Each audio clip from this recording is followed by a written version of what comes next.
And of course, we on the other side. You know, I was on the other side, now I'm on this side. You know, one of the great things about what we do is we have a green room where people can go and sit and wait. And then, of course, we have two sides of the network. You know, that's a part of the technical side of what we're doing. And the most important thing that I want people to understand is that the Black Business Network is a network for business owners all across the globe. If you're a Black business and you want to be on in June, give us a call 919-308-9090 or email us at info@blackbusinessexpo1.com. And right now, I'd like to bring up the Divine Five with the host of the show, Dolores Williams.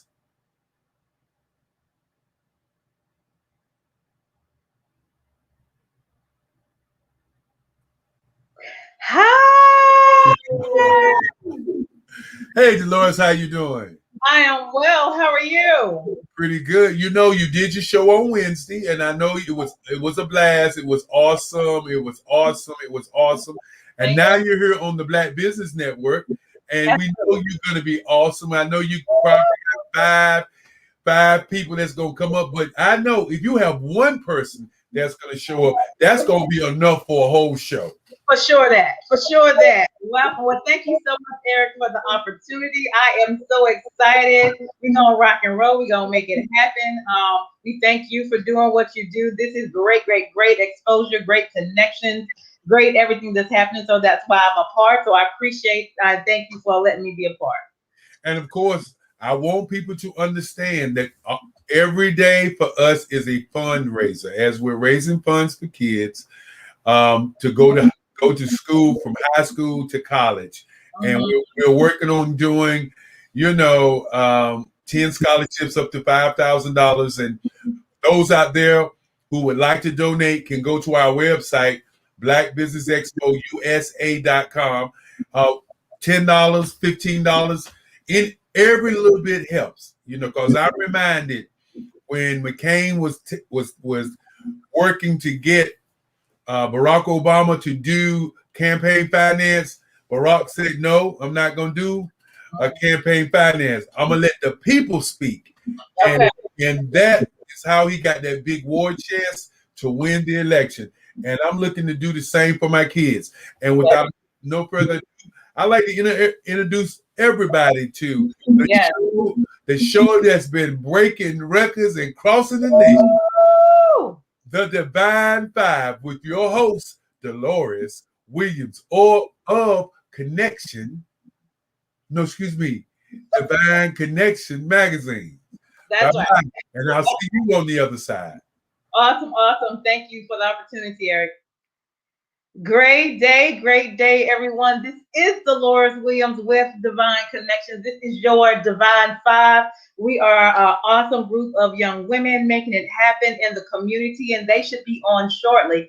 Divine Connection is a magazine that comes out quarterly, online as well as in print. We advertise with different businesses, entrepreneurs, gospel artists, moms, anything or anyone that's doing something positive in the community. We are here for you. I do interviews on Wednesday, so I would love to have you on an interview. And my ladies, they are here. Hey, yes. Ladies.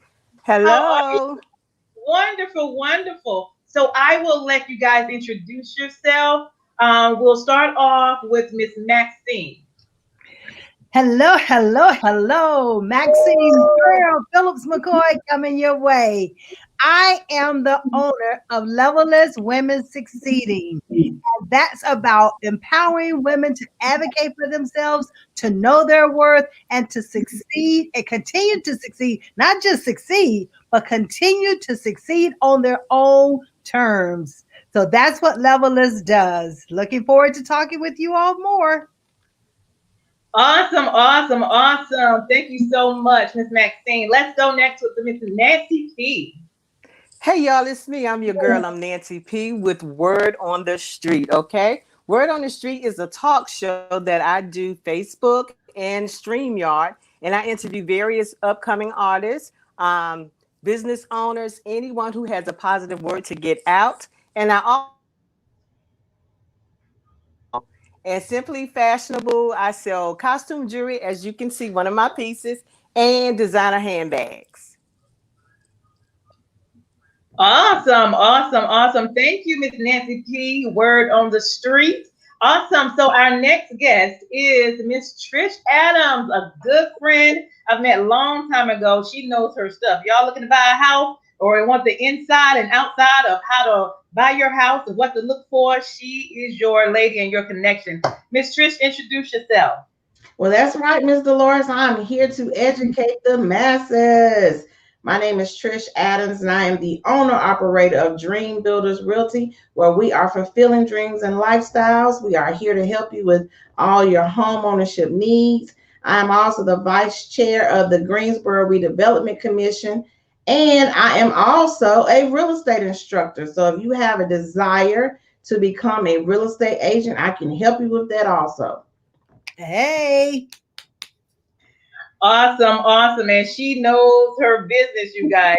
Awesome. Well, hopefully our ladies come back on. I know it's raining really hard where Nancy is. So we'll continue on and hopefully she'll pop back in. So ladies, let's just elaborate a little bit more on your business. I'll start. I do Divine Connections magazine. As stated before, I love networking. I love connecting with great people, making great things happen. A lot of media platforms, of course, with the news, you get so much negative media, and there's so much positive things going on in the community. And so I use my platform to share that information and know that you are a divine connection. So whatever resource you have, whatever talent you have, whatever business you have, someone needs you. Someone needs that divine connection to connect with you to get a resource or a service that you provide. That's what we're here for. And so I am definitely excited about what's going on right now. Of course, we'll talk about how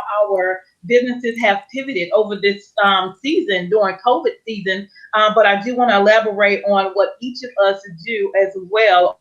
On Wednesdays, I do interviews because I also want to share with the masses, different business owners, entrepreneurs, gospel artists, praise dance moms, other things that's going on in the community. So I'm definitely excited about that. So if you're interested in an interview, make sure you send me your email, divineconnectionsmagazine@gmail.com. And the other things I do, I am doing something great for Mother's Day. It's something special that was on my heart.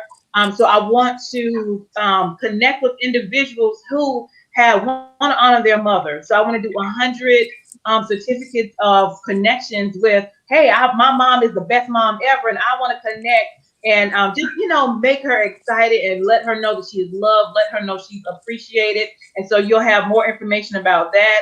You can email me about that if you would like to say, hey, my mom is the best mom ever, and I would like for her to be a part, and I will share that. And then besides that, I'm also doing sponsorship. So if you are a business owner and you would like to connect, I want to get 100 business owners to send gifts to these mothers. And it's only $25 to be a sponsorship for that. So I would love to connect that. So just letting the world know, our mothers are our foundation. They nurture us for the most part, if you have that good connection with your mom.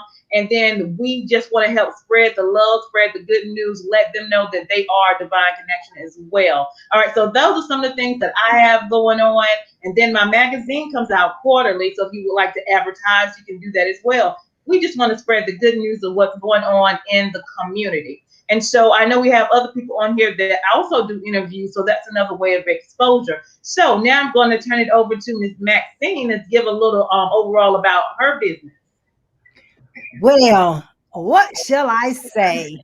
The first thing I like to say is always, first and foremost, thank God for even being here. And the honor to be able to be a part of the Black Business Expo team. I serve as a scholarship chair for the scholarship forum, which means that, I'm going to plug in, right? I'm going to ask you all to join me and make donations. All you have to do is go to the Black Business Expo USA on the website, and there's a tab that says scholarship. And as Dr. Eric indicated, no amount is too small. You can do it one time, quarterly, yearly, monthly, however you see fit. We are here to accept, because the whole objective is for us to help our young people advance, move forward, become entrepreneurs, continue their education, regardless of what direction they decide to go, a general degree or non-traditional careers, because we need what? Plumbers, electricians, mechanics. We need someone in the arts. We need someone in entertainment. We need someone that's doing PR work. So we have all these things that we need from our young people. That's my volunteer side. Now, from the business side, I do 7:30 Facebook Lives on Mondays. This is my way of giving back to the world.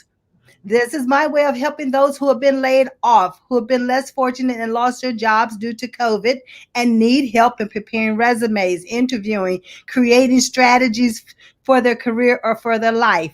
From a business perspective, I do coaching, I do consulting, I do workshops, and I do career planning. So the whole objective is for you to strategize the direction that you're going to take in life. And then, lo and behold, in November on Thanksgiving Day, I was blessed to be able to launch Levelless during a pandemic, which means there's no levels.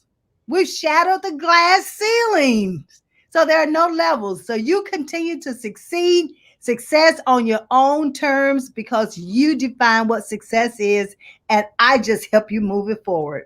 So that's what Levelless does. Awesome, awesome. Thank you so much for that. Okay, Miss Trish, give us some good stuff about what you're doing in the community. Well, what I am doing in the community, like I told you, I am fulfilling dreams and lifestyles. So although I help all people when it comes to buying and selling real estate, of course, my niche has been the first-time home buyer. I do a lot of hand holding with the first-time home buyer that has some credit challenges, that need down payment assistance. You know, usually the people that other realtors don't want to touch because we're self-employed. We get paid on commission. So the quicker we can pick you up and put you back down, essentially the more money that we make. But that's not my story. My story is to help the underdog, the little person. I take on the clients that most other people wouldn't want to deal with. Even from clients to now agents, my team is growing and I'm so excited. Like Miss Maxine said, even in a pandemic, I have opened up a new office, y'all. It's been amazing where the bigger firms are closing, mine is opening. And I have new agents that some other firms may not take on because they're new. I have embraced them and I'm excited about my team, y'all. My team is amazing. They keep me challenged. They keep me uplifted. And I am here to just able to give back and continue to pour into them what they pour into me. So just from my clients to my team, I'm just so excited about where I am and where we're going. And it's nothing but a blessing. So just to be on this panel it's speaking volumes to me to see how we are embracing each other. Just like you said, you know, some people may not be school oriented to go to college and want to get a degree. And I thought that's what you do. I thought you go to college, you graduate, you get that job in corporate America until you retire. Until I did that and realized that was not for me. So entrepreneurship has definitely been my way out. So if I can share that story and share that testimony with somebody else and help them realize that, hey, this may be something you want to try. Be your own boss. Dictate your own income. Take a vacation when you get ready. Not having to wait on that PTO and asking somebody else. This is the way to go. Yes. That's why we say advocate for yourself. Yes. Absolutely. I love it because I think we have all, and I would say, been challenged in one area when it comes to the pandemic, but also we have granted a blessing and opportunity in this, in this pandemic. So it depends on which way you look at things and how God is showing you what you need to do in this move. I know for myself, it's like, I'm really pressing on moving my part-time to full-time. I work part-time and I do business part-time, but I'm really looking at, even from my business perspective, taking that from part-time to full-time. There's a lot of people out here that I need to connect with. There's a lot of things out here that positive things are going on, and I want to help share that. And so that's given me an opportunity to connect. The Black Business Expo is a wealth of connections. Giving me an opportunity to connect with a lot of people, and I love it. So, we're doing this 7 days straight. So make sure you stay tuned into the Black Business Expo today, and make sure you contribute to our scholarship fund. I know Ms. Maxine also was talking about scholarships. Listen, when I was in college, I went to my guidance counselor, and I was like, give me all the information I didn't know about scholarships and all of that. And I took the time to go through that. I ended up having a full-time scholarship to Central, and then went there for a year, but I really wanted to go to Winston-Salem State. But I took advantage of the opportunity that first year because I had a scholarship. And so the information and the knowledge is out there. So there are opportunities out there. And then when I transferred over to Winston-Salem State, where I really wanted to be, I didn't have scholarships. And so, but there were resources, and I had to very dig in and connect with the right people at the right time. So for me, I went to the guidance counselor every day and said, hey, this Dolores, do you have my money? Because I know y'all got some money out there. Y'all got some alumni, y'all building some buildings. I know y'all got some money out there. I'm not paying for college, and neither is my mom. So I need y'all to come up with some money for me to go to college. And so, they would kind of laugh it off, and I would call every day or go up there every day. Y'all got some money for me? They'd be like, no, we ain't got no money for you, Dolores. And then one day I went up there, and they were like, come in and close the door. They looked in their computer, researched some information, got me some scholarship money or whatever the money came from. And I was able to go to college debt-free all the years that I was in college for. So you have to be determined and make it happen with what you do. And so this scholarship fund is just an opportunity. There are great people out there that's making it happen. And here is an opportunity saying, hey, we're in this pandemic, but there's great opportunity out there for you to make it happen. Handle your business, start a business, grow your business, make some money, and make something of yourself. So I'm grateful for this opportunity. So don't take it by chance that we're here and we're just, just talking. There are opportunities. So you as an individual have to take advantage of the opportunity that is before you. We have great people that will love to talk to you and connect with you. And then I'm going to go into Trish when she was talking about housing. When at the age of 27, I was able to build my first house ground up as a single person, not having no husband, not having no kids, just me. And it's a blessing because I had to go through the classes, which I know Trish has, the first time buyer classes. And it will teach you of what to learn when you're doing the first time home buyers workshop. And I think I went to 2 of them. And what I did before that was she could talk about, you got to prepare yourself, pay your bills on time, make sure your credit's straight, because they're going to look at all of that. And then see what opportunities out there for the first time home buyers. And so I got my house built from I think 2007. And I'm still here 12 years later. So that was a great investment. So these ladies have opportunities that you can connect with. And we're so excited about it. So Trish, you want to talk a little bit about if somebody's looking to buy a house, all right? And so where do we start? What do we start with? And, tell us a little bit about that. So the first thing I hear you saying is how you invested in yourself. Right. Yes. And that's exactly what you have to do first is invest in yourself. But just like with you going back and forth to the financial aid and trying to find those scholarships, it's a mindset first. And you can't have a home ownership mindset if you have a renter's mentality. Ooh, that's good. So you got to have the mindset first. And once you decide that you want to be a homeowner, you're going to do anything you need to do to make it happen. Studies show that our children being raised in homes and houses that their parents are buying have a different mindset. Because their parents aren't going to do anything to let that go. We're more apt to make sure that mortgage is being paid. But once you change that mindset and you decide, when people come to me and say, I want to get started, but I'm not sure where to start. So if I ask you, are you financing or are you paying cash? Because I can't assume everybody's getting a mortgage, right? Some people may have cash. That's right. But you say you're financing, and you may have some credit challenges because they're challenges. They're not bad credit, it's just challenges. Then depending on what city you want to purchase in, I may refer you to the organization in that city, your organization, free, nonprofit, like you said, Dolores, that you went to help you with the home ownership process, teach you about what it is like to become a homeowner, help you get your credit together if you have some credit challenges, and also offer you some type of down payment assistance should you need it. It's that simple, y'all, but we just perish for a lack of knowledge. Just ask for help. We're all here to help you. Amen and amen to that. Hi, Miss Nancy. Welcome back. We want to Hi. I know the internet I'm and so it's sorry.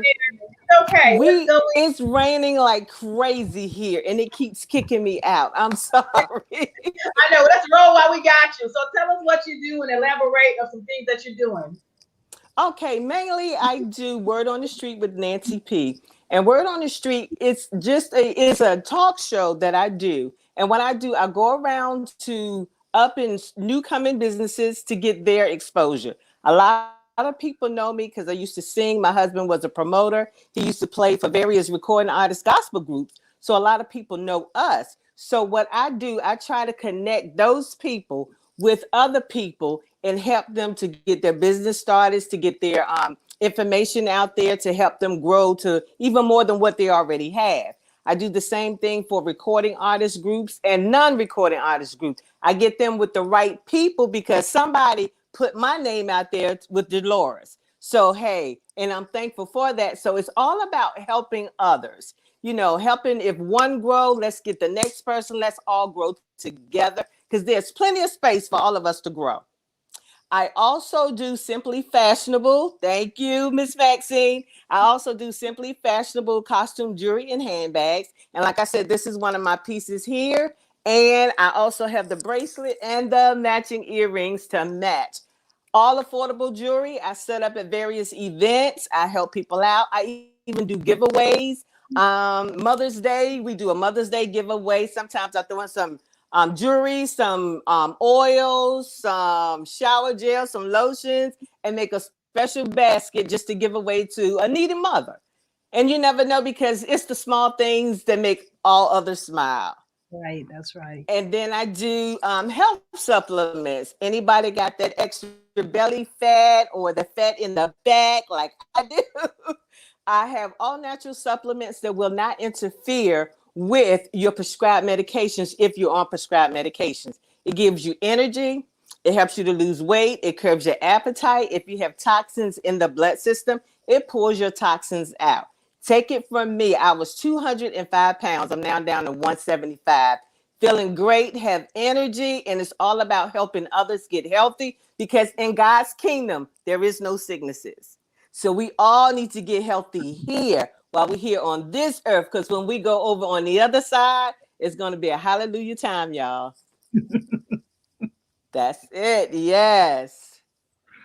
And that's me, your girl, Nancy P. with Word on the Street. Awesome, awesome, awesome. So I'm glad you were able to come back in and share that. So she does interviews as well, guys. There is just so much opportunity out here. Yes. And so I wanted to see, Ms. Trish, did you finish talking about what you wanted to talk about for that moment? Yes, ma'am. Okay, awesome, awesome. So let's talk about how we pivoted our business during this time of COVID. You know, I haven't worked since March, my other job, and so it allowed me to kind of sit down, reflect, see what's next or what I need to do or to shift. And it just allowed me just to look at different opportunities. You know, am I going to continue doing what I'm doing? And nothing's really going to change. I'm going to have, some stable income and things like that. But is there something else that God has for me to do? Is there more that God has for me to do? Just kind of sit down and think and meditate on, all right, God, what direction would you like me to go? What do I need to do? Who do I need to connect with? Good afternoon, ladies. Who do I need to connect with? And so this is giving us the opportunity just to reset and sit back. And I have like 9 different ideas already. I'm like, oh my gosh, I can't even catch up with all the thoughts that's in my head, and I have to write them down and strategize and, build up. I've been doing this for 10 years. I got to organize all of that, and it's a lot going on. And so I use different systems to make things better. So finding connections that has different systems to make your system flow easy as well. And so I'm shifting from part-time to full-time in my business, and I work from home basically anyway, with a lot of connections and emails and all of that. And I already do that. So we're just going to maximize the opportunity, be more creative. I did a drawing in January and February. I've never done that. It was just something somebody said you should try.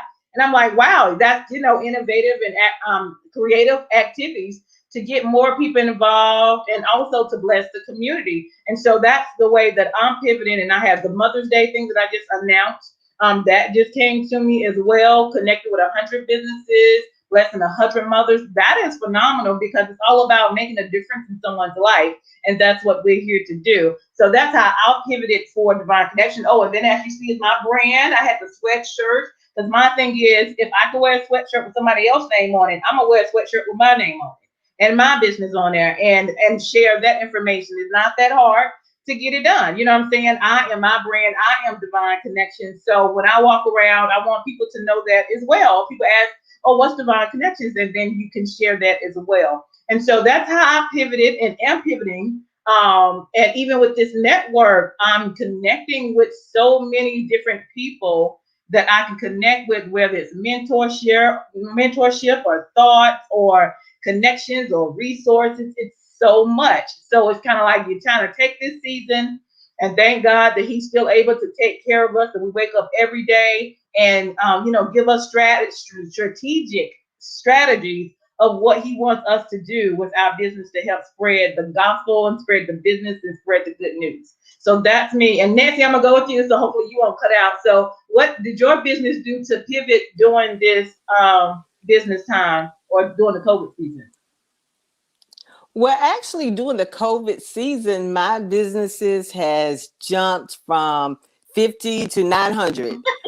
Just because we're in a COVID does not mean that we cannot prosper. And people have reached out to me more during COVID times than before COVID times. It's like you said, you're juggling. I'm juggling. My husband has his own business, so I'm helping him out. I'm juggling Word on the Street, which is every Tuesday interviews. And then I throw in some extra days if other people can't be able to do the interviews on Tuesdays. And then with the supplements now, everybody is at home. So they're thinking now, what can I do while I'm sitting here at home? Okay, let's lose weight. So I started walking. I walk approximately 5 miles a day when I walk. And I go live and people are like, oh, wow, she's walking. Can I walk with you? Sure, come on. And as we are walking, it was like, okay, what do you do other than just walking? And then I throw in my supplements. Hey, this is what I did. So they're interested. So if you can just bring them in, you got them. You bring them in and you just work with them. And you just bring a little at a time. And then they'll come in with their flow with you. And so with walking, I got them to come in. I've gotten over 200 people on the supplements, living healthy, enjoying life. I mean, no medications, because I was on 7 or 8 prescribed medications. I'm now on no medications. First, I thank God, and then I thank the supplements, because it's God working through the supplements to get me to where I am now. And then with that, with the Word on the Street, the supplements, the jewelry, I'm selling jewelry from home, selling more now than usually when I'm out there at an event. Because people are calling. They still looking good sitting at home, going to Walmart, going to the grocery store. We still have to look beautiful because we're all beautiful Black women and we are created in God's own image. So, hey, I thank God. I thank you all. And hey, let's get this rolling and keep it rolling and bringing other people in. And we're all going to prosper one at a time, but we're going together. Awesome, awesome. And I want to, for you, Nancy, go ahead and give your contact information just in case the internet starts messing up. Give your contact information, how people can stay connected with you.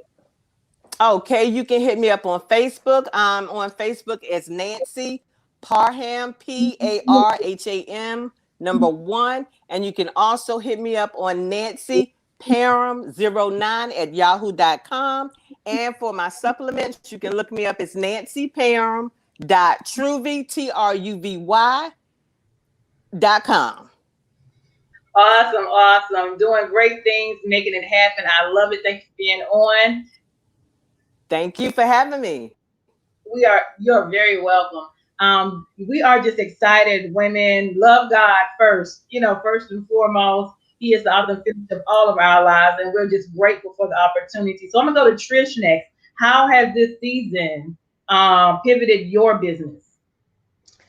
I tell you, Dolores, we have had to be creative, definitely. From the real estate business to me teaching to being on the real development commission. I think I live on Zoom. I am always on a Zoom meeting, but that's how we have to stay in touch with each other now. We have to think of ways that we can put ourselves in front of a large group of people at any given time, and we do that via Zoom. We do a lot of business on social media. So if you are an agent and you did not like social media, your business is probably suffering. You have to think of ways to be creative when it comes to your marketing, and social media offers that platform. You can reach millions of people literally at any given time just by being on social media. So I've had to ramp up my social media campaigns. I used to do a lot with first time home buyer seminars, and we did those in person, but now we do them via Zoom. Even when it comes to teaching, we're not in the classroom. We do those via Zoom. Our team meetings, our sales meetings, we do those via Zoom. So that's how we've had to learn how to pivot. When it came to a time when the government had shut us down and only essential employees could work. Realtors were considered essential employees, but the mayor had put restrictions on us. So we couldn't go out to homes to show houses for a certain period of time. So again, had to be creative. We made video chat so we can go out to the home, but the homeowner may have to video chat with the buyer to be able to show them the house in its entirety. So technology has been a wonderful thing in my industry, and we've had to learn quickly. If you were not acclimated to it, if you were not technological savvy friendly, you had to quickly get up to speed or hire somebody to help you. There are marketing people that help you with that, or some young people that can help you with that, because we know the young people know everything when it comes to phones and gadgets. So that has been the biggest impact on our industry, just making sure that we are up to speed from a technological standpoint. But it's easier. We may have been limited in some respects being able to do home buyer seminars. If you were limited to a room that had a capacity of 20, now you can do 100. If I'm on Facebook, I can reach 1,000 or so people at a time. So it hasn't been a bad thing. It's been a really good thing. And it just has made some of us get up to speed probably where we should have been already quicker. Absolutely. Definitely agree with everything that you said. Absolutely. All right, Miss Maxine, how have this pivoted your business? That is so true as far as getting on Facebook or Zoom, because I had a client that I was working with, and she actually challenged me. She said, Miss Maxine, you know so much when it comes to career development. Why are you not on Facebook? And I'm like, I don't know if I really want to do that. She said, well, give it a try. And so she said, just do it. I'm like, okay. So I went out there one evening. I said, I'm going to be on there for 5 minutes, right? I was literally on there for 5 minutes. But what happened at the end, I'm just telling them all about career strategies and tips and techniques that they can do. And all of a sudden, what came out of my mouth was, well, meet me back here next week at the same time and same station. So what did that do? That forced me to get out there and be on Facebook Live every Monday. And that's what I've been doing since last May. And it has been truly amazing. All of the people who reach out. I even have a private Facebook group called Career Strategies, where I put job openings and everything that I hear about, that those who are looking for work, that if I find it, I put it out there for them. And then, yes, I've had to convert my in-person workshops to online workshops. But the other beautiful thing that has happened is that many of my workshops that I do, not only for adults, but also I allow them to bring their children in. Right. I do diabetes workshops. We talk about learning styles. We talk about how to eat. We talk about the nutritional value of the different foods that they are eating.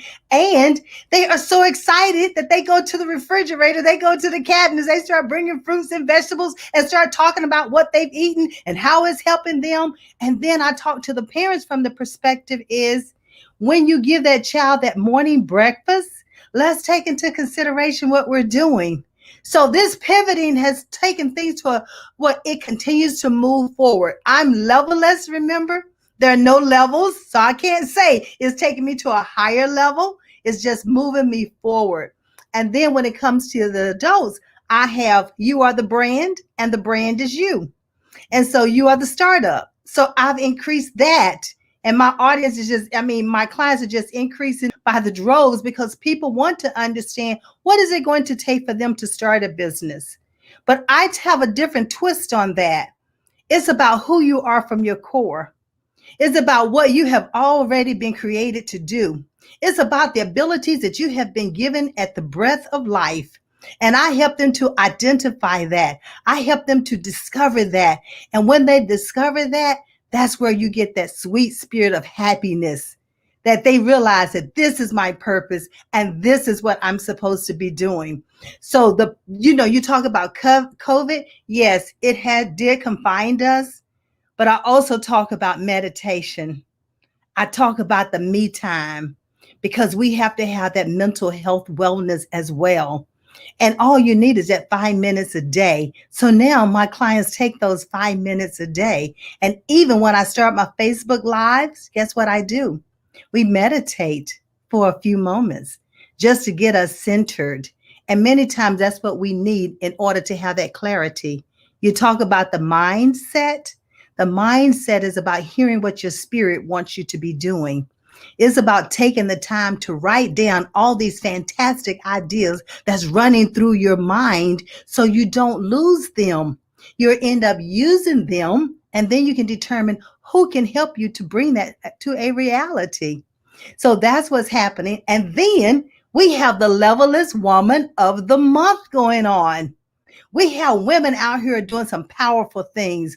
We have these servant leaders that's at the heart of wanting to help students, families, the less fortunate, those who are not eating, but they out there, in the community, making sure that people do have food. And so we have the Levelless Woman of the Month. And then you be the CEO of your career and your life. Don't let anybody else drive your career. You be in the driver's seat. So we offer these workshops to empower you to advocate for yourself, to know your worth, and to achieve success on your own terms. So that's what we're doing.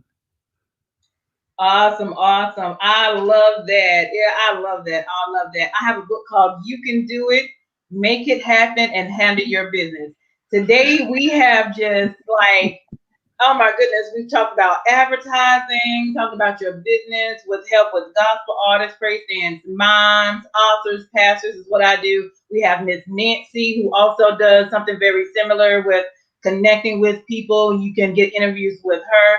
We have Miss Trish, where if you need any questions answered, she is the one to go to if you want to have your own home. There's nothing like having your own home and the peace of mind that you have.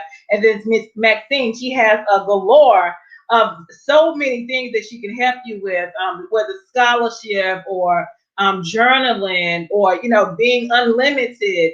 We have so many connections and resources here. And I know we see 4 is the divine 5, but the 5th one is the Holy Ghost since he's here. You know what I'm saying? All right. And so we're awesome, powerful women of God. We're grateful for the King of Kings and the Lord of Lords. And we want to end with this. We're going to share information, how people can stay connected with us.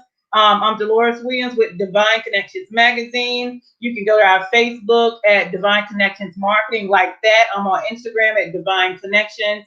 And then please subscribe to my YouTube channel at The Divine Connections. If you would like to advertise in the magazine, I would love to have you to do that, as well as my special for the mothers. If you have the best mom ever, connect with me on that. My number is 336-338-8903.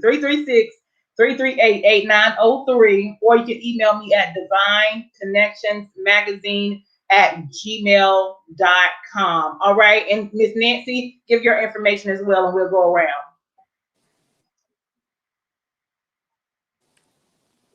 Okay, you can contact me at 804-943-4342, or you can contact me on Facebook at Nancy Parham #1, or you can email me at nancy.parham09@gmail.com, or my final email for my supplements is nancyparham@truv.com.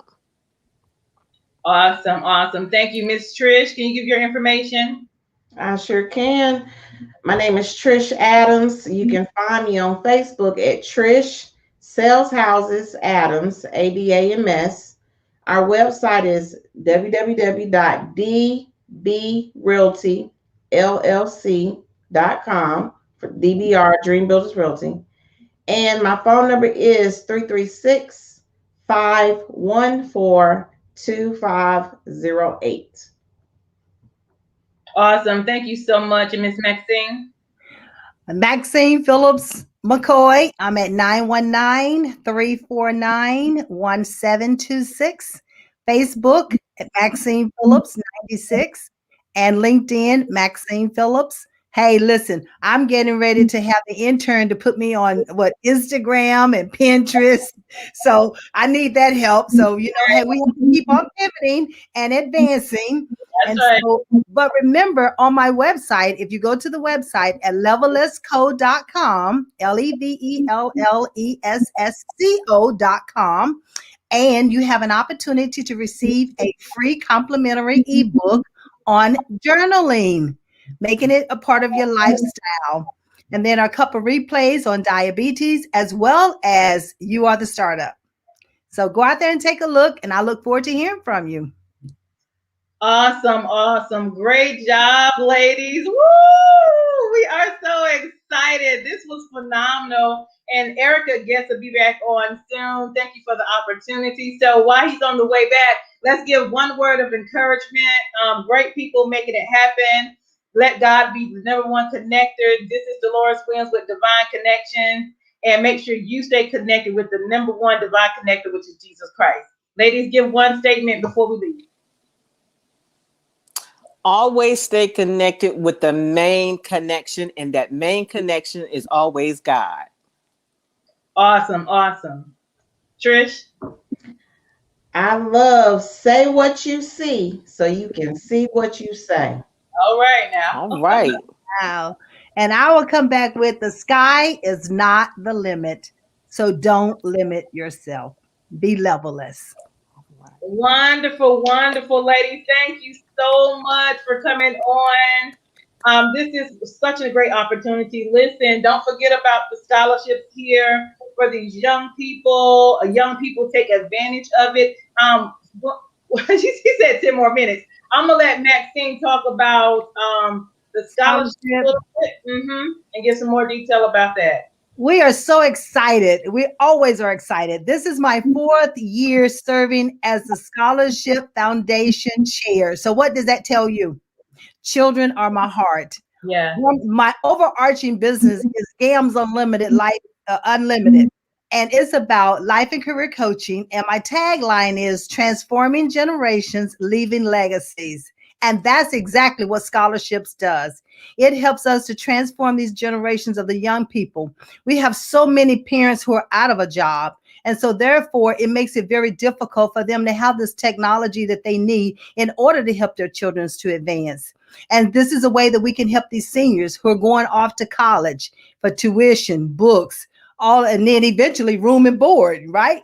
We're hoping that everything will open up where they'll be able to go back to the institutions. And then we have our young people, K through 12.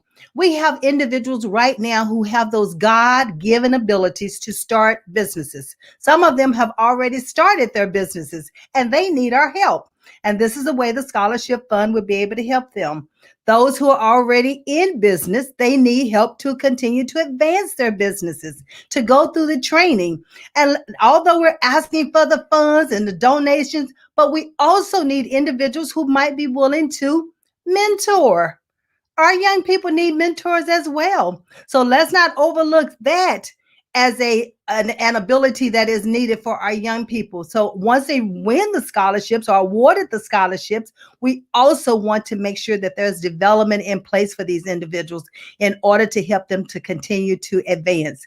Now, the scholarship application will open up in June, and so that we will be ready to award those scholarships for the upcoming fall semesters. So we need you to continue to give. Just because the Black Business Expo Olympics will end at the end of this week, but it will continue to be rolled. It will what do we call it? Repeat over the next 3 months. And therefore, listen, donating never stops. Education never stops. Learning never stops.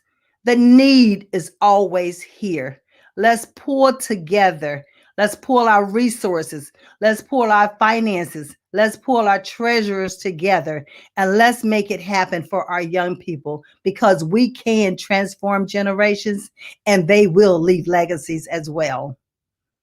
And go to Black Business Expo USA and see the scholarship tab. And there are several ways to give. What they call it, annually, monthly, quarterly, or one-time gift. Either way, we appreciate you for doing it. Thank you so much. Awesome. I'm gonna start singing after a while. Come on in the room. Yes. Awesome, ladies. Anybody else want to share anything, what they have coming up next while we're waiting on Eric to come back? Again, mine is the big thing of advertisement. If you want to advertise, I have half page and full page available. And then also we're doing sponsors for mothers. It's only $25 if you want to sponsor or gift to a mother. My website is divineconnectionsmagazine@gmail.com. And then my email is divineconnectionsmagazine. My email is divineconnectionsmagazine@gmail.com. And my number is 338. I keep forgetting 338. Oh my Lord, I forgot my number. We'll come back to you. Let me just remind you that I'll be on at 7:00 this evening talking about transformation. So tune in. I'll be talking about more about scholarships as well. Until then. Okay, awesome. Mr. Eric is back. The other two ladies, did y'all have something to say right quick? What y'all have going on next? Nancy? Hey, I have live interviews every Tuesday starting at 6. So tune in on Tuesdays with your girl Nancy P with Word on the Street. What's going on? Okay, Eric, that's what we can hear from you guys. Trish, go ahead. I was just gonna say that on the third Thursday of every Can I call you right back? Because I got to talk about home ownership.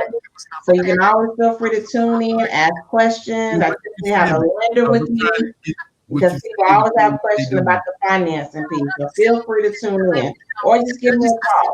Awesome. Then if you want to interview, I do interviews on Wednesday. So if you want to be interviewed, hook me up, with me on Facebook or email.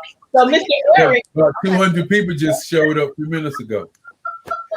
And ladies and gentlemen, y'all are doing such a wonderful job. You know what?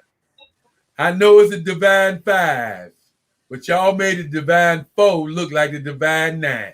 Yeah, but we had divine 5. Kind of power that was being exuded across this screen. Ladies, I want to say outstanding job, unbelievable information. And as we continue, make sure that you think about what's next in your life in terms of your development. The reason that we do the Black Business Expo or the Black Business Network is so that you can develop your company. So if you're in real estate, people who need to buy a house, they need to buy a house from this lady, Trish Adams. Need to give her a call, go to her website. She's given up one of her hours to you so that you can come to her. I always say you have to give to get. And then, of course, the lady on the street, the word on the street, Man, if y'all ain't paying attention, y'all need to pay attention. You need to go check out the Word on the Street. Check her podcast out. Go see Nancy P. Nancy, Make sure that you are in line with what's going on, because she is the lady that's gonna let you know what's going on. And then, of course, I call her cum laude. She is so proficient in what she does. When she begins to talk about level less, you have to understand that is to another level. So make sure you see Maxine. And then, of course, if anybody in this area is a do something, not a do gooder, a do something, you gotta support Divine Magazine. Divine Connections Magazine. Divine Connections is where you are connected to the world, not just to little old North Carolina, but to the world. If you have a story to tell, if you have a voice, as we all say, the South got something to say. If you have something to say, then you need to be a part of Divine Connections. And ladies, I want to thank y'all so very much for the great jobs you did. I know we'll see Max later. I know we'll see Dolores a little bit later. Nancy P, I might be calling you to do some hosting. So you never know. You never know on this show. I'll be ready. So y'all have a great day. And I'll see all you ladies on the other side. Bye. Thank you. Bye. Thank you. And of course, ladies and gentlemen, as we get prepared, I can listen to a very good friend of mine as she puts her company on the line for you to see the kinds of things. We had Fran Harris earlier, and we also have Glendola Massenberg Beasley, who's going to come up also with her corporate video. And for those of you out there who'd like to do the same, just give us an email at info@blackbusinessexpo1.com.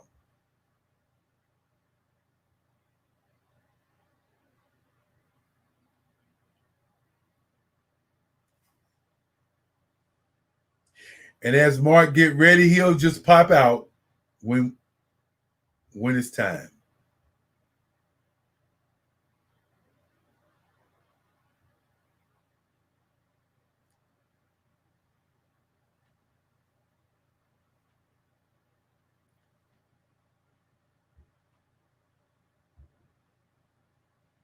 Yes, indeed, ladies and gentlemen. One of the things that happens sometimes, you have technical difficulties, and this one is, we have a more technical difficulties the second time around than the first time around, which lets me believe that you're always ready for the unexpected.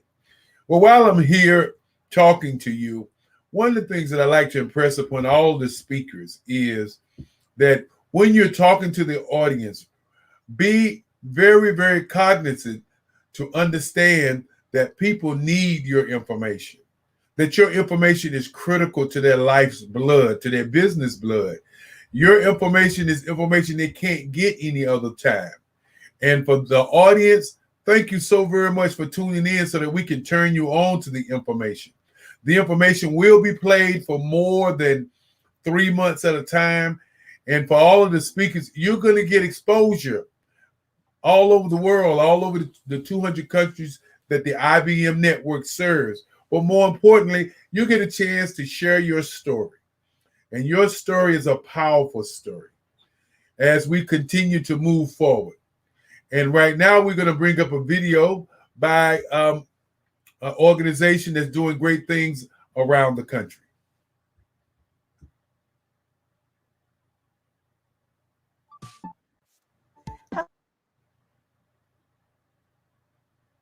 Hello, and welcome to the North Star Initiative. I'm Glendola Massenberg Beasley, and in this time of Looks like we're having a little technical difficulty. We will come back to that, Mark. Let's move on. Let's move on to the I Am Black business so that we can get back on script, okay? Accelerated to promote, support, and secure funding for small, rural, and urban businesses. Our team is here to assist you with overcoming cash flow obstacles. Let's listen to Dr. Dennis Rogers as he interviews 3 local business owners.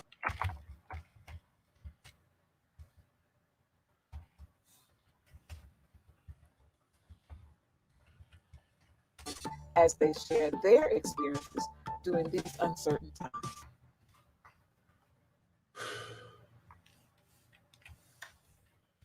Are you seeing this? What?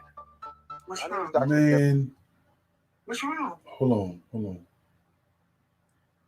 Oh, you technical. Dennis Rogers, and I'm being joined today by Dr. Tanya Armstrong.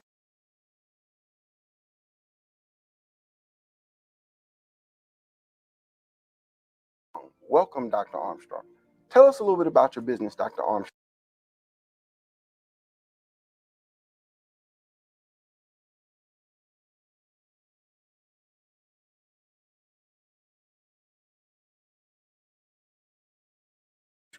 Absolutely. I am the owner of the Armstrong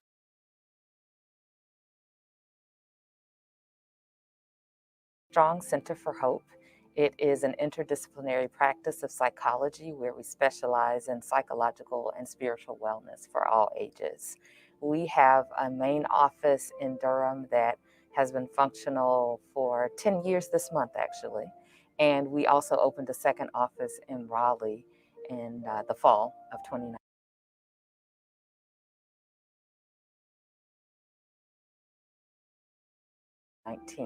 And so we've been providing individual, family, couple, and group psychotherapies, as well as psychological testing, consultations, and trainings to the public. Who are your clients, Maxwell? Who do you do business with, and how does that interaction take place? The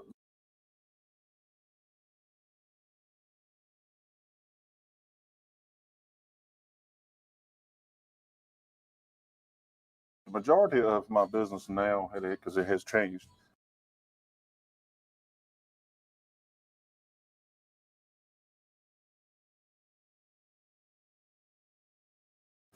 it's farmers, commercial landscapers, landowners,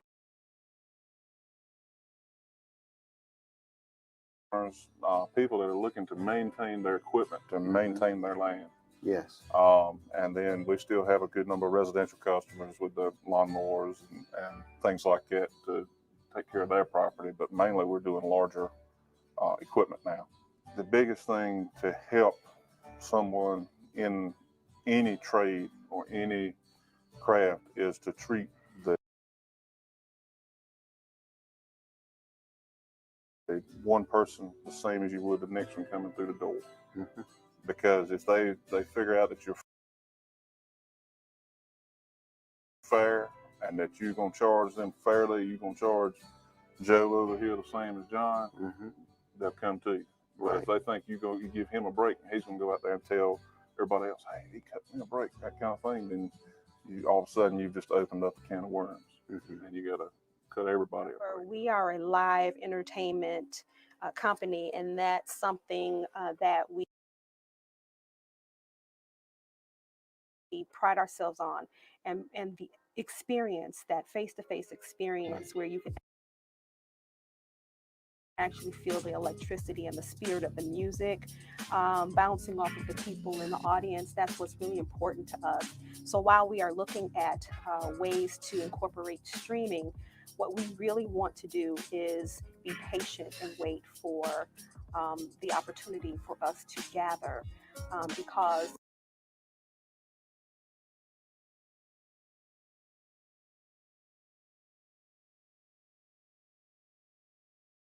healing is music is healing, Mm-hmm. and it's unifying.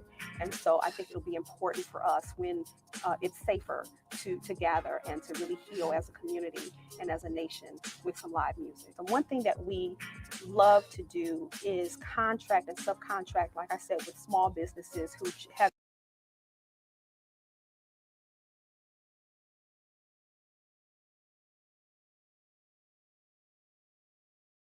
just as much on the line as we do as a Yes. small business. So looking back at the festival and at our concerts, we make sure that we contract with transportation companies, with catering businesses, with marketing agencies that are small businesses and that are minority owned businesses, so that everyone is getting a piece of this pie. Everyone is going for own success. And in the end, because we all have a shared outcome, everyone's working hard to make it come to fruition. Excellent. Great job, Dr. Rogers. So business owners, if you're seeking a grant or business funding, our North Star Initiative offers a no-cost assessment for funding opportunities. Contact us via our website at www.gmbeasley.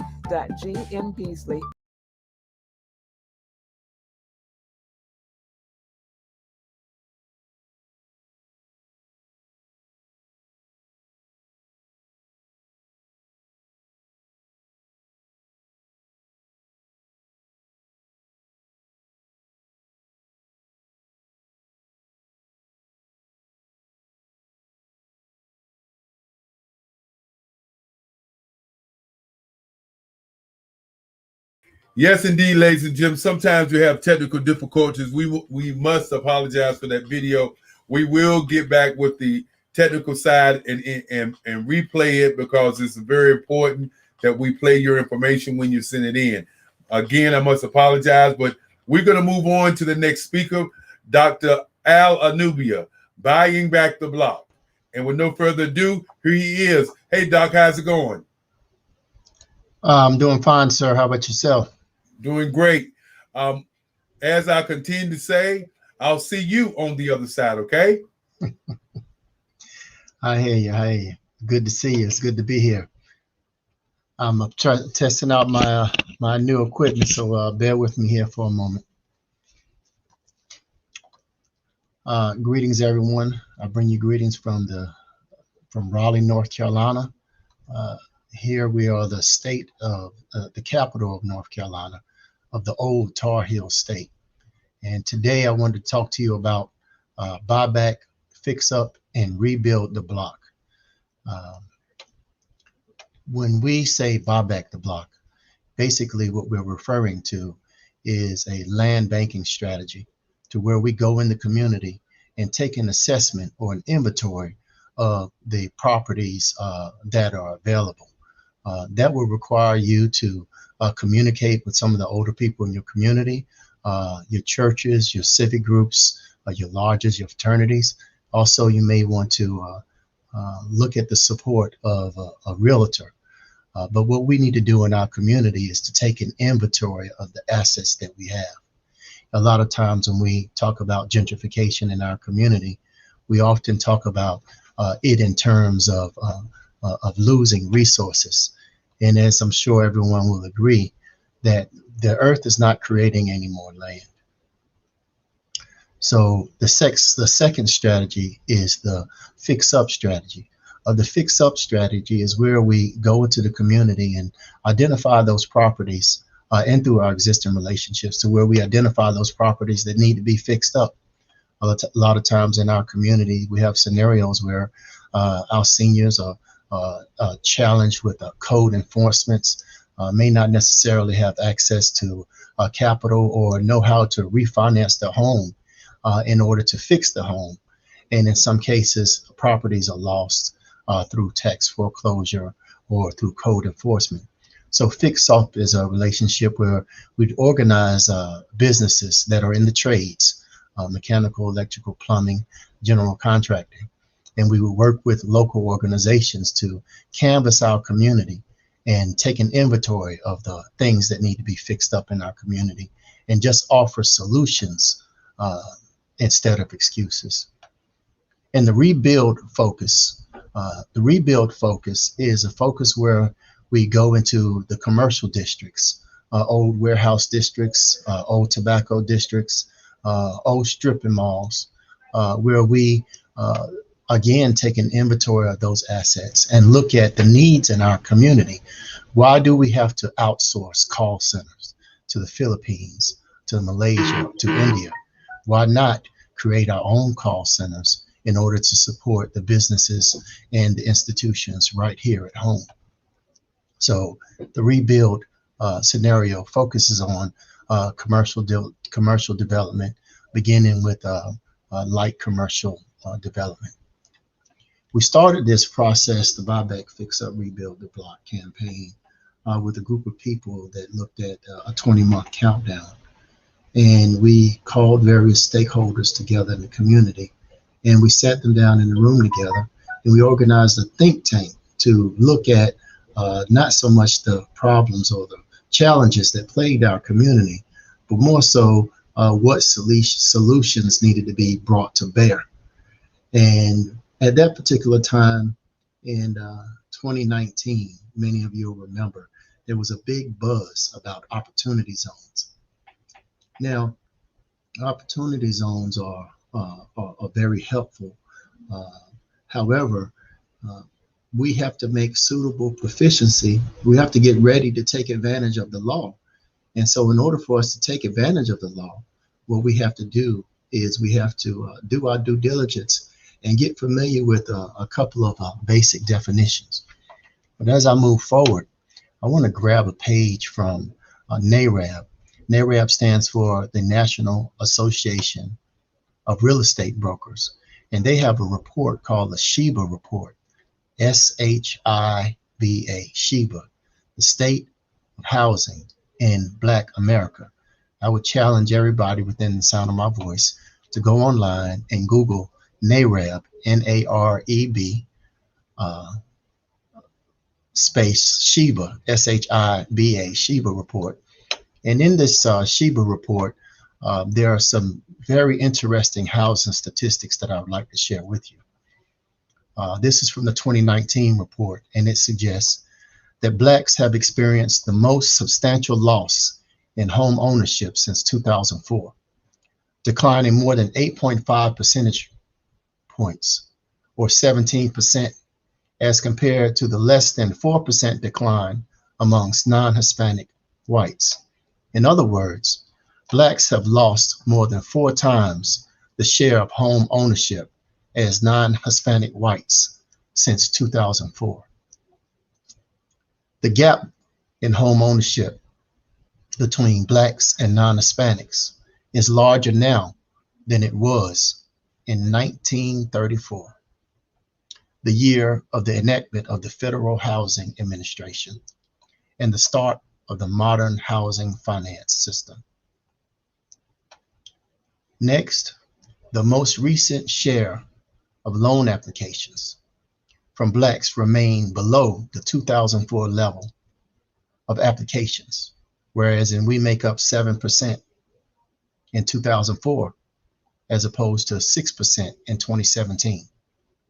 This current level has held steady since 2015, yet is still 30% lower than the peak loan application rate of 9% in 2006. When it comes to loan originations,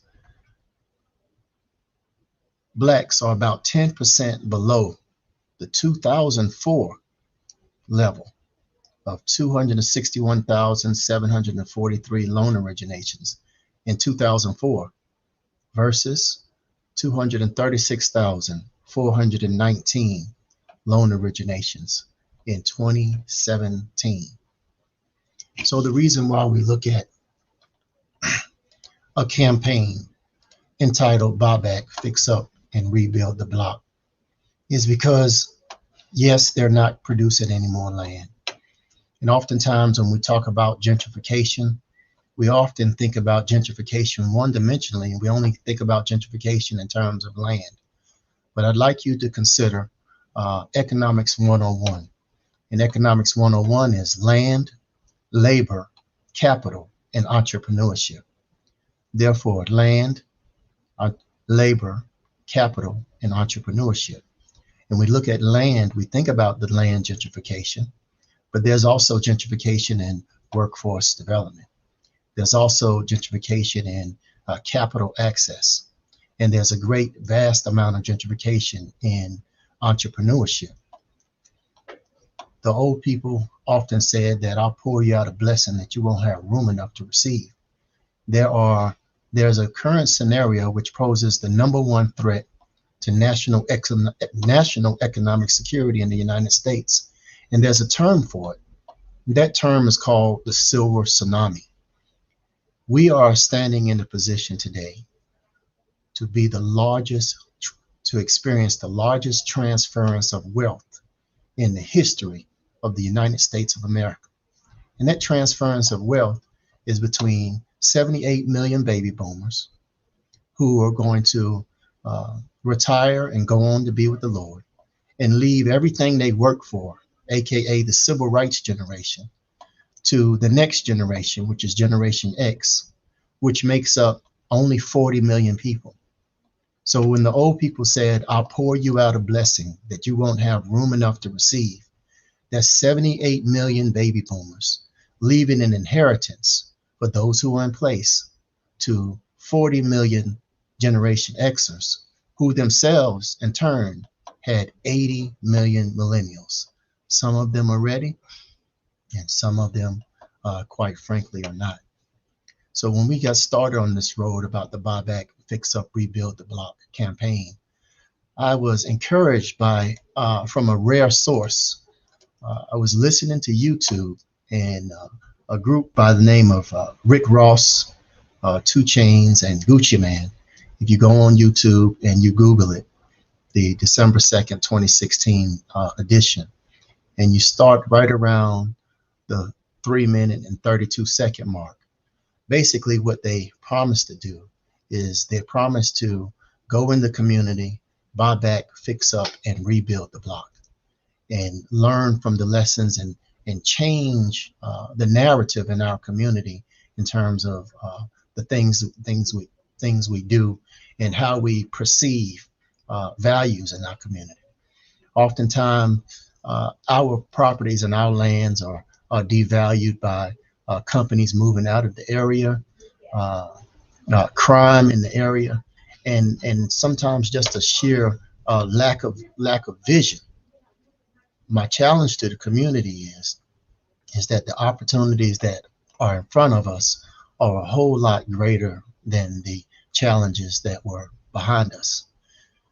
When we look at the solutions to buy back, fix up, and rebuild the block, I'd like to promote, advocate a 7-step design build process.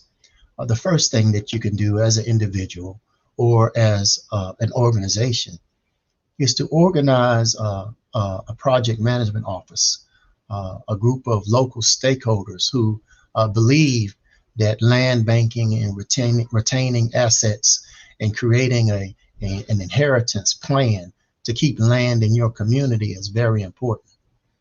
The second thing I would do is I would take a page from Dr. King's The Blueprint.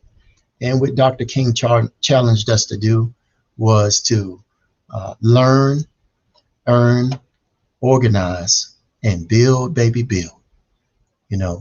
Community advocacy and outreach at the grassroots level is exceedingly important, because we have to control our own narrative. So I'm grateful to Mr. Dr. Eric Kelly, the Black Business Expo, and a host of others who are watching us now and who have been involved in this movement to look at not so much the challenges that beset us as a community, but focus more time and focus more energy on the solutions that bring us together and create sustainable opportunities for ourselves as individuals, but more importantly, for our community and our nation as a whole. The third thing in looking at buy back, fix up, and rebuild the block, I looked at the word education, and I didn't realize in going through a thesaurus that the #1 synonym to the word education is the word culture.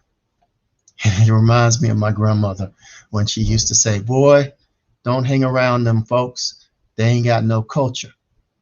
And what we realized that the older people were telling us about not having any culture was they were basically saying that that some people didn't necessarily have a vision in their mind, or they didn't know the things that they wanted to do to bring about solutions in the community.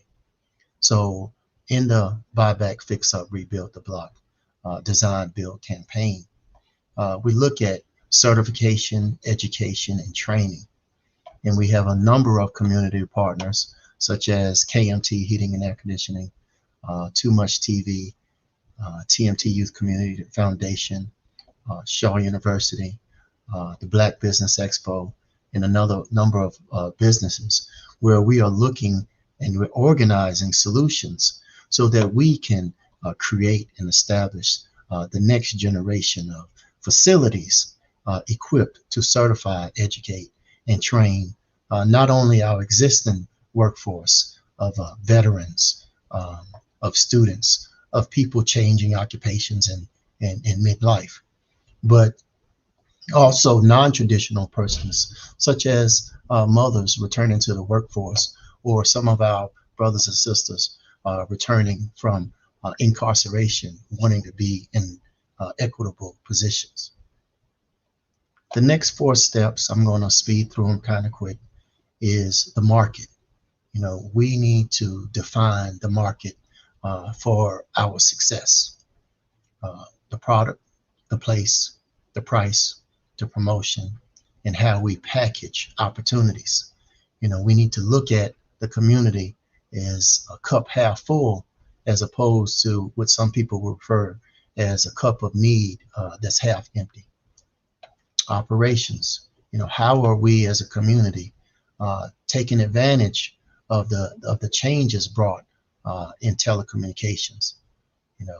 How are we organizing operational infrastructures so not only can we support ourselves, but more importantly, we can aggregate our strengths in the support of others. So when we look at building facilities or acquiring facilities, we already have a game plan. We know the types of needs that are in the community and what type of resources need to come to bear in order to meet those needs, whether those needs are creating job opportunities, creating an environment for workforce development, creating an environment to support a fledgling business, creating an environment where someone who may not be an esteemed grant writer can have access to grant writers or business planners who can help them with their business.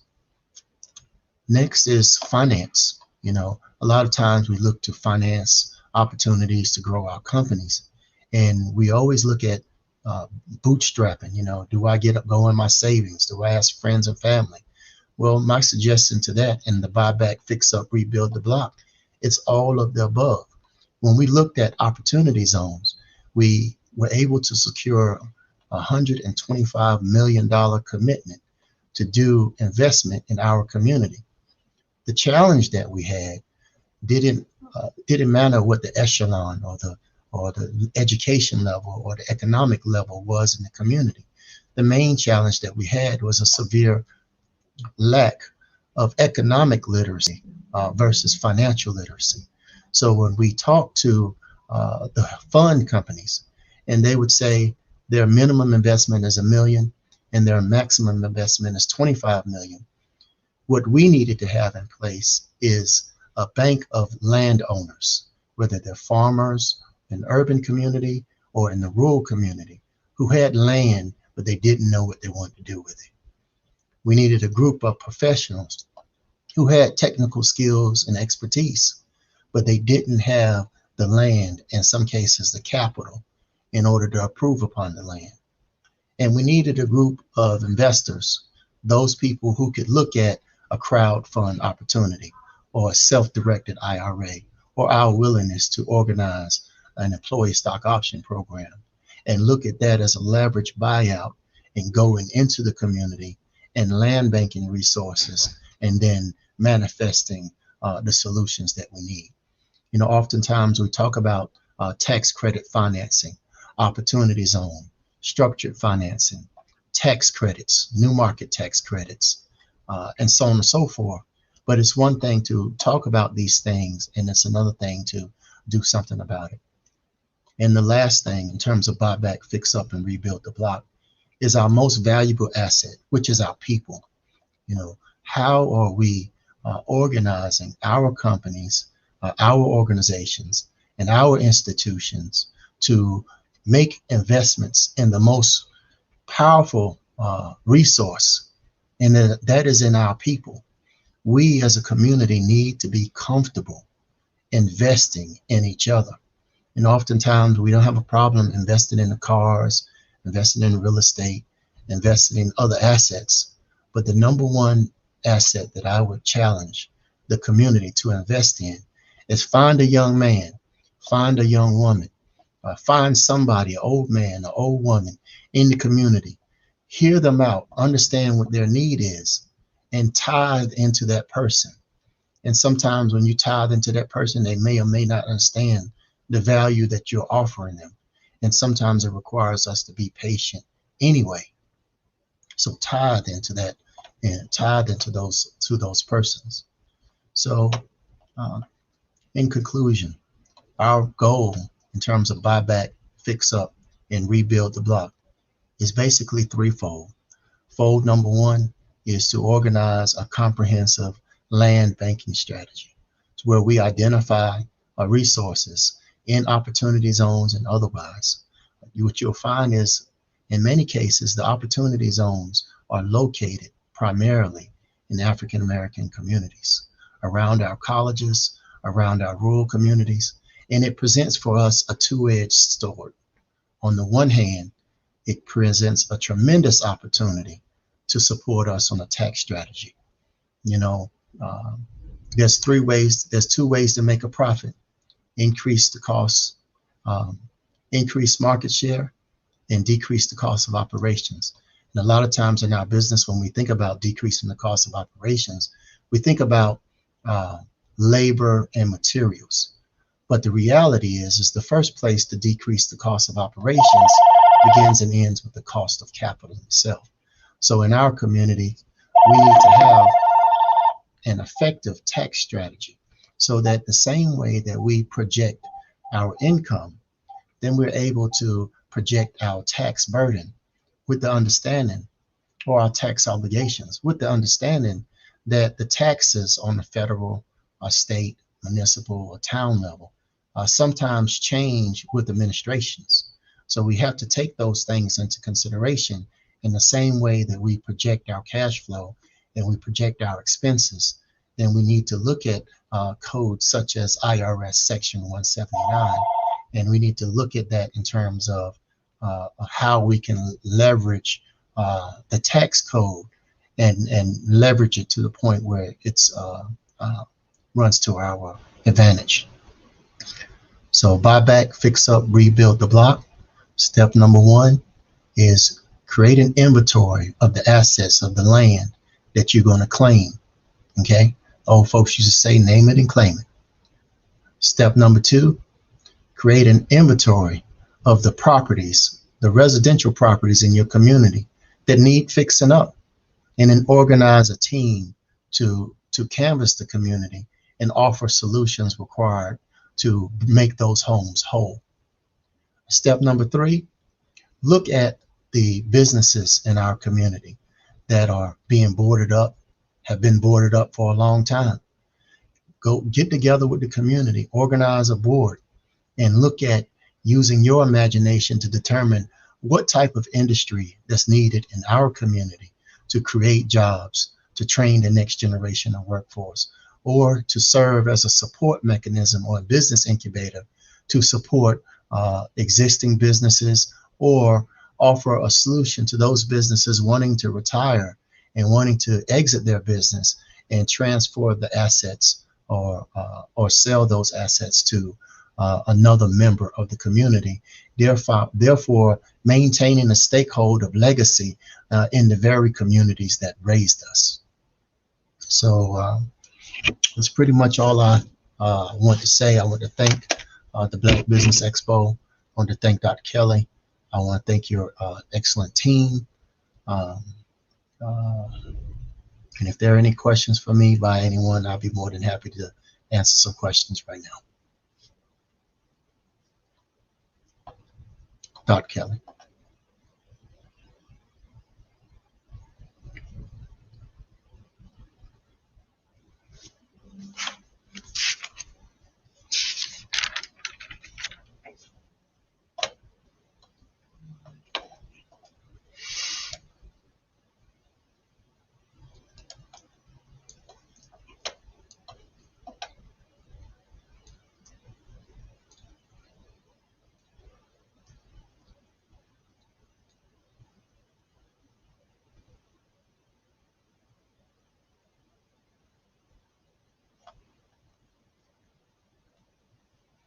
Okay, while we're waiting for Dr. Kelly, I have this graphic here, compliments of the North Carolina Employee Ownership Center, and it suggests that baby boomers own almost half of all privately held businesses in the United States. Half of all the privately held businesses in the United States are held by baby boomers. So when we think about buy back, fix up, rebuild the block, and we think about that in the context of Economics 101, land gentrification, labor and workforce gentrification, capital and finance gentrification, entrepreneurial gentrification, I would challenge to the community that given that we're in a position where we're in the process of being poured out a blessing, population-wise, that we won't have room enough to receive, that unless we put solutions in place as this overflow happens, we are going to continue to see gentrification in our communities simply because of the overflow itself. And that overflow is very attractive, you know, and the law, as we understand it in the United States, it's not black nor white. So if a Caucasian brother or sister, or an Indian or Chinese or Arab or anyone else, Indian, that you're not accustomed to seeing in the neighborhoods that raised you, your parents and your grandparents, and they're coming in the community and they're making investments, then we really can't be upset with somebody seeing value in the dirt that we're not sowing seeds in and seeing value in ourselves. So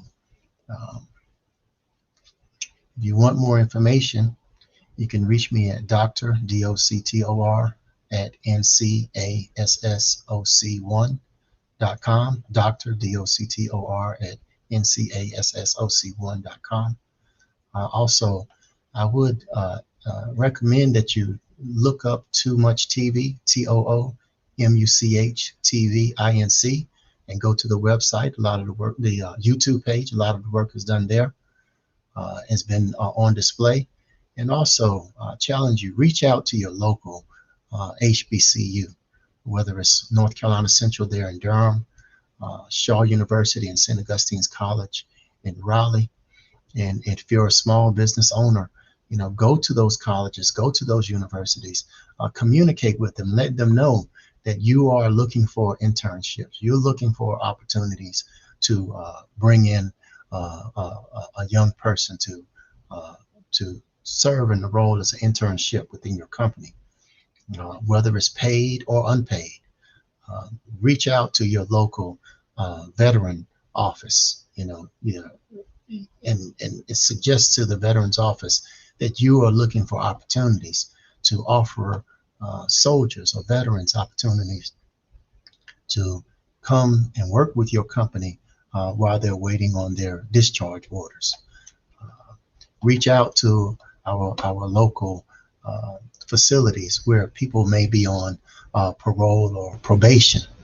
And instead of us being impacted by convict leasing, ask the question, what can my business, what can our business do in order to reach out to those communities and provide job opportunities and on-the-job training as we go into the communities and buy back, fix up, and rebuild the block.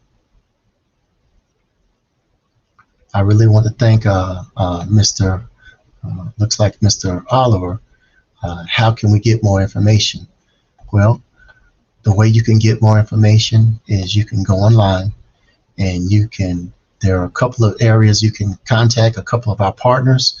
First, you can contact Dr. Eric Kelly, and he can provide that information for you on the Black Business Expo website, as well as the Black Business Expo Facebook page. Also, you can go to TMT Youth Community Foundation.com. We have an excellent partnership working with them. Or you can go to KMT kmt-hvacpros.com. kmt-hvacpros.com, where your comfort is their priority.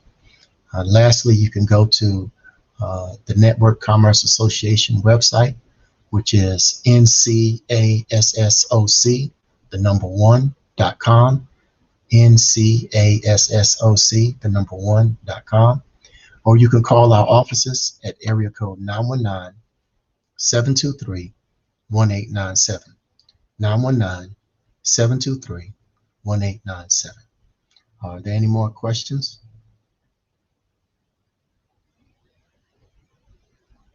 I want to give a salute to Dr. Henry McCoy, who's going to be coming up next, is my understanding. He's an excellent gentleman, currently working with the UNC system, as I recall, also at North Carolina Central University. So I want to give you a salute in advance if you're coming up after me. I'm sure you'll do well.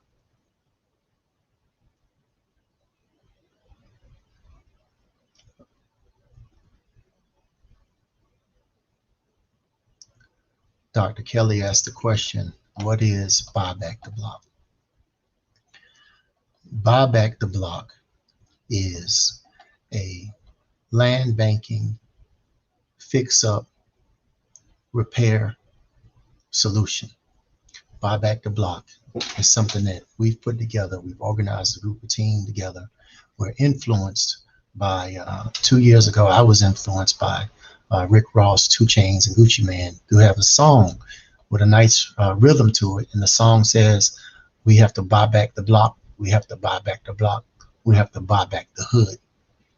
And we buy back, fix up, rebuild the block is an initiative that's designed to do just that.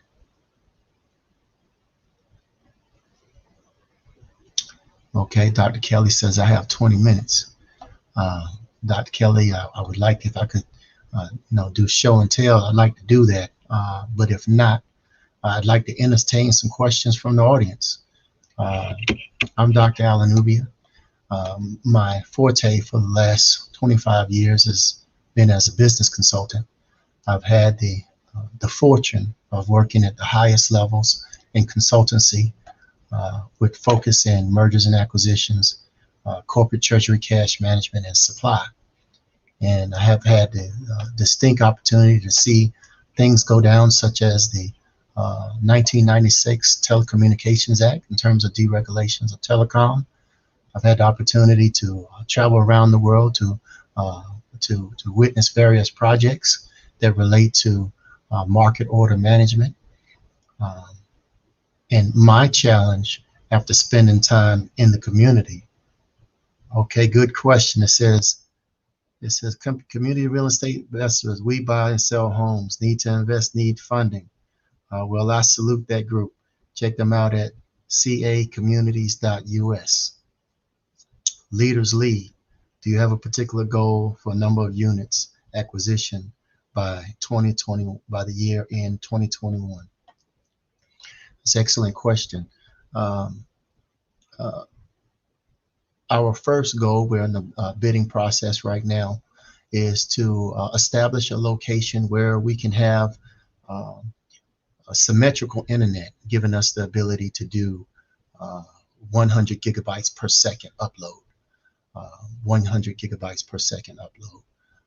Because the challenge in our community and the opportunity in the community is to be able to use not only social media, but able to use over-the-top television and other broadcasting tools in light of moving from an analog to a digital world. So right now, our first goal in 2021 is to establish a facility that we're currently bidding on, and that facility is in excess of 50,000 square feet. We're working with several partners on that initiative right now. However, I do welcome anyone who would like to give me a call and talk about some goals in specific. Some of our goals require mutual non-disclosure, and So I'll just leave that at that. Mutual non-disclosure. So, give us a call and we can discuss that growth goal one-on-one. More questions, Dr. Kelly? More questions, audience?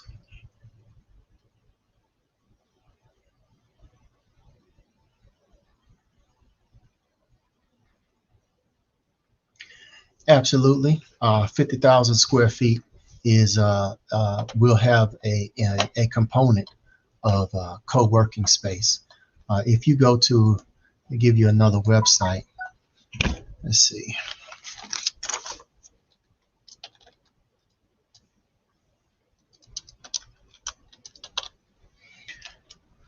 Okay, audience, if you go to www. And I'll see if I can put this in the chat. Maybe Eric or Mark can share it with the group.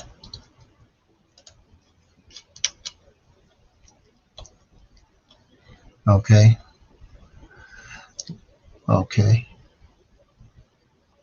To answer your question, yes, we are in the process of negotiating the acquisition of an analog radio station.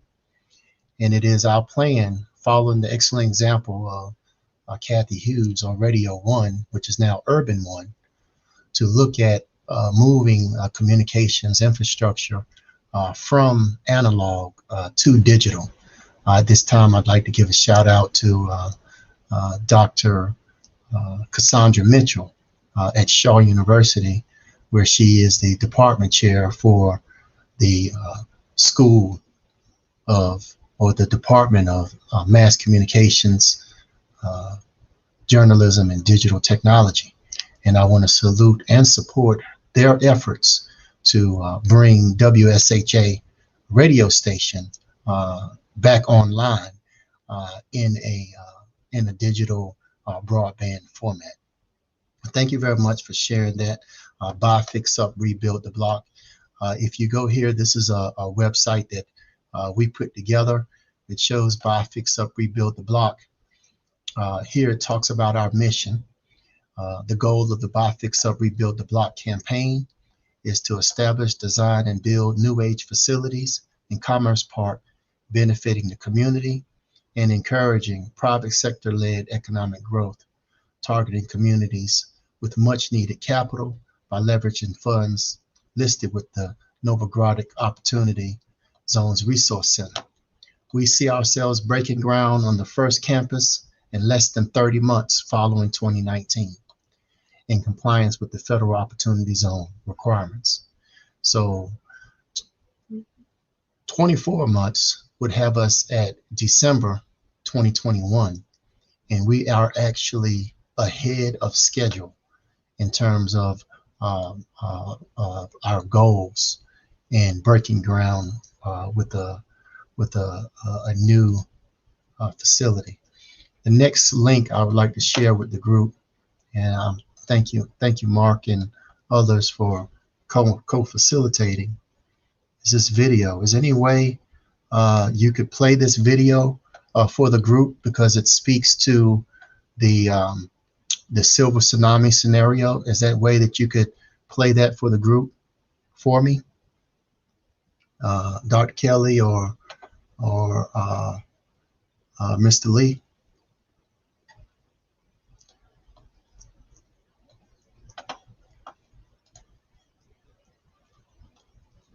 While they're doing that, if you go onto the website, this other website, and you want more information, it's the same website. I'm just going to include it here in the link.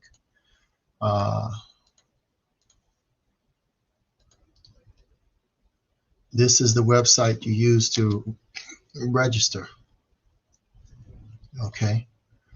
So the website here, if you go to Buy, Fix Up, Rebuild the Block, and you click on where it says membership under Get Involved. Under Get Involved, the website lists realtors, trades, landowners, HBCUs, investors, and membership. So if you go under membership and you click on under membership, if you would be so kind as to fill that out, and that will come directly to our CRM back office, and we'll be more than happy to follow up with those, follow up with persons from there. Okay, it says one at a time. Don't be shy. Ask questions.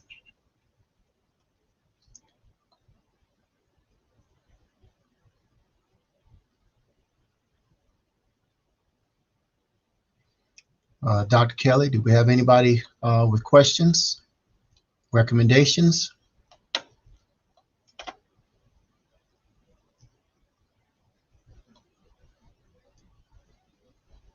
Hit retirement age every day in the United States, and this trend will continue beyond 2029. Over the next 20 years, business owners will transfer over $10 trillion in assets currently held in 12 million privately owned businesses. This affects more than 2.3 million companies and 1 out of 6 workers nationwide, or greater than 25 million people. They say it takes a village to raise a child. That's me, the child, Tamisha Thomas. And as a little girl, unlike most little girls, I dreamed of building community and having a voice in my community. So when I heard about the Silver Tsunami from Dr. Alanubia, founder of Network Commerce Association, I had to go check on my village chief, Matt Senior. I wanted to see if he could benefit from a recent purchase of a Roku station. After all, the future of mass communications would be the marriage of radio and OTT original content creation. Who said Hollywood had to be in California?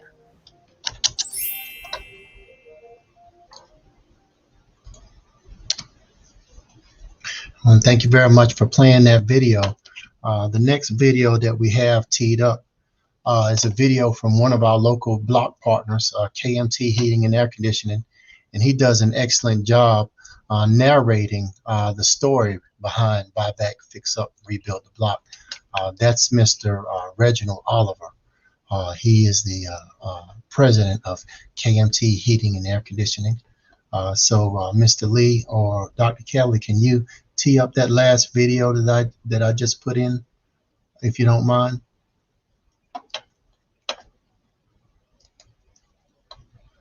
And this is entitled KMT SNCC, Student Network Commerce Community, where our focus is on college, community, and commerce.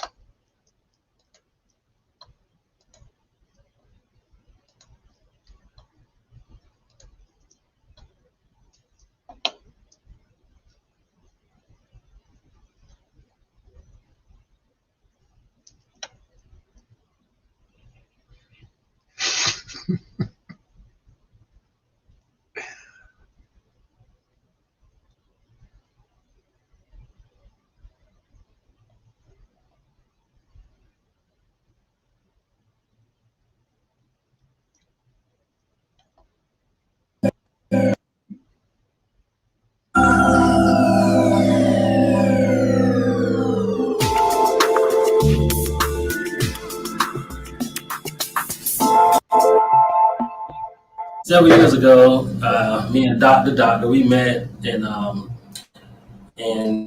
gonna fast forward a little bit. So met, he took on some projects in another state, and KMT was building this capacity. So when we came back together, it's been 4 years now. In the beginning, what we did was we engaged North Carolina, the actual State Department, the Hub Department, various departments within the state, and even out here in the contractor field with other contractors, things of that nature. And we ran into a lot of roadblocks. It's kind of difficult for small minority contractors to get things started. And so what we started looking at was ways that we can just like self-generate our own have our own lead generation in place. And what we started to see was we need this for not just contractors or for my company. We need to tie everybody in to like stimulate the movement of the Black dollar within the community. And so we started working on the plan. And here we are 3 years later. We came up with the block. Doc created that. It came out of his mind. And then Tamisha, he already had a previous relationship with Miss Tamisha Thomas here of Too Much Television, and brought her in from a media perspective. So it's one thing to be able to, when you market, you got to be able to get it out to the people. And so she has brought her expertise to the table, with Doc being the business doctor he is, and then me being a quote unquote operations specialist. Those synergies together, and we've come up with the block. And here we are in the 4th year, and we're engaged at Shaw University. We've engaged several other universities as well, but we want to start right here in Raleigh, North Carolina, right here in our own backyard. And here we are with some of Too Much Television's mentees, Miss Winter, and Miss Anaya, and I'm gonna pass the ball from there.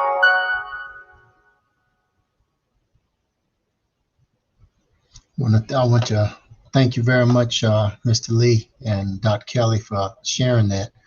That next link, if you see where it says buy, fix up, rebuild the block, can you show them that link? Well, we're not going to get a chance to do that last link. Okay. And you're doing it, but you're doing a great job. You know. Thanks, sir. And I appreciate you taking on the extra minutes that we gave you. As you know, in the background, we're doing so many different things and making sure that things happen. First of all, I want to personally tell you, thank you so very much for being here and sharing your wisdom with people, because a lot of times people don't listen, and the information that you were giving was some very valuable information, not only to my listening audience or our listening audience, but it was very valuable information to individuals who are thinking about, you know, buying the block back. But more important, the economic part that you gave was very important. And then sharing with us the Shaw radio station, which when we begin to talk about the future is digital. And again, we want to thank you so very much for being on. We look forward to all the great things that you do. What are the websites that you have that people can contact you with? Also, I'd like to throw a shout out to Dr. Lynn Wood, who's the new dean at the School of Business at Shaw University. The websites are www.ncassoc1.com.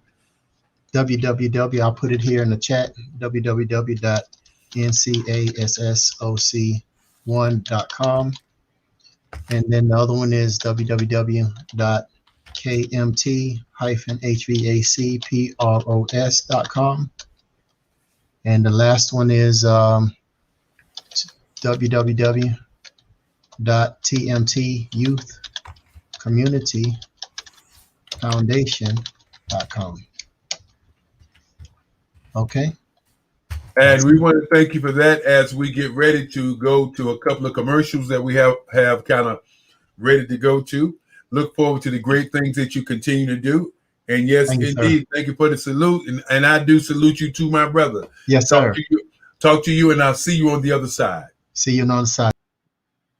And of course, as we continue, it's been a long day. We're right at 4:44. We have 4 more hours to go as we do go to 8 o'clock. But the most important part of what we do is we share information, we give information, and we make sure that you are a part of that information.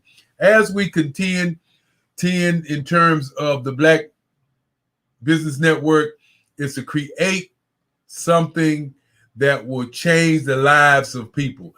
And right now, I'd like to introduce our next guest before we go to the video, a young man who's doing great things. Hey, Jamal, how you doing, man? Doing just fine. How are you? We're doing just great. And of course, what is the name of your topic today? My topic will be empowering people to succeed in business. Empowering people to succeed in business. And where are you from? Where are you out of? I'm hailing West Georgia, Albany, Georgia, as a matter of fact. Well, you know, a lot of times people think everybody's in Durham, North Carolina, but we got people Not from today. all across the world, man. And I wanted to go ahead and let you get that out because I know you're like, look, man, I'm in Georgia. I am not down there with y'all. Oh I yeah. want y'all to know that. But Oh yeah. as we say, the South has something to say. With no further ado, I'd like to introduce to all of you the young man that's going to talk to you about business. And I'll see you on the other side. Thank you so much. Hello, friends. I got family watching, loved ones all over the world. Listen, I refer to you as champions, and I am so thrilled, so elated, so ecstatic to be here on today. My name is Jamar Williams, as already has been told. My name is Jamar Williams. I am the founder, the host, and the CEO of Empowerment 365 with Jamar Williams. All right. Empowerment 365. The mission is very simple. What we do is we seek to inspire, uplift, encourage, and motivate people all over the world, people of all cultures, generations, and races. We are living in some pretty hard times, some pretty tough times right now. And every day presents itself as a challenge. Empowerment 365 serves an ongoing mission through these tough times. All right. We have been serving the community. We have been serving the entire world virtually since September 21st, 2020, a daily mission. There's a reason why it is called Empowerment 365. Every day, weekends included, holidays included, we go so far as to share with you daily uplifting motivational messages that's going to help you get through your day. As by extension, I do serve as a life coach, all right, helping people to create plans, helping people to, get their lives on track and help people to ultimately reach the goals that they desire to reach. All right. By extension, this is what makes me a little different of a life coach than what you would typically probably encounter. I refer to myself as an empowerment specialist. So, unlike the typical life coach, what I am seeking to do when I serve you, I am seeking to help you discover the answers that are already on the inside of you. As that empowerment coach, as that empowerment specialist, I truly do and firmly believe that every champion in this world, every individual has what it takes to truly reach their goals. I refer to you all the time as being someone of unlimited capacity. What does that mean exactly? It means that you have exactly what it takes. The answer's already on the inside of you. If you want to get to that end result, guess what? You have what it takes. I am simply there as an empowerment specialist, as a life coach to help you get to that end result. All right. By extension, of course, I do also serve as a speaker and also as an author. I will talk about some of the works that I have already put forth out there in the community. I will hope that you would go so far as to buy this very empowering, most recent release work that I have written entitled I the Empowered, Recognizing and Releasing the Traits of Greatness Within You. In this book, I go so far as to help you discover and unleash and, of course, unlock the very traits of greatness that are on the inside of you. In this book, what I go so far as to do is to recognize and even acknowledge and help you to confront the very pain that sometimes arises on the inside of you. We are all only mere humans. I'll say that again. We are all only but mere humans. And sometimes, no matter how much education, no matter how much we have been exposed to, sometimes the dangers of life can come to us. All right. Sometimes we endure hardships. Sometimes we will endure challenges that were unpredicted, that were unprecedented, and we feel as if we cannot get through them. Well, I am here to encourage you in this book, I the Empowered, recognizing and releasing the traits of greatness within you, that yes, you can, and yes, you will, because you are that of greatness. You are that of the empowered. And it's just a matter of recognizing those traits of greatness on the inside of you and moving so far as to get to the end result that you desire. All right. So I'm going to go ahead and get started here today. All right, let's see if I can share my screen here.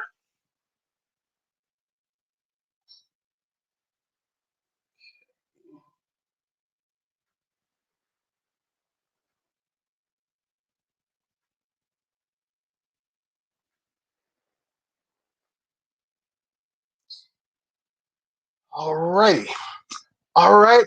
If I read correctly, I think everyone should be able to see my PowerPoint presentation, Empowering People to Succeed in Business. The subtitle I have put forth, placing focus on the one element that truly causes success.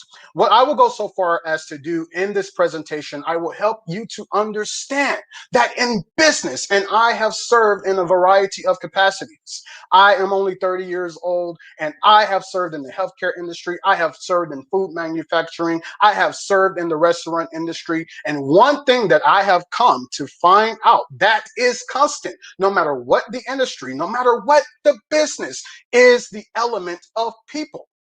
Success is driven by people. Success is created by people. Success is ultimately sustained by people. Now, I want you to, for just a second, I want you to close your eyes. I want you to close your eyes and envision this. I want you to picture this for a moment. How is it we typically view business? How do we go about typically viewing business? The answer to that is through the numbers. I want you to picture a perfect world. In this perfect world, we all get exactly what we want. In this so-called perfect world, we improve without question, without a shadow of a doubt. We improve flawlessly without even trying. We go so far as to set a standard in this perfect world. We go so far as to set a goal. And guess what? We ourselves, once again, without even trying, without even putting forth that much of any effort, we get to that end result. We fulfill that goal. We go over and beyond the standard that we have set or that someone else has set before us. In this perfect world, we do not make mistakes. It's a perfect world, a utopian society. Open your eyes now. When it comes right down to it, what happened to that perfect world? Is it just in the back of your head? Is it just simply a figment of your imagination? The perfect world. Well, the world that we operate in, the world that we exist in, the world that we go about day to day existing in. It's not perfect, as we may all know. All right. It is not perfect. In this world, we all aim, we all desire, we all work, we all push to be able to succeed. And once we get to that finish line, the end result of success is assured. That's in the perfect world.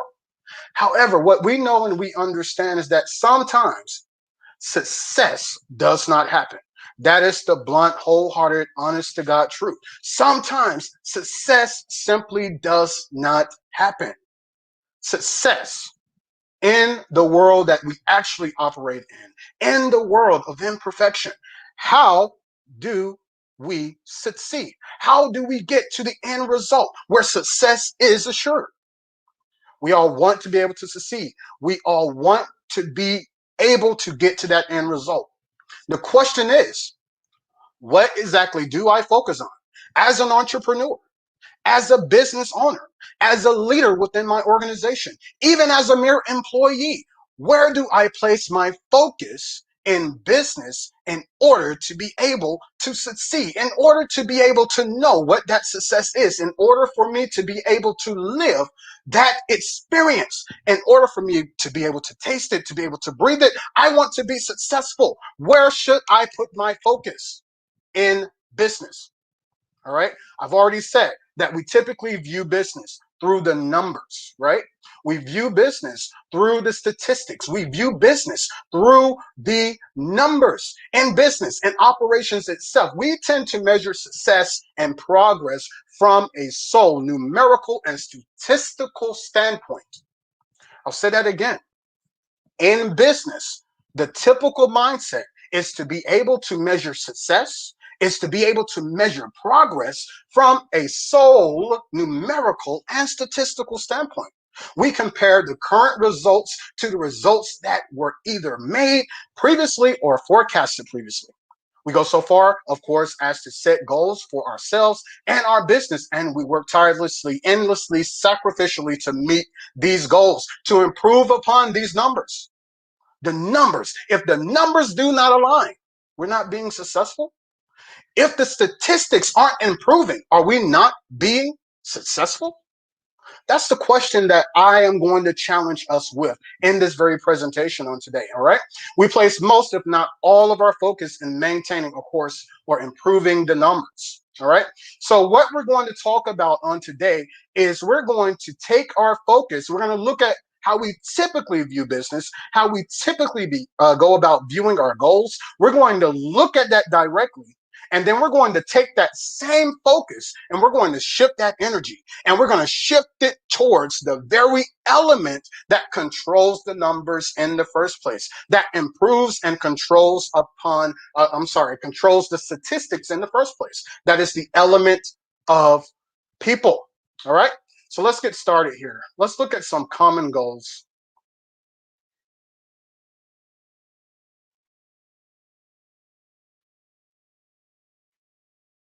All right, some common goals. First and foremost, when it comes right down to it, we all know about sales, right? We all run a business, whether it's we're offering a product, whether we are offering a service, we want to be able to make the sales. We have to be able to make the sales. Why? Because the sales bring in the revenue. The revenue is able to be used throughout the business, of course, to pay for different expenses. And of course, in turn, once those expenses are paid for, in its simplest form, we're able to make a profit. Without the sales, without the revenue, we do not have a business, right? Sales, when it comes to forecast, first and foremost, we all want to be able to forecast a certain number of products to be sold. We're going to work for that forecast. We're going to work endlessly. We're going to work tirelessly. We're going to work sacrificially because we want to be able to meet what is forecasted, or ultimately, as I like to see it, what is expected of us. We want to be able to meet that forecasted sales goal. We work not only to sell as many as are forecasted, however, we will go over and beyond, and we will fight tooth and nail to exceed what is forecasted.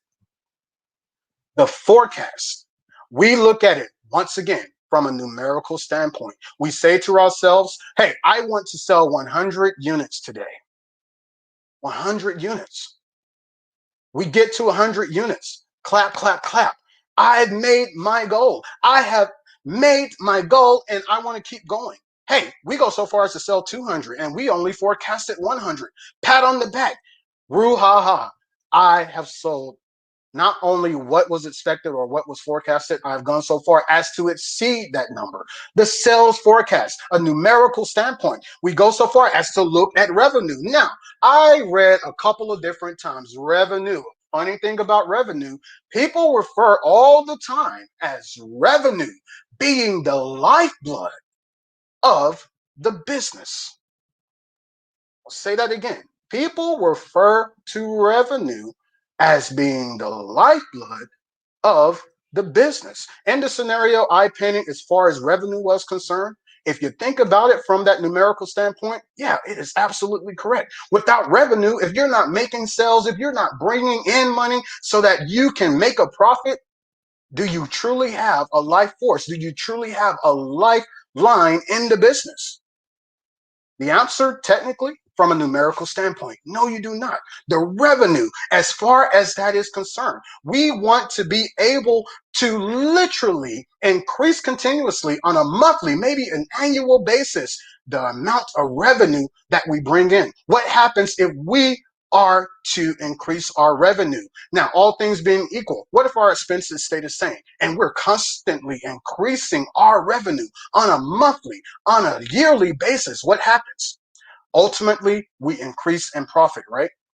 Revenue, the numerical standpoint says that the revenue is the lifeline of the business. All right. Looking at customer lifetime value. Lifetime value. What that simply states is that we want to go so far as to increase the cash value that a typical customer contributes to our business. Contribution. The typical customer, what he or she or they are contributing to our business. The customer as a contribution. We look at it from a statistical standpoint. We have now made our customer into a number, even though the customer is a person, is a group of people, is probably another business being ran by other people. Our customer lifetime value has now gone so far as to convert an actual human being into a number. This number, this statistic now is contributing to our business. The customer viewed now as a statistic, as a number. We go so far as to look at things like production. Let's shift gears a little bit. We look at production. In production, now I've worked in food manufacturing, of course, so all of these, they seem definitely familiar to me. But in production, you talk about on-time delivery. We talk about, and it's very self-explanatory, we want to be able to deliver to our customers what we promise. We want to be able to deliver on time. If I say to a customer, hey, I will produce your product and I will get it to you by this Friday, the on-time delivery phenomenon states that, hey, I am going to deliver to you on time what I promised you. We go so far as to once again convert that to a numerical or a statistical standpoint, and we say we want to be able to increase the percentage of on-time delivery that we put forth in our company, in our production. We want to be able to ultimately eliminate any type of error when it comes to delivering to our customer on time. Cycle time. We want to be able to improve upon the amount of time it takes to produce a product as soon as the order is placed or received. Cycle time. We're looking at it once again from a numerical standpoint. How much time is it taking? By the second, by the minute, by the hour, how much time is it taking? The clock is ticking. We are focused right now on how much time, but we are not focused on who is producing it in the first place. Who is going to produce it and improve upon how they go about producing it in the first place? Once again, we're viewing it from a numerical or a statistical standpoint. We look at throughput. We want to be able to increase the number of units that we produce per hour. 100 units produced in 1 hour. Hey, let's figure out how we're going to get that to 110 per hour. Hey, let's figure out how we're going to get that to 200 per hour. Hey, let's figure out how we can even triple that. What do we need to do? We need to bring in more machinery. We need to bring in X amount of dollars. We need to be able to do this. We're looking at it from a statistical, a numerical standpoint. We need to be able to spend such and such amount of money on such and such, whatever the case may be, in order to increase or improve upon our throughput. But what about, once again, the person that's behind the scenes, the person that's operating that piece of equipment? What about that person that is operating or messing with the dials, trying to figure out how we're going to go from 100 to 110 within that hour? Once again, viewing it from the statistical or numerical standpoint. Changeovers. We want to decrease the amount of time it takes to switch from producing one product to producing the next. Right? We want to be able to improve upon our quality. We want to be able to decrease and ultimately eliminate customer rejects. We want to be able to eliminate the amount of defects within our production. We want to be so efficient. We want to be so on point when it comes to how we produce that we want to eliminate it altogether. But once again, we are looking at it from a statistical. You probably are getting tired of me saying that. We are looking at it from a numerical or a statistical standpoint. We want to be able to improve upon the number of products made correctly the first time without even turning on the rework button, without even having to produce it over again. We're looking at it from a numerical standpoint. Yield variances. We want to be able to exceed our standard production rate. And we look at it as it compares to our actual production rate, right? We look at what the standard says. We should be producing this. We should only be spending this much money when it comes to the cost of producing one single unit of this particular product. We look at the actual comparison and we look at the percentage, whether we deviated from that standard, whether we deviated from a negative standpoint or a positive standpoint. We are looking at it once again from a statistical standpoint. All right. The goals go on, right? We look at the human resources department. Now, we are really going to elaborate upon the human resources department because guess what? The human resources department, the word human is in there. You're looking at a department that literally is supposed to be focused on the people element. Human resources. Now, this is not to knock what the human resources department of your particular company, of your particular business is doing. But all in all, the human resources department is a department that's supposed to be focused on the people, right? However, sometimes it can become commonplace, even for the HR department, to become entrapped at looking at the business, at looking at what is going on in operations, even from a statistical standpoint. You look at acquisition. You look at wanting to attain and recruit the skills and talent necessary. You want to get the most, the biggest bang for your buck, right? You want to be able to take what is invested in your training. You want to be able to take the amount that has been invested in the new hire, and you want to be able to acquire that. You want to be able to retain that, which comes to my next point. Retention. Retention. When it comes to active job openings, and you have hired that new employee, technically, you have invested in this employee. You have now spent the money to hire this new employee, to get them through orientation, to train them up. Now you want to be able to what? Hold on to them, right? You want to be able not to hold on because we look at it from a numerical standpoint. So you want to be able to hold on, not to the person itself, but you want to hold on to what was invested. You want to be able to hold on to the dollar amount. Why? Because you don't want to turn around and spend hundreds, maybe thousands and thousands of dollars and going through the process all over again. So instead of looking at the person that you actually did invest into, you're looking at the fact that what? I don't want to have to spend this money again on the same process over again. Numerical, statistical standpoint. When it comes right down to it, when it comes right down to it, we want to be able to look at our engagement. Engagement, something that requires you to focus directly on people. We get into the mindset and it entraps us into looking at even engagement from a statistical standpoint. Think about this for a second. Higher engagement. What do we do from the human resources perspective? I've seen it to where we've sent out a bunch of surveys, had the employees fill it out. The surveys come back to the human resources department. Maybe they collate it into Excel and they have a nice format of what the survey has concluded for us. And we conclude that and we allow ourselves to say, hey, we are engaged with our employees. We sent out a survey, the employees came back to us, they sent back the survey, and now we have answers. Engagement. Once again, you're looking at the number of surveys that you're turning in, or are you looking directly or speaking directly to the people who filled out that survey in the first place? You look at turnover. To ultimately be eliminated. We've already talked about retention, acquiring that new talent, acquiring that new skill set. We talked about retention. We want to now look at how do we decrease the turnover rate?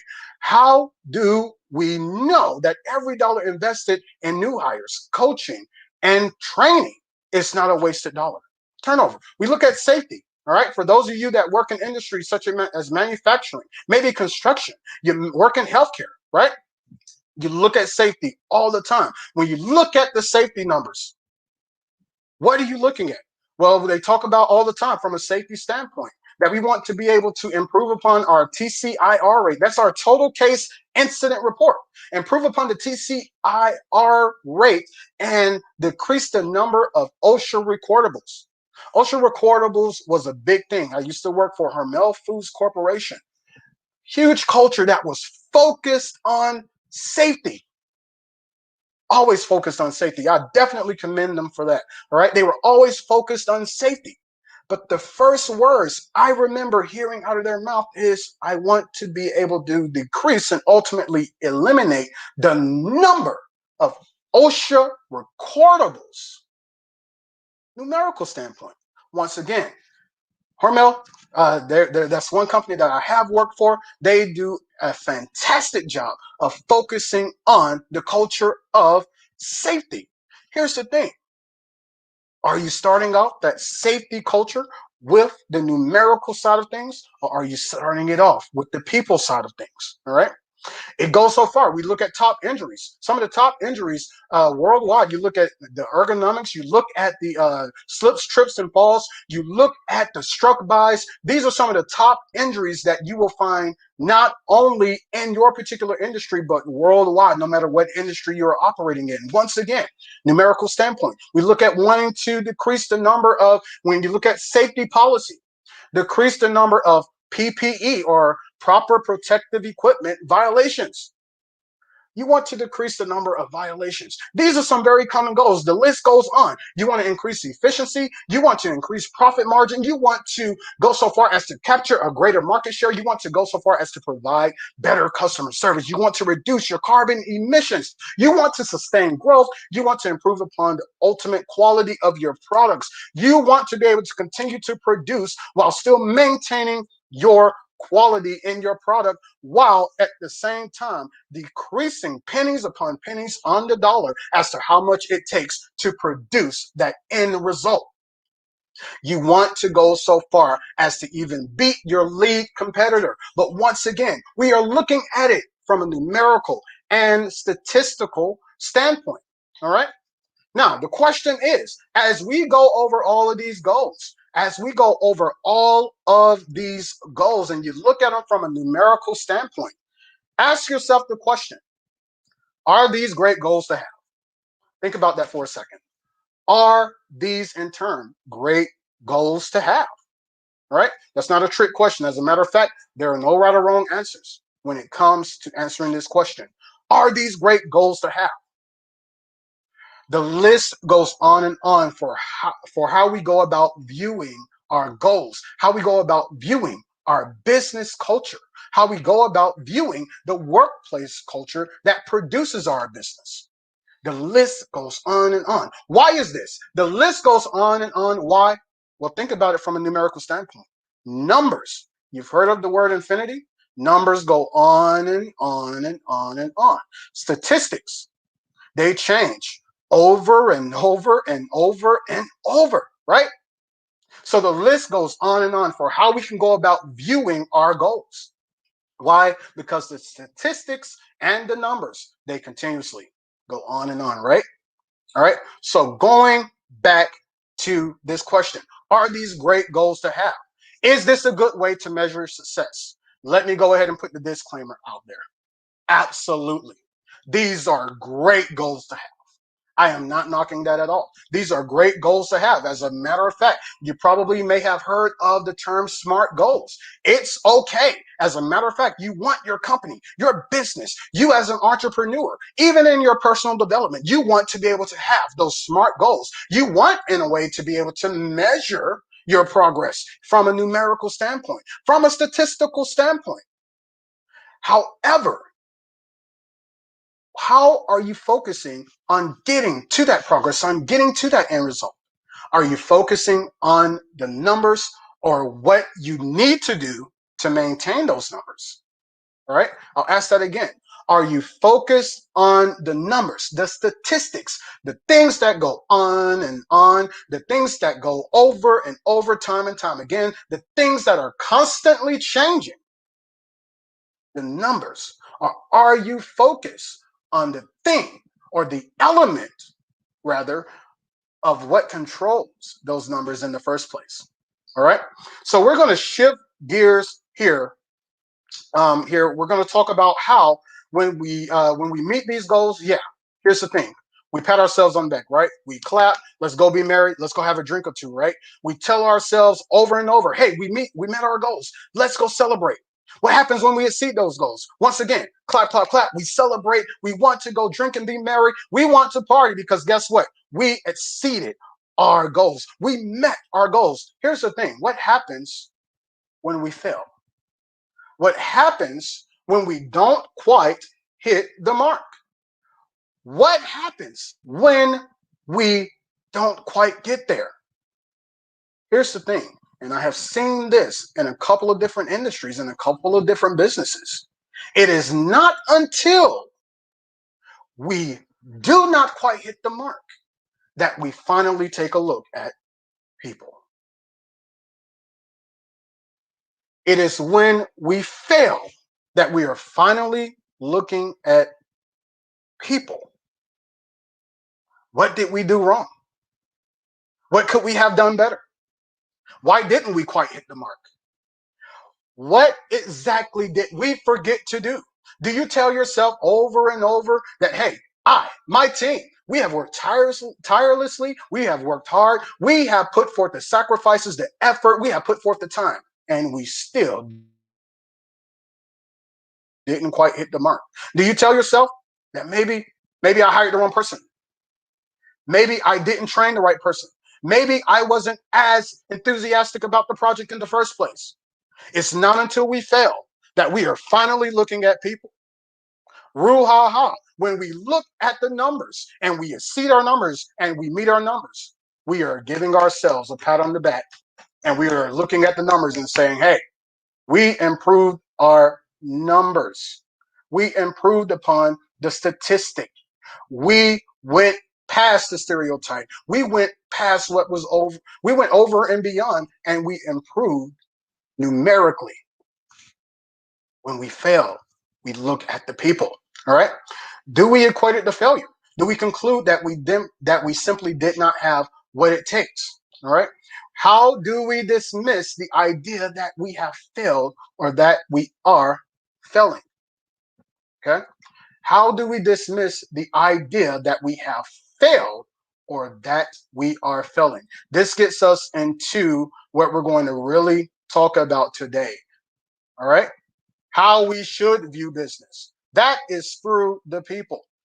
We have viewed time and time again our business, what we want to achieve from a numerical standpoint.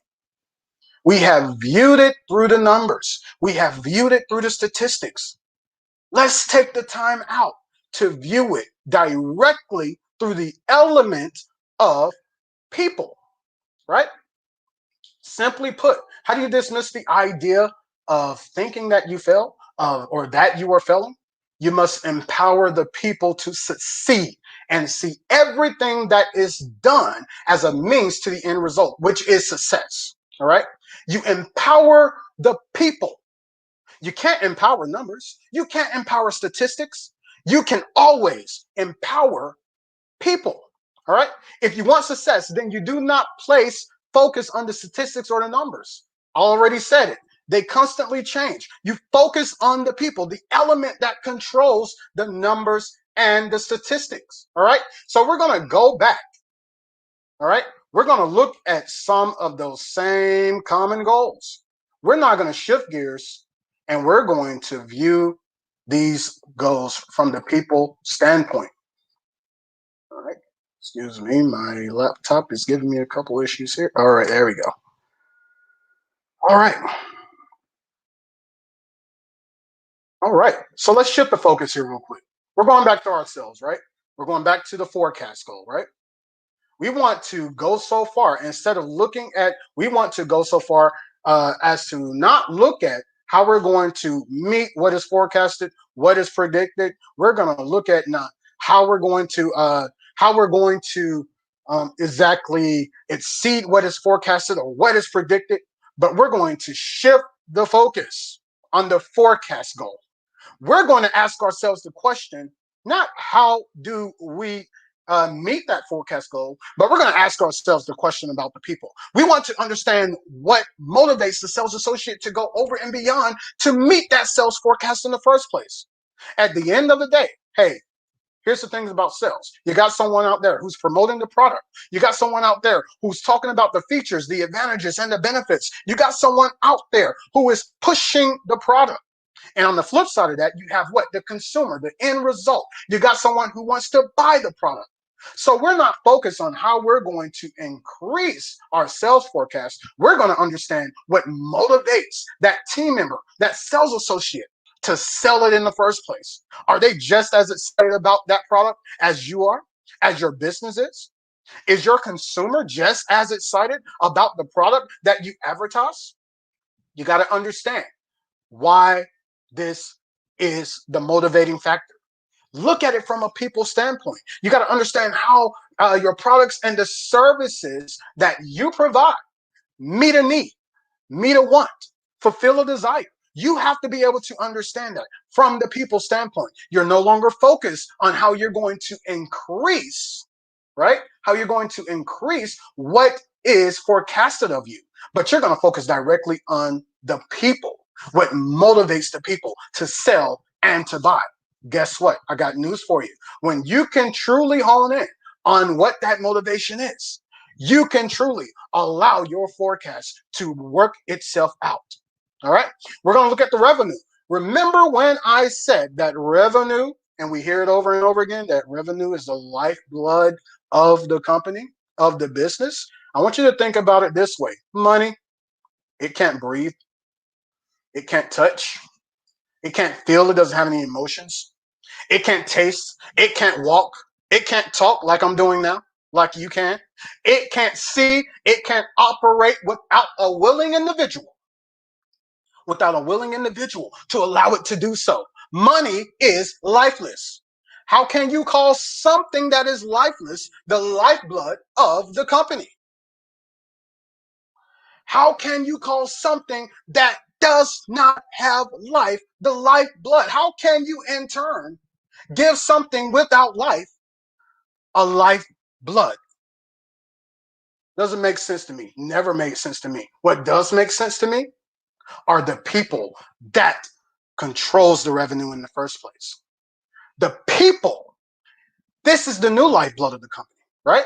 This is the new lifeblood of your sole proprietorship. This is the new lifeblood of the business. The people. It is the people that creates the revenue. It is the people that understands how to grow the revenue. It is the people that understands that without them, revenue does not exist.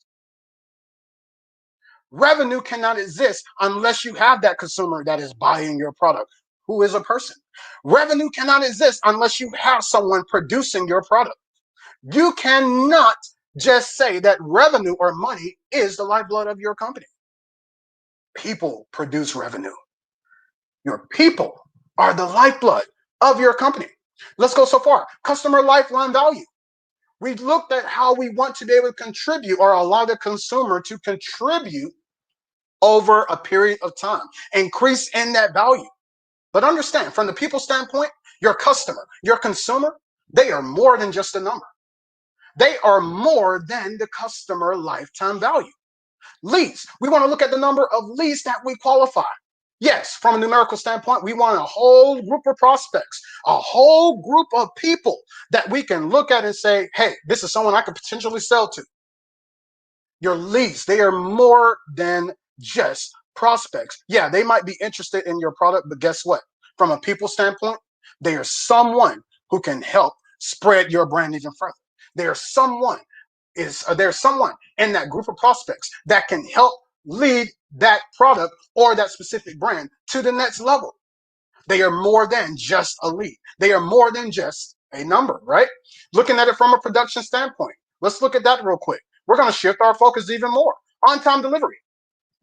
The number. We want to increase from a numerical standpoint. We want to be able to increase upon, right, the number or the percentage of on-time delivery. Well, guess what? When I worked in food manufacturing, I wasn't focused on on-time delivery. Here's the reason why. Because guess what? If you have nobody to produce the product in the first place, you can go ahead and forget about the on-time delivery because no one is there to produce your product, right? I want to understand from the people standpoint. I am a people-oriented leader. That's why I am so passionate about what I do. I want to understand and focus on who is responsible for producing the numbers or the percentage in the first place, the motivation of the workforce. I want to understand what makes this person who is producing this product, what motivates them, what makes them happy, what makes them so motivated that they're going to beat the time that they produced the product the day before. That's what I want to be able to understand. Cycle time. What drives your people? That's the question you ask yourself. You want to be able to improve upon the amount of time that it takes to produce a product as soon as the order is placed and received. Well, guess what? I want to understand exactly what drives the people behind who is producing the product. All right? Throughput. All right. Is your team rallied up to beat the person they wore the day before? I always say the only person that you should be in competition with is the person you wore the day before. The person that you wore, that your team was, that your person on the production line. Who were they yesterday? Were they someone who was a little sluggish? Were they someone who was a little tired? Are they that individual who has maybe 4 children at home? They're a single mother and they came in a little tired? What did you do to help relieve that as maybe a leader in the organization? That's where you want to put your focus, not on throughput. You don't want to preach the numbers. They already know if they didn't meet their goal, they already know that naturally, yeah, we want to be able to meet our goal. We want to be able to produce as much as possible within the hour. Guess what? Sometimes the people need a little help. They need to be motivated. I want to understand what drives them, what pushes them to want to produce more per hour. Downtime. Downtime, when you look at downtime, you want to be able to look at decreasing and ultimately eliminating the amount of time that your machinery is down. For me, I was always asking the question, are my people trained? Are the mechanics trained? Are the electricians trained? Are they constantly being coached? Are they receiving, or do they have the up-to-date manuals in their office? That's what I was constantly asking myself.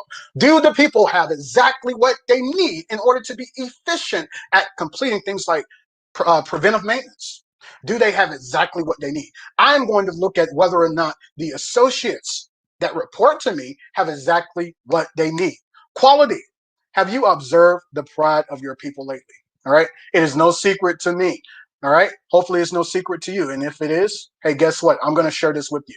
It is no secret that people that do not take pride in their product and what they are producing, they will not produce a quality product. What are you doing to encourage people to be proud of what they do in this workplace? All right. What are you doing to help teach that, to help encourage that? All right. You look at yield variances. All right. How observant are the people on the production floor? Okay. Yield variances. That's the standard versus actual production. Are we wasting a lot? All right. Or are we encouraging our people on the production floor to be as observant, to be as detailed as possible? All right. Are we teaching that? Are we encouraging that? All right. Let's look at it from the HR standpoint. Once again, I'm going to love this part of the conversation because once again, this is the people-oriented department, right? HR department. All right. Let's pull up those goals again. All right. We're going to look at acquisition. Acquisition. All right. Remember, you want to be able to attain and recruit the skills necessary. Here's the thing. What if you completely put a 180-degree turnaround on that? What if we look at the people, quote unquote, and ensure that we provided the skills and the talent? All right. Sometimes it's not all about getting the next piece of talent or the next skill set into the building. Sometimes it's looking at what's already in the building and bringing the skills to them. Retention. Is your workforce happy? Are they happy with management? Are they happy with the type of workplace culture? Are they happy with leadership? Are they happy with the department? Hey, Go so far as to even ask yourself the question and ask your employees the question. Are they happy with themselves? Are they happy with home? All right. That's not to dive into anyone's personal business, but sometimes you have to understand what causes people to leave. No secret. Once again, people that are not happy do not stay. Whether that's an unhappiness caused by your company, your business, or whether that's an unhappiness that's caused on the outside. What are you doing to help mend or connect the two? Or are we simply saying we want to be able to retain? We want to be able to increase upon the amount of people that we retain. Engagement. You want to look at engagement? Ask yourself the question from a people standpoint. Is it real engagement?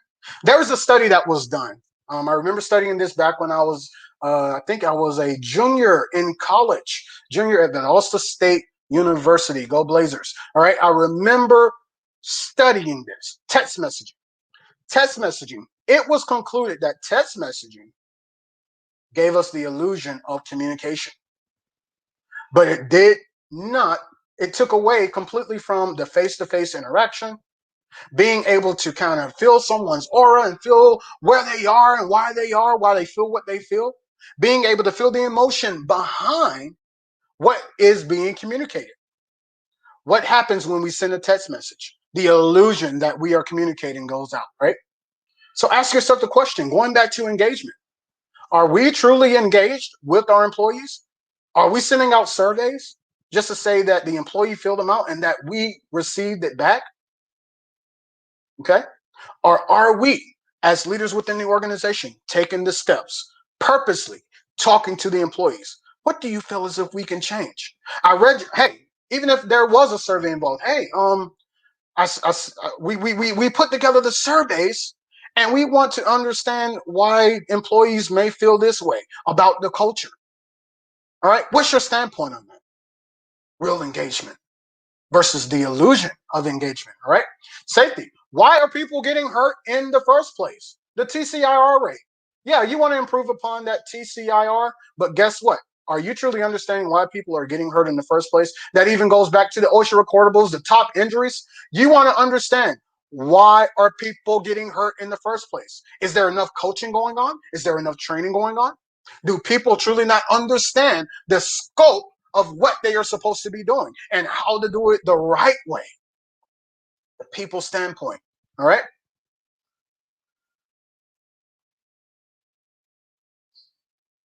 All right. Going back to things like the profit margin. Once again, how do you look at it from a people standpoint? How do we get people to produce more, to sell more? How do we get people to be more efficient? How do we serve our customers in a better fashion? How do we get our people to connect to what we typically saw as numerical? Okay. All right. That's what we want to be able to do. We want to be able to shift the focus because guess what? As I've already stated, from the numerical standpoint, money does not have any lifeblood. Your people do.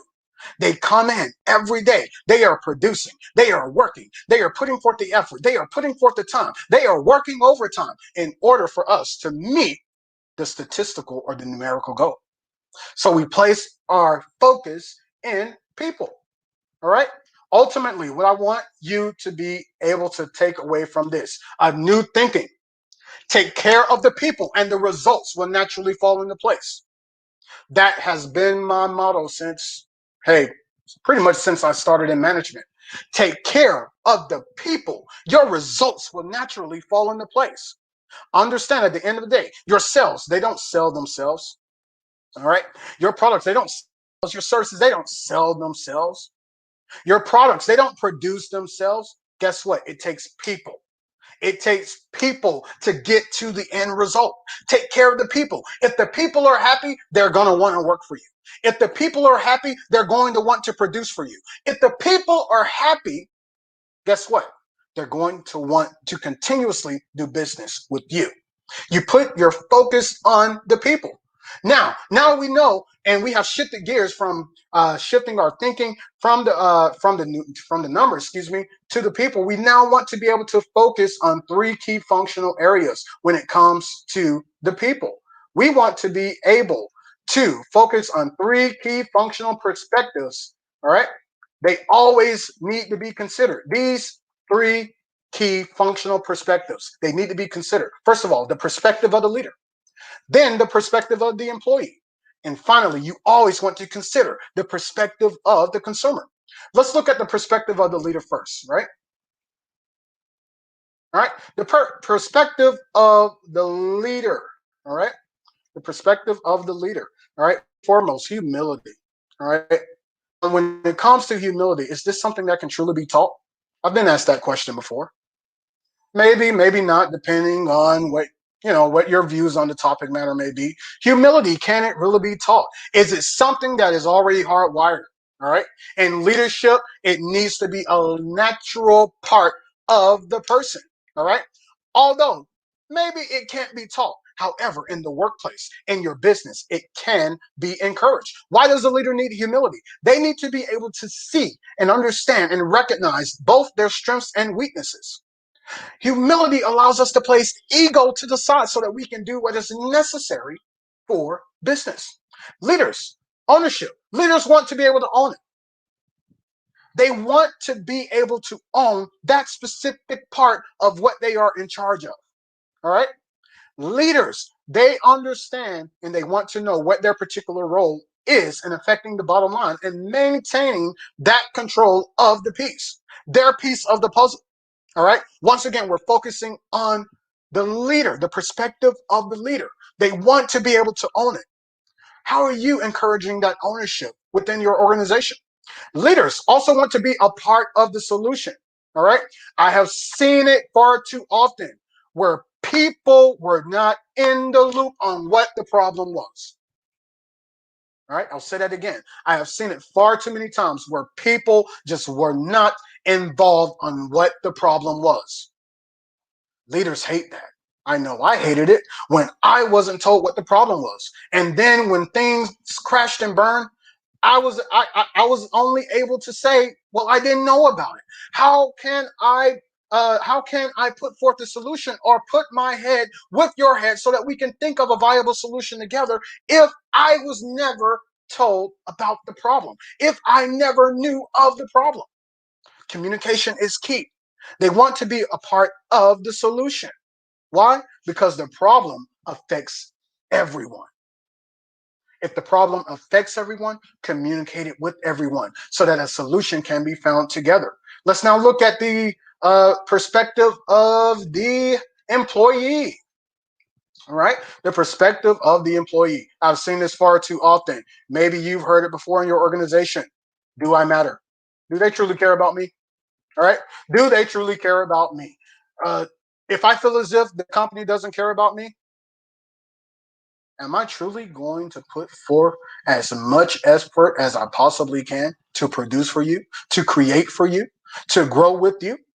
Probably not. Employees want to be able to know and understand that this company is going to do exactly what is necessary. I'll never forget when I was at Hormel Foods Corporation. I had just moved to Austin, Minnesota, was hired on as an associate production supervisor. 2 months into my hire, had no vacation time, was still on probation. I went to my night shift superintendent. I said, hey, I know I don't have any vacation time, but my mom is graduating with her bachelor's degree. I want to be there.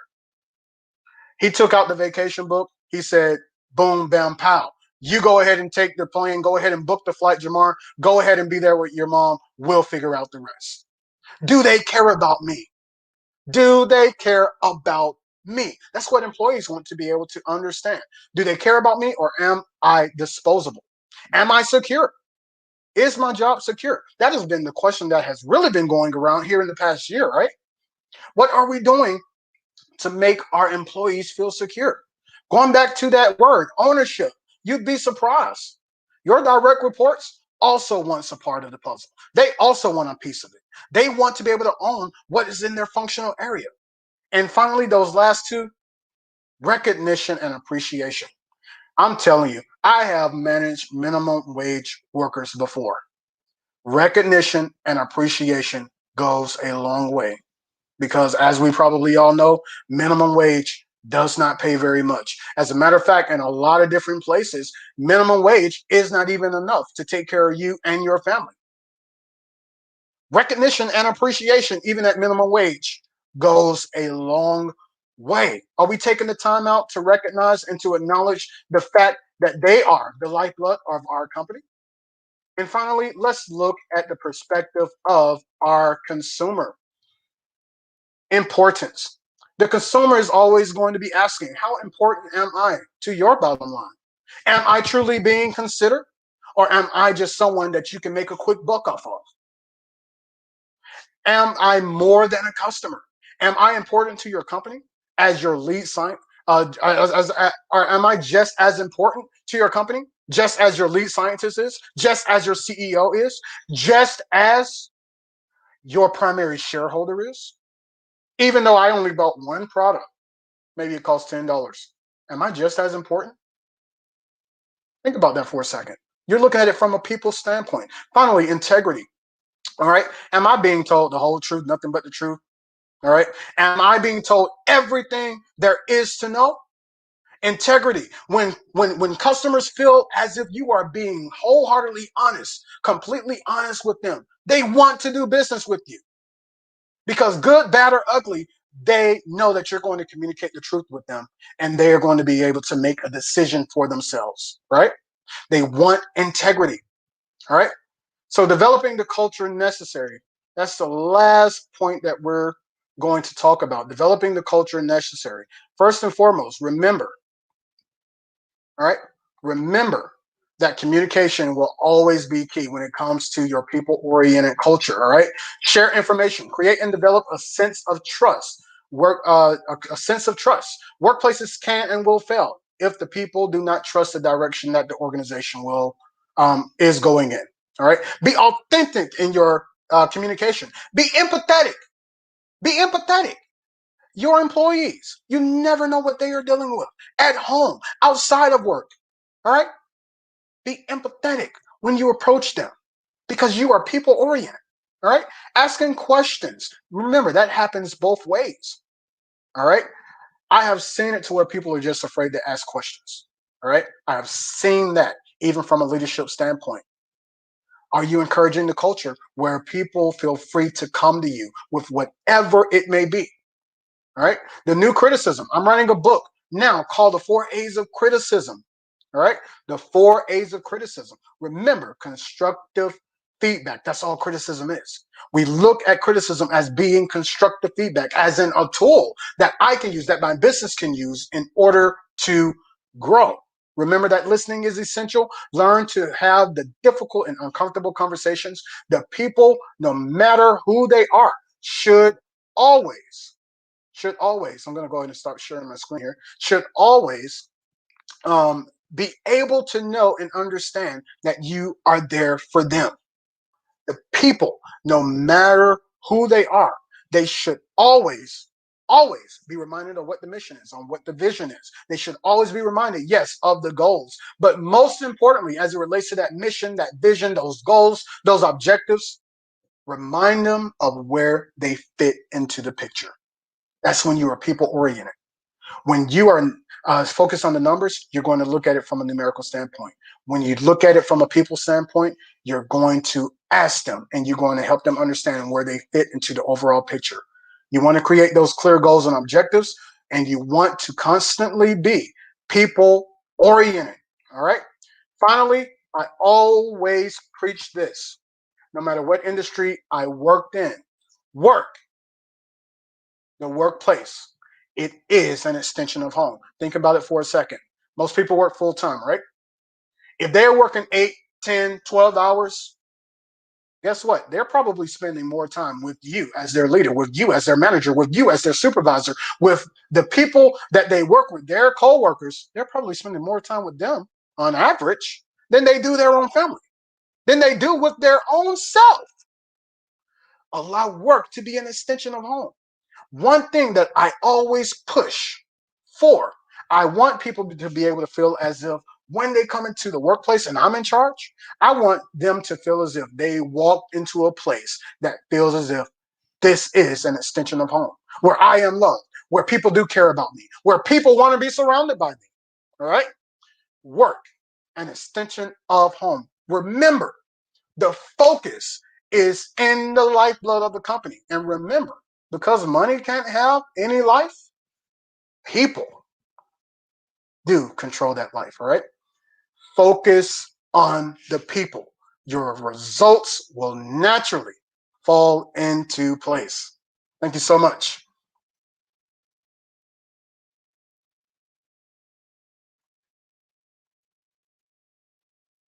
All right. I think I will go ahead and take questions. Dr. Kelly, are you there?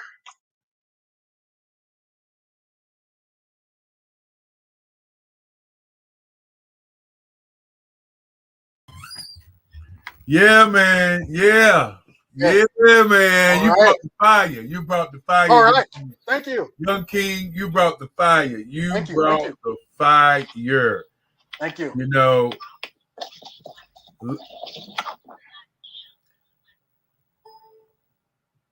that's on my end. That was on my Okay. end. All right.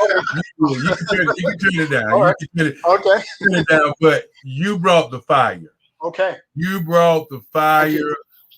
We truly want to thank you for being on our show. Maybe one Thank day you so much. It is such a prestigious honor. Thank you so much. So excited. maybe one day you allow the small people to get on your show. You know, it was awesome. All right. Thank you.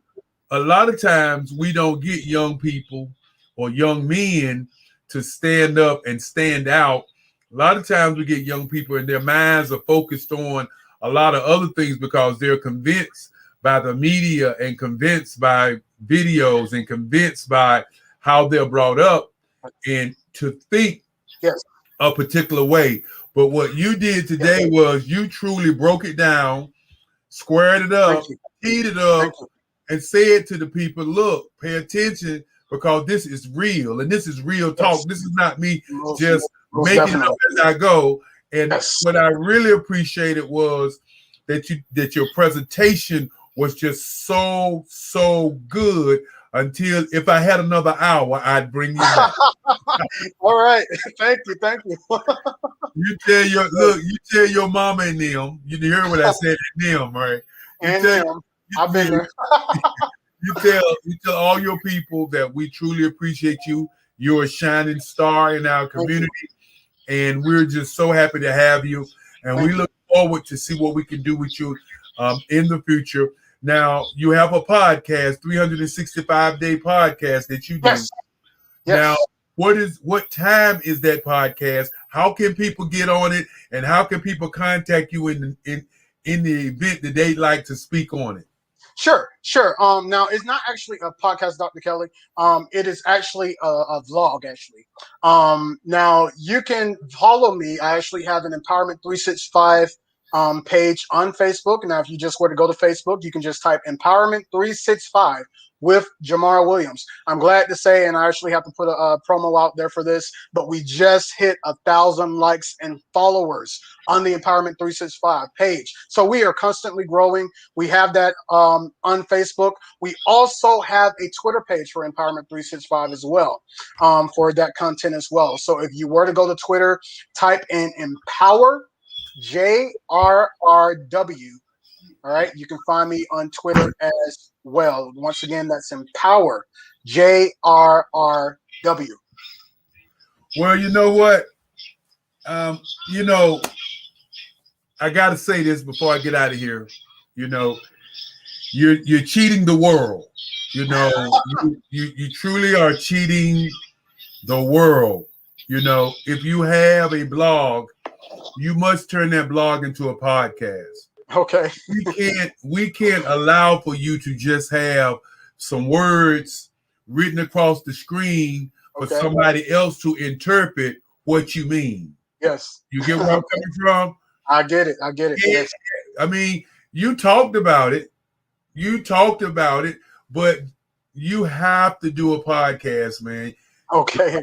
I'm going to give you that as your assignment. Okay, all right. 365 days on that screen, and those 1,000 people, I guarantee you, those 1,000 people will turn into 1 million people. You Wow. have to understand I can believe that. that most people, and I just want to give you a little knowledge. Yes. Most people that plan for a wedding plan for 250 people. Yes. Most people that plan for a funeral plan for around 250 people. If you take that 1,000 people that you got and you give each person their 250 person allotment, which really is 500 people a person, it will move you to 1 million folk. So while you're sitting there thinking, well, all I got is 1,000, no, you have to understand that every person that you have, there's 500 people that think just like they think. Okay? So you gotta, don't make me have to come down to Atlanta and find you,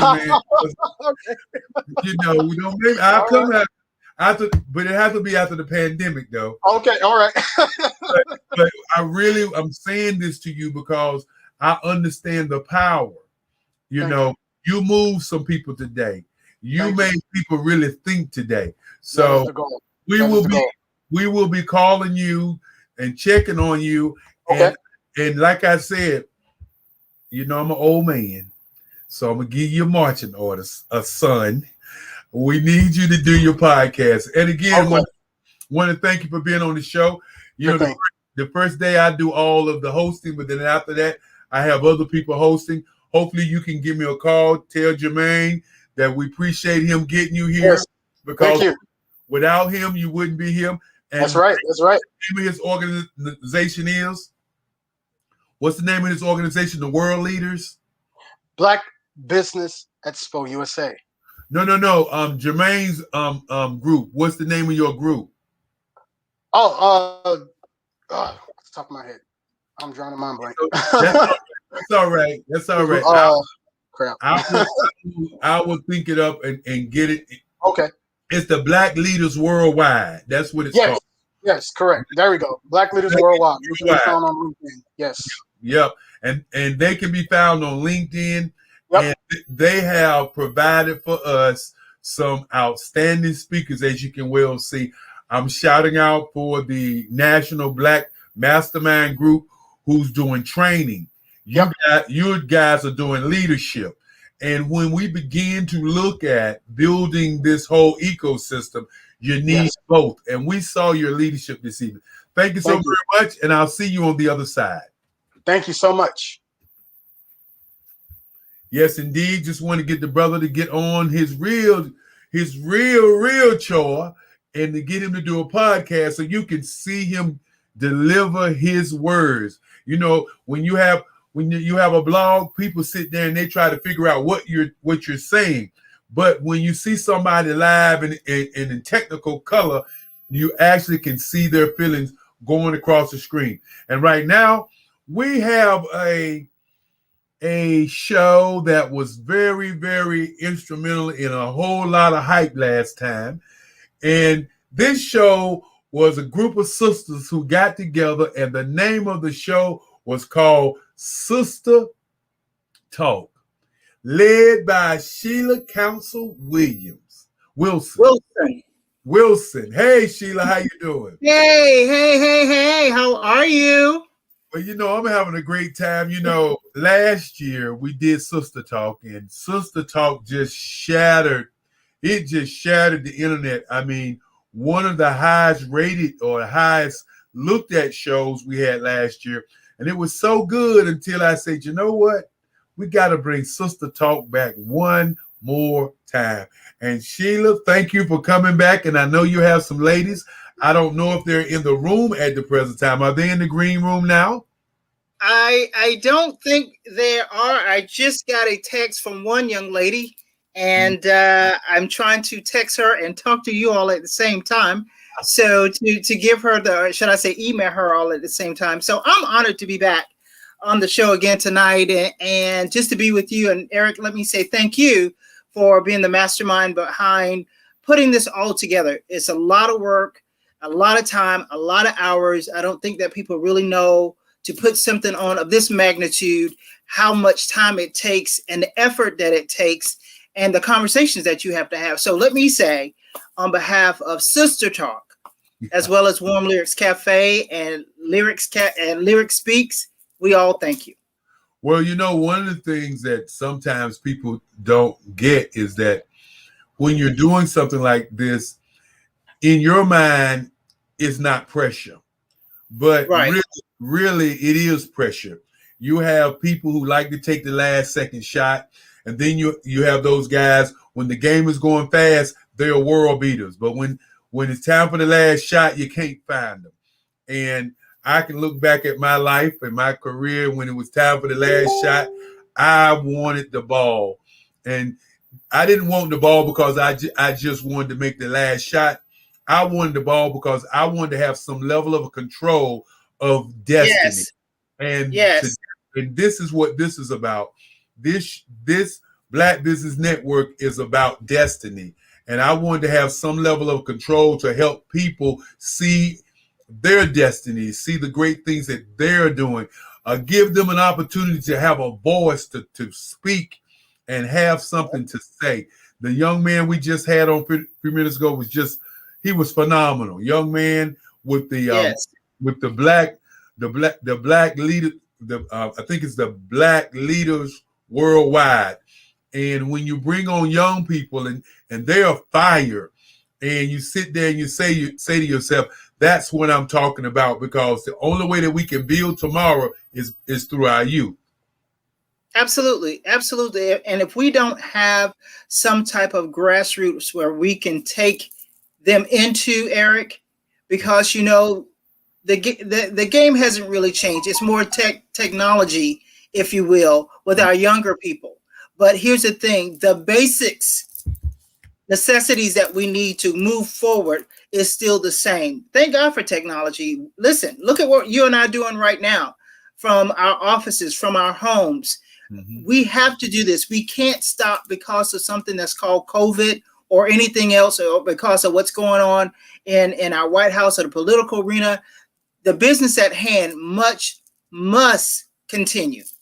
Well, you know, one of the things that you have to begin to understand, and I think many people out there may not understand why we do this. You know, each year here in Durham, North Carolina, we do the Black Business Expo at the Marriott downtown. And what people don't even really know is that when the Marriott was the Omni, it was the Omni Hotel when they first built it. We were doing the Black Business Expo in the Omni Hotel back in 1989. And wow. Look at us now. We're fast forward to 2021, and nobody knew whether or not we would even see this time or space in our lifetime, because sometimes we take it so much for granted that we're going to wake up in the morning. And it gives me more than joy when I'm able to still work with these kids, still look at some kids and say, okay, guys, let's do what we can. I have a waiting list of about 15 kids. As I tell them each year, you know, if we can't do it this year, we'll do something next year. We can't do it this year, we'll do something next year. And those kids look at me and say, well, we understand. And the thing that I wish that we could get across to all of our Black leaders and all of our Black organizations, think about this, Sheila. If we could get, let's just say, 100 Black agents, 100 Black organizations to give out 10 sponsorships, okay? That's 1,000. That's 1,000 kids' lives that are changed to make it happen. I'm not gonna hold you. It looks like a couple of people are here, and you know it's called Sister Talk. And last year, y'all asked me to get out of the room, and so I'm not gonna be asked this year to get out of the room. I'm gonna get out of the room before y'all ask me. And I know you're gonna do a great job. I know you're gonna have a great time. And thank you so very much. But remember, we are raising scholarship funds for the kids. You can go to Black Business Expo USA, and you can donate on the scholarship button to help our kids, because that's what it's about. And I always say, we have to help our kids. We can't wait for somebody to help our kids, because if you notice, the people who are helping our kids has our kids being basketball players, entertainers, singers, and dancers. And what I would like to do is help our kids to be scientists, lawyers, and doctors, and advertising agents, and business owners and entrepreneurs, because 5 of the scholarships go to kids who want to be in entrepreneurship. As a matter of fact, one of our board members changed it and said that we're going to attach to our scholarship a provision where you can get the scholarship, but you got to open a business. Oh, I like that. I like that. And you know what else we need to add to that is the mentorship that goes along with that, and the financial literacy that goes. I love that. I love that. Well, we do have the mentorship piece to follow the kids, but one of the board members was talking about when she was in school, and she said, you know what? I went to school to be a doctor, and I started making jewelry while I was in school, and I ended up running my own jewelry line. And she said she never looked back. And she said that was the best, in her mind, was the best decision she ever made. And my thing is this: you don't know what you don't know until you try it. I agree. And I'm going to get out of the way. I see Natasha is here, so I'm going to let you ladies go ahead and get on your bandwagon. The rest of the ladies will come in. And, of course, I know you, like Sheila, if it's only 2 of y'all, it's going to be Sister Talk.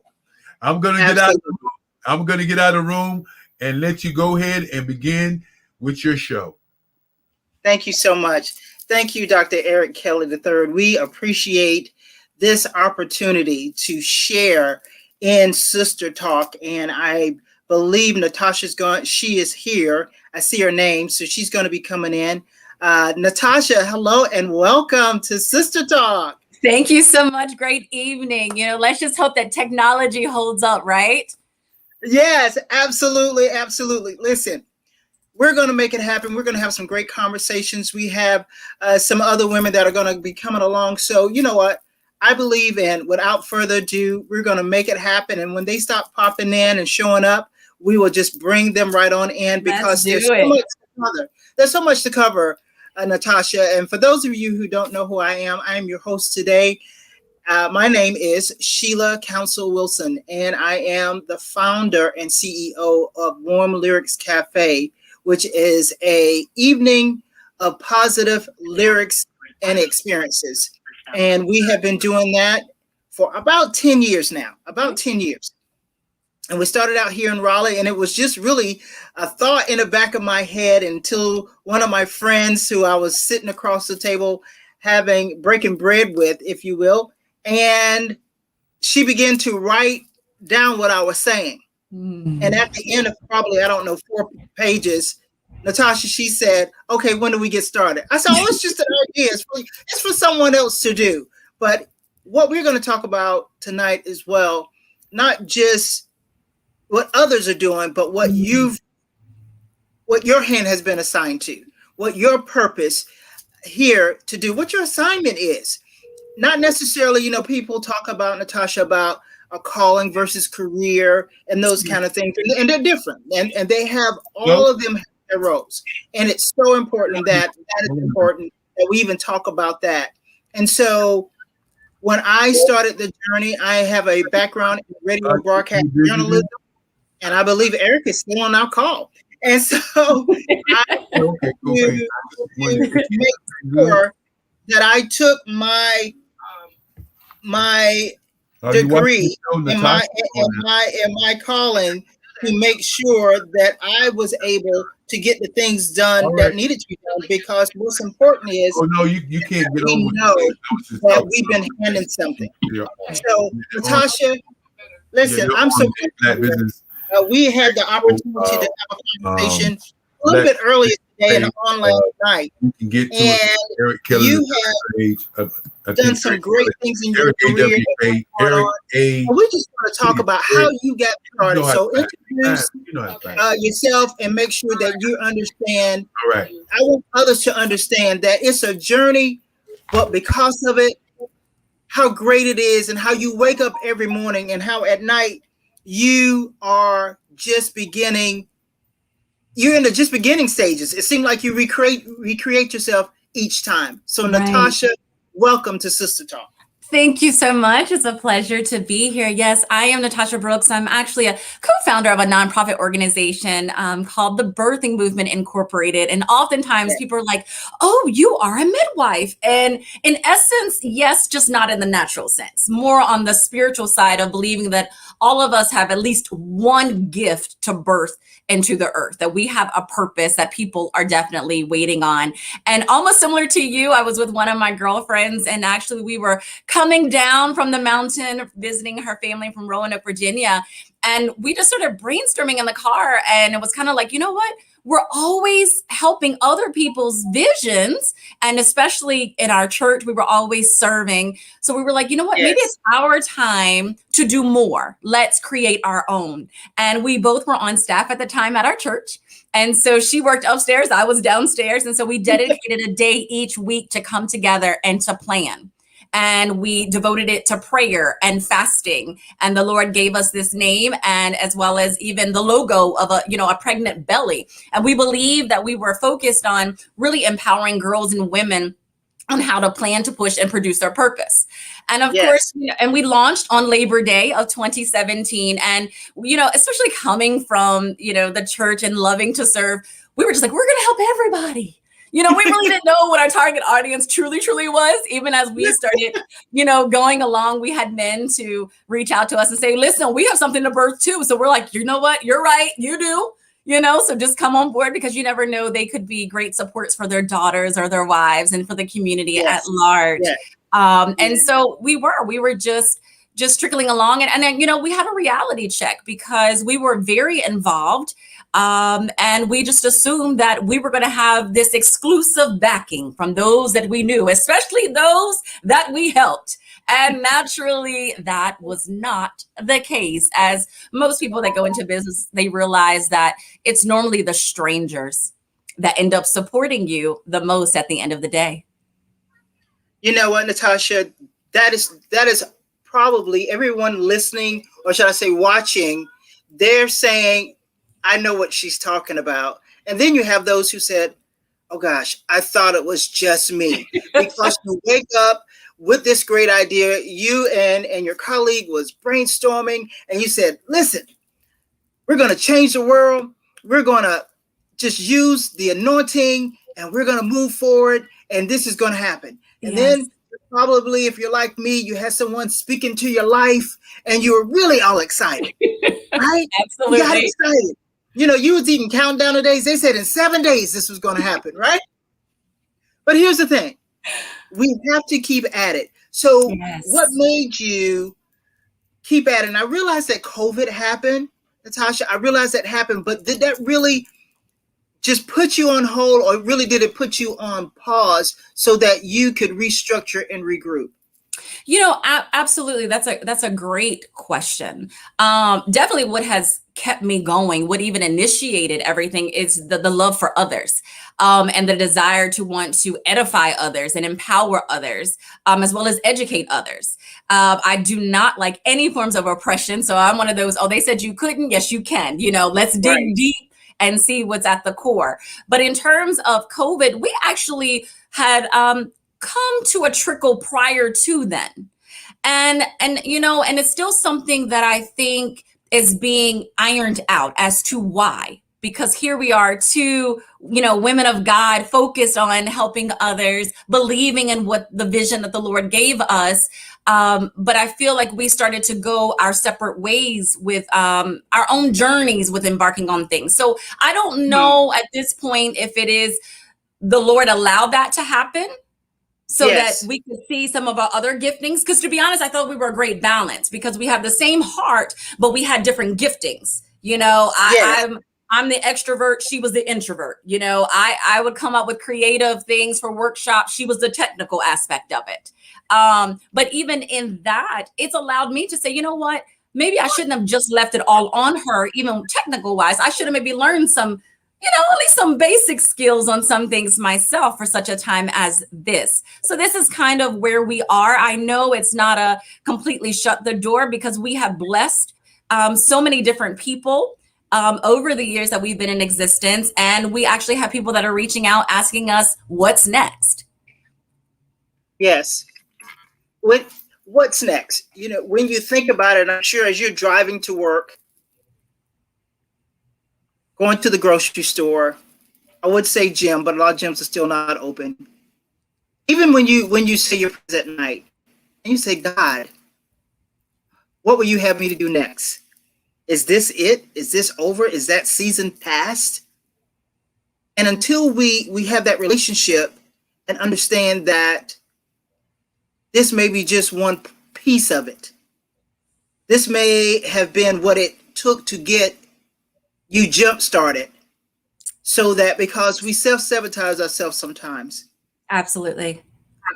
And when we do that, we talk ourselves out of it. We allow what someone else is saying to not, that doesn't, I'll say it this way. If it's not celebrating you, it's not. And so I say, only go where you're celebrated, not where you're tolerated. Absolutely. And so in this celebration time, in this celebration period, Natasha, for you, yes, what is the thing that you feel that, and maybe you don't know just yet, because it's still kind of trying to work itself out, saying, well, maybe I'll just hold on another week or two and then we'll talk about it. Okay, a week or two is gone. All right. And so you find yourself a little discombobulated. What do you feel that could help you right now? I'll say in the natural as well as the spiritual, but what could help you to figure that out where you need to go next? You know what, to be honest, I think sometimes being in the midst of like-minded people, especially those that have endured the same thing, the same situation, it might not be identical, but similar aspects to it. But at the end of the day, core. I think did we lose you, Natasha? I can hear you. Can you hear me? Okay, now you went out there for a second. I think that's because some others are trying to possibly come in, but please finish. Yes, Please I believe again, just revisiting what's at the core and sticking with that. And just because the birthing movement as a whole may be on pause, aspects of it doesn't have to be. So I have to keep moving, because at the end of the day, you can come up with other money and people will come in and out of your life, but time is of the true essence. And once it's gone, it's gone. And so therefore, and I believe that there are people that are waiting on what I have to give. So I believe at this time, I am truly, truly trusting the Lord. And you have to have those moments where you're actually still to be able to even hear him or discern the season that you're in so you can navigate through that. I totally agree. I totally agree 100%, Natasha, because our relationship with him means everything. Absolutely. And for those who are listening and watching and saying, well, I don't know all about this God thing. I just know I want to start a business. And that's fine. And that's fine. For individuals, they really believe that their business will prosper and grow and reach the people that needs to be to be reached, should I say, through the assignment of the individuals of the Sheilas and the Natashas of the world. And when those things happen, we grow and we reach others. And there's a book I like to refer to, and it's called The Dream Giver by Bruce Wilkerson. He is the same individual who wrote The Prayer of Jabez, these are two books that are older, but still prevalent today. And in The Dream Giver, it talks about a person being in a land of familiar. And that's where we get caught up sometimes. Absolutely. This is familiar. This is comfortable. I don't want to do this. I don't want to rock the boat. Well, I know this is going to happen because I've lived it. I've walked it. I've talked it. I've chewed it. All those things. Right. When something's pulling you and tugging you, Natasha, to say, listen, sit down, get in your quiet space, get in your prayer space if that's where you want to go. Go seek counsel. Absolutely. Go to a bank, go to a grant writer, whatever it might be that is dealing with your type of business that you want to be in. And I think there are times that fear wants to kick in, like, well, what if this doesn't work? Let me raise my hand. I'll be honest. But here's what you do know is that when you begin to help people, and they came to you, Natasha, and those who are assisting you, and they said, if it wasn't for you, I don't know what I would have done. Mm-hmm. And when that happens, something within inside you says, it's all worth it. Absolutely. And keep going. Keep going. Absolutely keep going. And you're right. When you're talking about, familiarity, being complacent, being comfortable, oh my goodness, at times can be part of our greatest enemy. Absolutely. And I think oftentimes also, perhaps we've gotten wrapped up in what others told us we should do or who we were and what we should be. Like sometimes people will tell you, you should do this just because you are good at it, but maybe that's not where your passion lies. Correct. When that happens, it is important that we know that we know. And I think sometimes what really messes individuals up when they begin to start a business, their business plan, they don't know where to start, they don't know where to go, where's the funding happening? But what's really important is that you don't give up, that you move forward. Sometimes you have to collect yourself because life happens. Absolutely. And so when the funding is not there, Natasha, when the grants don't come through and you pay an individual to do that for you, right? And then you're now going into your own savings account, 401k, because you believe in what you do. Right. And so when you don't have the ministries that said, oh, as soon as you get started, I'm going to seed into you. Well, just say if it's a bank, whether it's a church or a bank, and you go in and they turn you down. Does that stop the assignment? No. And why do you say no? No, and again, I think it doesn't, because there are lots of other resources out there. And at the end of the day, even again on my faith, if the Lord gave you that vision, he's going to make the provision. It may not come from where you thought it was going to come from, but as long as you keep your faith and you stick to it, it will arise. It definitely will. I mean, people will come out of the woodworks for you. Maybe it might not be the money initially, but it could be some of their technology that you might need. They might have a relationship with some speakers that are willing to do. You might be able to barter trade. But absolutely, it does not stop the assignment. Natasha, when individuals begin to listen to this program, Sister Talk, and they say, what are those two ladies talking about right now? I don't get it. If you feel that there is a business that is birthing, so I have to go on the name of your business, right? Do it, please. And when you begin to have this, and ladies, if you know anything, whether you've had one or know someone who has, that has been in the birthing stages, and they come in stages, right? And what's really important is that those trimesters that come along in the beginning,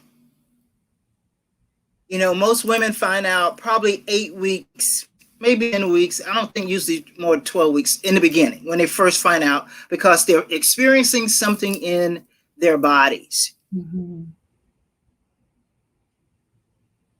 Some things. Okay, I got, is it always about getting the building first? Is it always about getting the staff first? Most people will say, no, it's about getting the money first. Well, no, it really takes the idea and the plan. Now, can that plan change? Yes. Can you tweak it? Yes. Can you go back to the drawing board? Yes. But are you willing to do that? Do you have the endurance that it takes to do that? Do you have the endurance that it takes to go forward even when the bank says no? Even when that partner that you had says, you know what, I think I'm going in a different direction. And I'll promise you, I'm telling you what I know. You'll be like, well, wait a minute. We started this journey together. Right. And then you have to search yourself and make sure you don't take it personal. So as those weeks are growing, and then you realize, okay, I'm through that first trimester. And you look back and you look through the sickness, you look through the headaches, you look at your hormones changing and all those things, your business is changing, your idea, because you may have to write someone out. Let me say that again for someone. You may have to write someone out. Absolutely. Absolutely. Everyone's not down with us. It sounds like it. You heard me say earlier, only go where you celebrate it, not tolerate it. Yes, you have to watch your environment. You can't be in a toxic environment.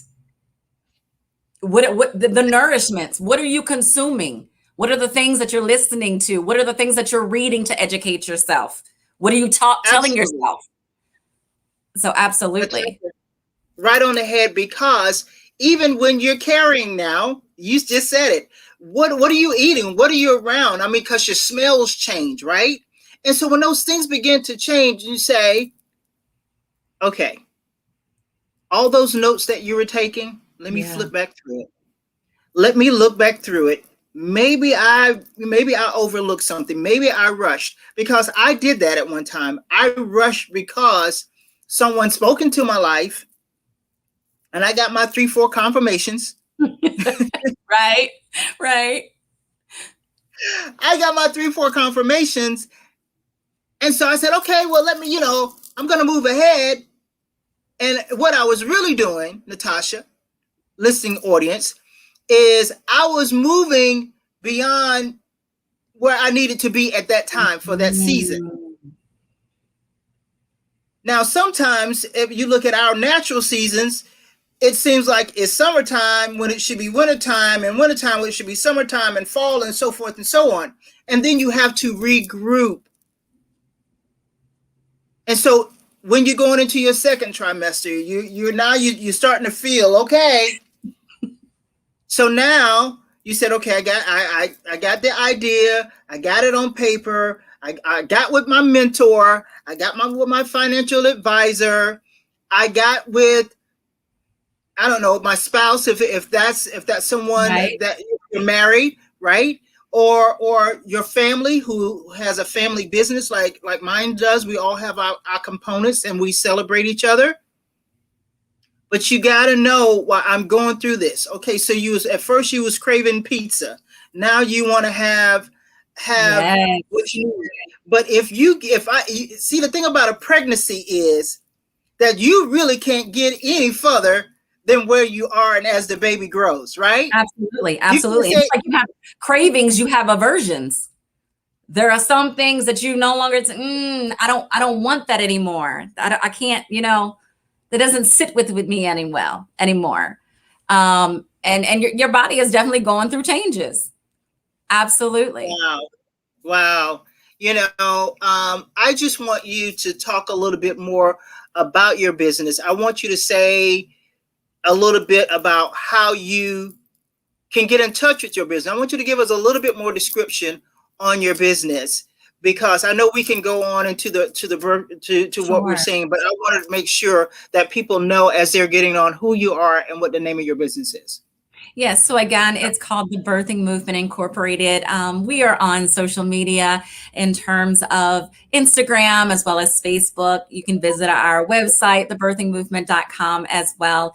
And again, it's about collaborating with other girls and women and some men as well on trying to see what is it that you need assistance with, because everyone's in different phases. There have been individuals as far as young ladies where we've gone into the school system to talk about self-esteem and identity and even bullying, which has been great When it comes to other individuals, there were some that had that book in them, but they just needed some encouragement along the way to help pull it out. And they were able to even get it out on paper and have it published. But it's about being that support. You know, oftentimes people might say, well, you're almost like a counselor. Absolutely. Are you like a life coach to some degree? So it depends on what the need is and are we capable of giving it? We believe that we want to be a great network. So, hey, we will take you as far as we can. And then we will gently, delicately hand you off to somebody that can take you even greater and even further if others have great resources. And that's why it's so wonderful to have a community of people that you can partner with that are able to offer various services. That is so important to all of us because we need those things. And I want everyone to know, and I hope that we can, meet, even offer this.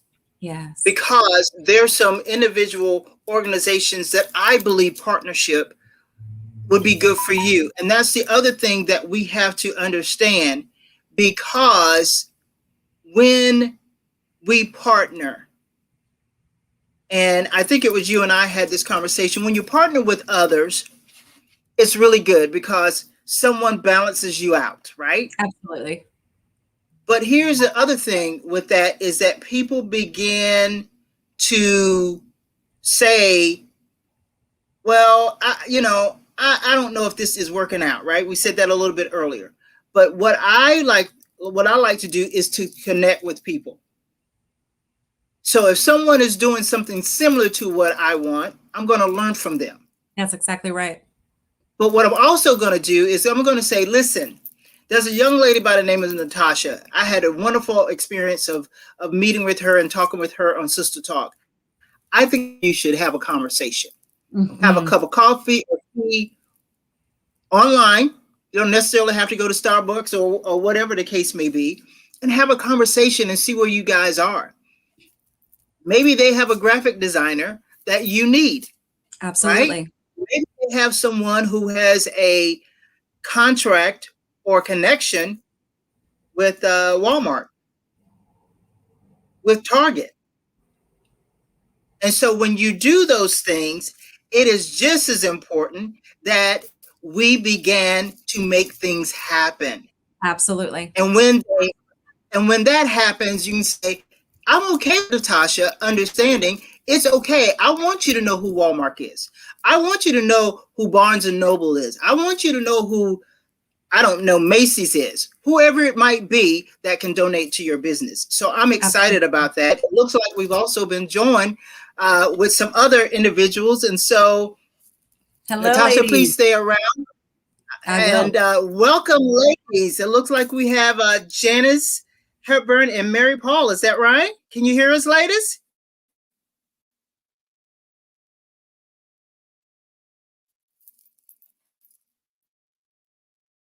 Hi, Janice and Mary. How are you? Can you hear us? Okay, we're gonna let them work on that. I can't hear you. I believe you're muted, ladies. Oh, hi. Can you hear us now? No, yes. Thank you so much. Welcome, Janice Hepburn and Mary Paul. Thank you for joining myself and Natasha. We're here on Sister Talk. I am your host, Sheila Council Wilson, and we're just glad that you were able to work it out. And I was trying to work it to make sure that you would get in. And so without further ado, we just want to say thank you for your time. These ladies are amazing in their own right. And I say that with a little bit of a prejudice, but I won't let everybody know what that prejudice is just yet.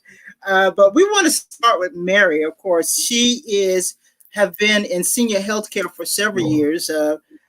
She was an owner for about 6 years, I believe it was, with a senior healthcare assistant living.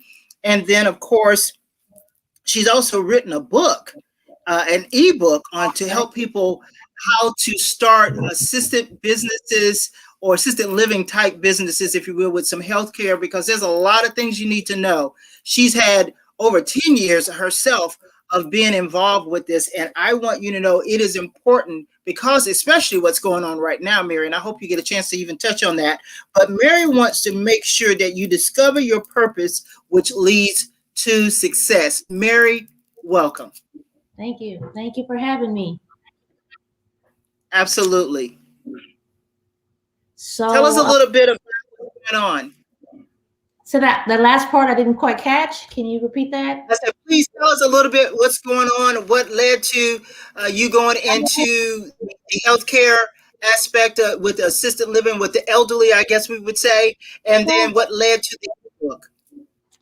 Definitely. I didn't grow up with my grandparents. I only had a paternal grandfather.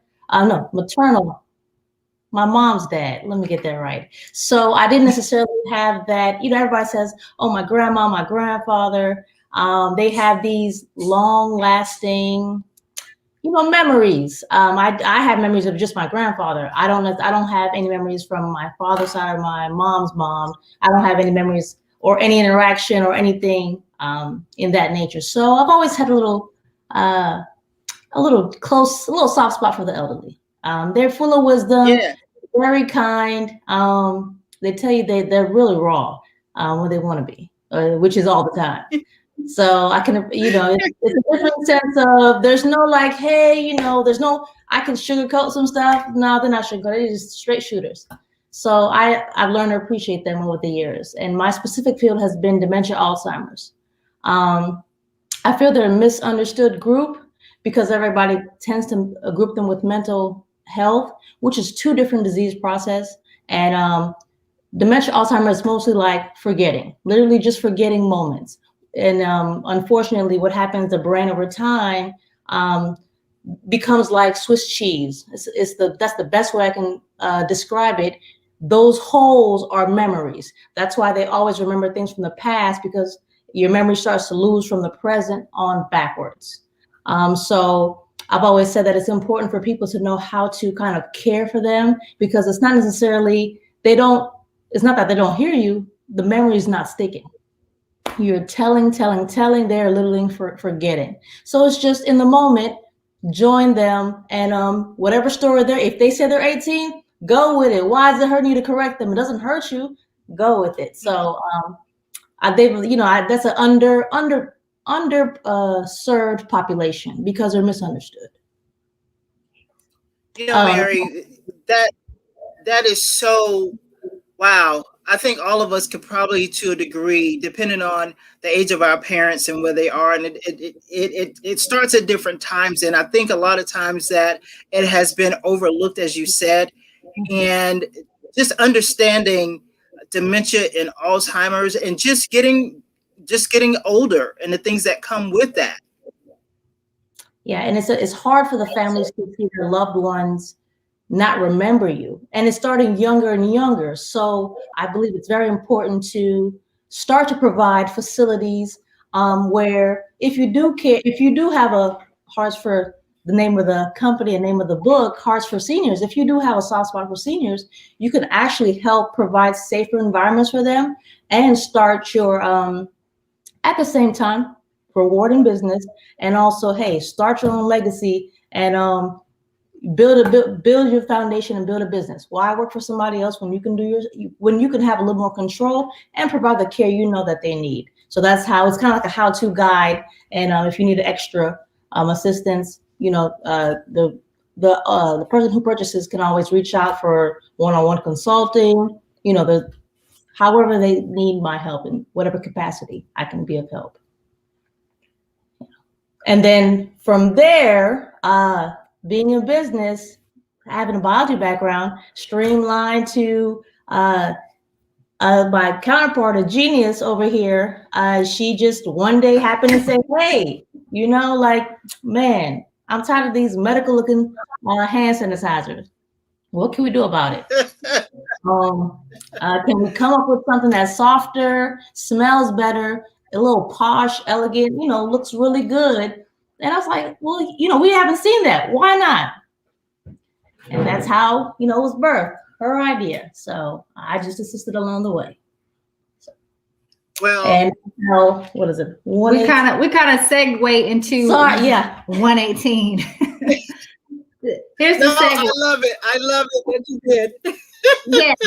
I love it. Thank you, Mary, for segueing into it. Of course, Janice, I do want to give you your proper introduction here. Janice Hepburn, of course, she is just amazing in her own right, and she is the CEO of 118, which is what Mary alluded to. And thank you both for social distancing as you're in the same space. Thank you for that. Switch it out, mask. Absolutely, absolutely. Faith, family, friendship, and films.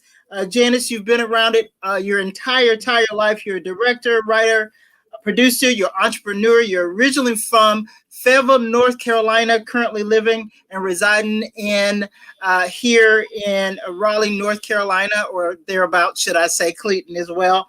And of course, you went to Elon. Let's not leave that out, your alma mater of Elon University. And of course, you pledge Delta Sigma Theta. And I know you guys are a tight group. But Janice, you've been doing some great things, and you still continue to do that. Let us talk a little bit about your films that you have, and then we need to go right into the 118, or we can go right into 118, and then we can talk about the films. Okay. I'll let you decide. I was gonna give her a little time to shine since she gave me some time. But I'll be back. I'll be back.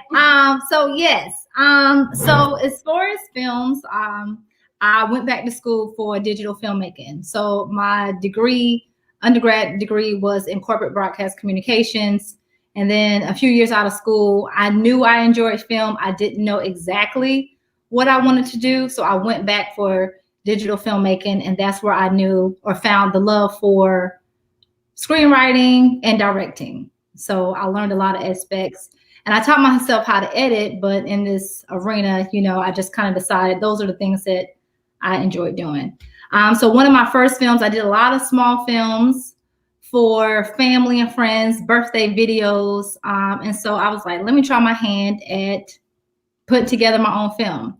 And so my pastor gave me the challenge to put together a Christmas film. And so it was rough, y'all.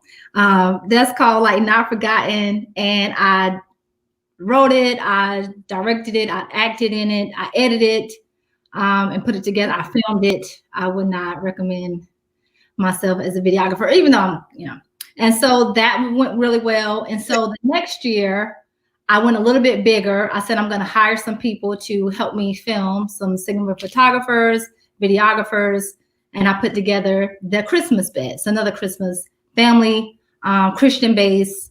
And that I actually put on YouTube. I think currently right now it has over 180,000 maybe views.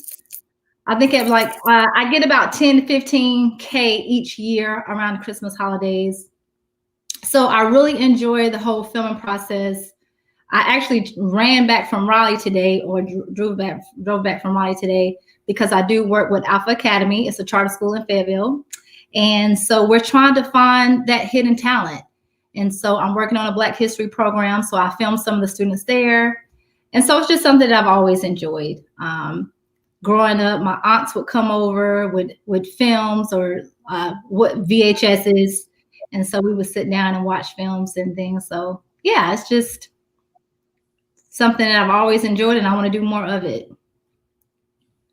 Well, Janice, we want you to do more of it. And we know that along with the film and the plays that you're working on, and of course, finding those hidden gems, those hidden talents, you began to say, hey, there's other things that I can do. And we talked a little bit about, at least offline, we talked a little bit about Model Height that you and your sister put together, which is still phenomenal in its own right.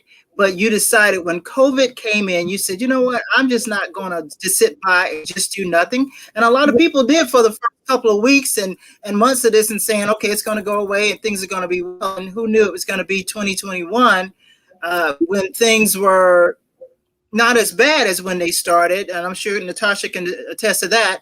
But you said, I'm going to do something about it. I'm going to do something different. And I believe that's when 118 was born. Yes, that is very true. around the time that the pandemic hit, obviously everyone was using a lot more hand sanitizer. And so I was very vigilant in making sure I wash my hands, always using hand sanitizer. I was on the phone with a friend one night. I looked down at my hands and they were so dry, so cracked. And I was like, man, like we need a hand sanitizer that is like, that has healing properties, that helps moisturize the hands. And it should have a pretty bottle. Like, aren't you tired of looking at these medical looking bottles? So she was like, oh yeah, good idea. And I was like, I wonder, can you do that in a spray? You know, just off the top of my head there. And so I ended up calling Mary, who's biology chemist. And I was like, hey, can this be done? I want it organic. I want it to smell good. I want it to be the best of the best. And she said it can be done. And that's all I need to hear. And so we moved really quickly. When did we launch? Now I said it could be done. Never. I see. I'm not the friend you come to who's going to tell you, no, don't do it. I'm like, yeah, let's do it. And then I'm like, wait a minute. Okay, we'll figure it out. So we figured that along the way. Out, yes. I mean, we looked for essentially organic products that weren't so harsh. If you see those that are not the regular alcohol, they still have that bite of a smell. Ours, we look just like, it's got to smell good. So I had to look through different companies, call different manufacturing areas, and just kind of found the alcohol that's subtle, sweet, and kills at the same time. And then I found, especially organic, and found complementary products to add to it to kind of give it that little snazz, the razzle dazzle. So we have essential oils, and we have rose water in our product. That's why we call it hand cleansing spray, because FDA does not allow you to call anything that has essential oils hand sanitizer, right? So we have hand cleansing spray and hand sanitizer with no essential oils. Yes. Because for children, it smells so good, they may, hey, welcome aboard. They may put it in their mouth, try to consume it. So it's a safety regulation. So when we first started this, we're gonna just a little bit. Go ahead. Go ahead. I'm sorry. Oh, no. Actually, Janice, I want you to keep, if Mary can, I think there's other ones, other colors that you have as well. I want her to maybe put some in her hand if you can't hold them all up. Right. Because what we do, it happened to me. Matter of fact, I am going to a dermatologist because of what you were talking about, Janice and Mary. I had the discoloration in my skin, right? Yeah. And so I'm washing my hands, okay? Mostly washing my hands, mostly because I was at home a lot. I didn't have to be out so much. But then when I did go out, people are saying when you walk in the door, can you please get 2 squirts before you walk in? Including the grocery store, even the wipes that you were using. Yeah. And it discolored my hand. Yeah. And then it starts to discolor in other places on my body. And it sounds like, Mary, that you had to do some research, especially when you have skin that have eczema, people who have eczema. How does that affect them when they use the different hand sanitizers and break out, or it's too much alcohol? I think that's probably mostly my issue, is that there been too much alcohol in the products that I use. Or the type of alcohol. A lot of alcohol is those especially chemically made that are not organic or ours is plant-based. Those that are not plant-based, they tend to interact with your chemistry. Like, we all have different DNAs, so it might activate something in you that it might not bother somebody else. But it's just it's cheap, it sells.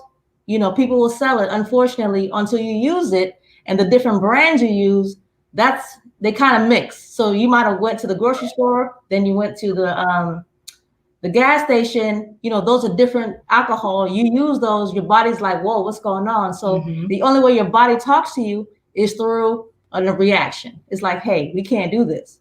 So we went through different process, just trying to find the right ingredients to kind of have it marry. Janice doesn't tell you the good part about it. Did you tell him? No, I didn't. I mean, we're trademarked, Yeah, we're trademarked. We're working on a Yeah. So it's very important. Obviously, you know, Excellent. protect your company. And so that is that was the foundation. The foundation was come up with the name, domain, file, but to make sure we protected our company. So we currently have a provisional patent, and we're trademarked as 118, so no one can come through and try to, you know, take what's ours. And so, yeah. And what else? I don't know. You know, we're in 2 stores. We're in 2 stores in Raleigh. Yes, we are in a few markets in Raleigh, and I mean, you know, God is great. We really started the process, I think, in the summer of 2020. Yeah. And since then, we have sold so many of these. It's kind of like Mary says this thing. People just need to see it. When people see it, and we know people are kind of going through a pandemic, but when they are out traveling in restaurants, it's so nice. This is one of those things that you can keep on your table, and it's not tacky. Yeah. To keep your hand sanitizer on the dinner table. You know, so we just wanted to make it, you know, marry with the experience that you're having. If you're in a fine dining restaurant or establishment, have one of these out, spray. Waiters, servers, they always ask, they're like, what is that? You know, they think we have what mascara? Like, no, they think we got lip gloss or something sitting on the table, and we're like, no, this is our hand sanitizer. And so, yeah, we're just really excited about it. We started looking to expand. I'll be right back. Hold the line. With some things. Hold the line. With some things. We want to take. I don't even know how much time. Okay, Mary. Yeah, I don't know how much time we have to talk, but we have. This is our new.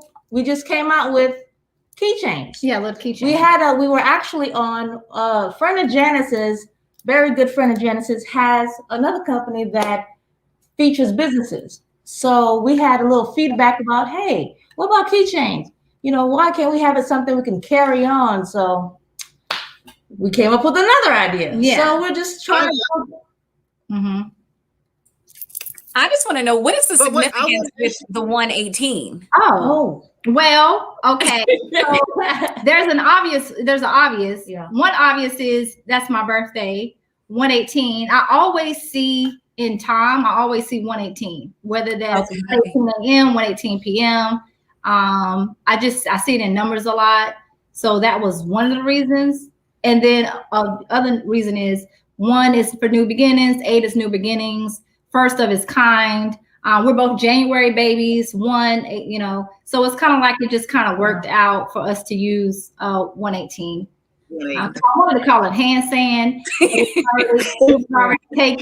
guess now that I think about it, maybe that was a little country to say hand sand. So it's a little bit more elegant.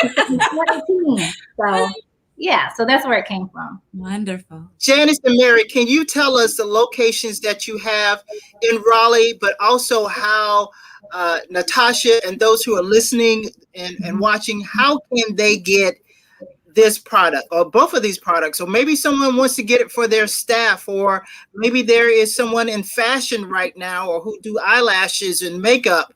Maybe that'll be something that they can partner with you to give out to their clients. Yes, I'm gonna let Mary tell you where they are, because she's the one that kind of goes out and does all the marketing. She goes in there, handles, and say, hey, you know, and they buy. I just share. You know, if you see it, you see it, you try, you just love it. You can't help it. But we did a big event in what, I don't know what month that was. That was in December. It was in December. December was busy, and nobody know this, and I don't even know if I'm supposed to share this. She's no longer. Oh, she's no longer, so we can say it. She resigned under Trump. Yes. Who was she? The Secretary of Education. Secretary of Education. What is her name? Gosh, what's that? Secretary of Education. Former Secretary of Education. Former Secretary of Education. She is a billionaire. I can't think of her name. Wow. Sandra? No. I can't remember. You talking about Betty? It's okay. Was it Betty? Oh, hold on. We're gonna find we'll figure it out. But yeah. Mary, She's finding it out. Tell us where the locations are. Betsy. Betsy. That's yeah. So we did. They came actually to a school in Fayetteville, North Carolina. They did like a forum for education, and so we had it laid out for everyone on the table, all of the political figures, and she also got one in ticket. So that was really exciting for us. But tell them where it's at. Else is that, Mary? You can get it online at 118company.com, and the 2 stores is let me spell that out. 1 spelled out ONE 18, the number 18company.com, because you got to make sure it's. I should have put it. I can put it in the chat. And then the 2 stores in Raleigh are NoFo at Pig. It's over there in 5 Points on Glenwood South. And the other one is Harmony Farms. It's a health food store. We just actually got in there Saturday. So love that store. That's one of my favorite stores. So we're trying to, everywhere you turn around, you're gonna see 118. And as female, there aren't manufacturing companies that are Black owned, female. So it says, hey, you can be in the industrial aspect of business and still be a female.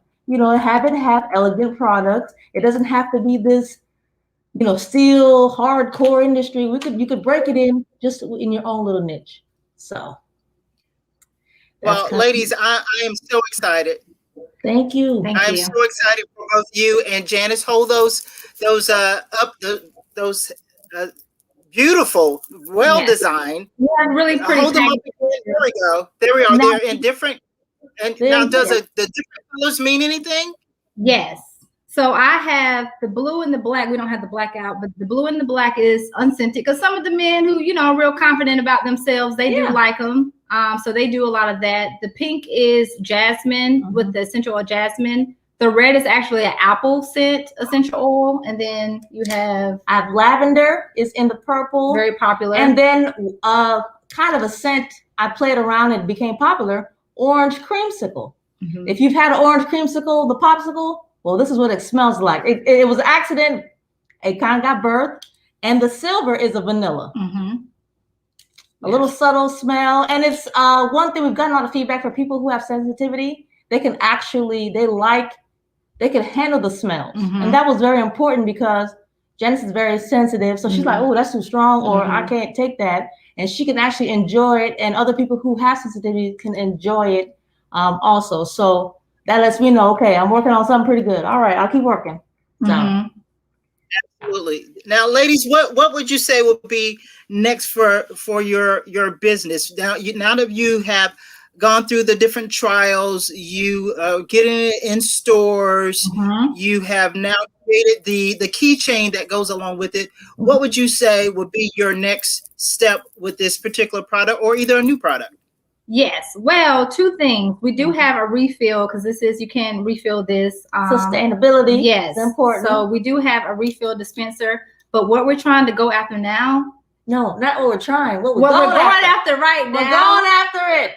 Hotels. You got a plug? Let us know. We want to get these as an amenity for guests. We want to see these. They have the cute soaps. Yeah. I'm saying the high end, the boutique hotels, the Ritz-Carltons, the W's. We want them to say, hey, this is a luxury amenity. When you come to we care about our guests, and we want to give you something a little extra to make you feel safe. Make you feel like we are considering, COVID and everything that's out there. So we want 1 of these, 2 of these in each room in hotels. So that's what we're going after now. That's it. You spend a couple $100 to $1,000. The least they could do is give you something nice. Yes. We want this on. We want these on these nightstands in these seats. That's true. Like you plastic. Come on now. And then when you travel international, you want these. They can just put it in their bag. Gift shops. So that is who we're going after. Hotels. Hotels. And we have some other, weddings, customizing them for weddings. And also we're thinking about cars or, things like that, luxury brand places. But that's what our next move is. Well, I just have one suggestion, and you guys play around with it. I think it should be a part of I think it should be a part of first class on every airline.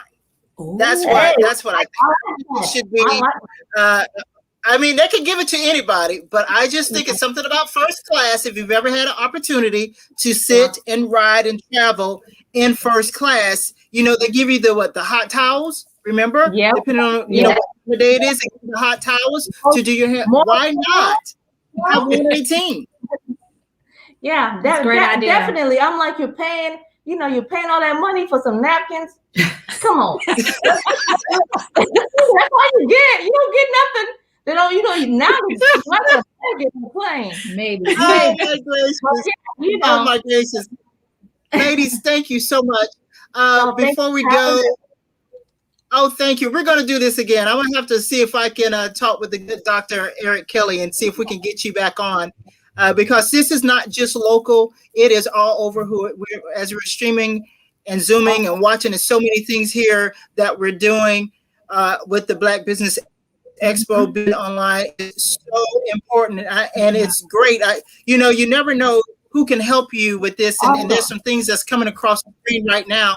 Who says I can help hotel relations? I think that's your good. Yes, absolutely.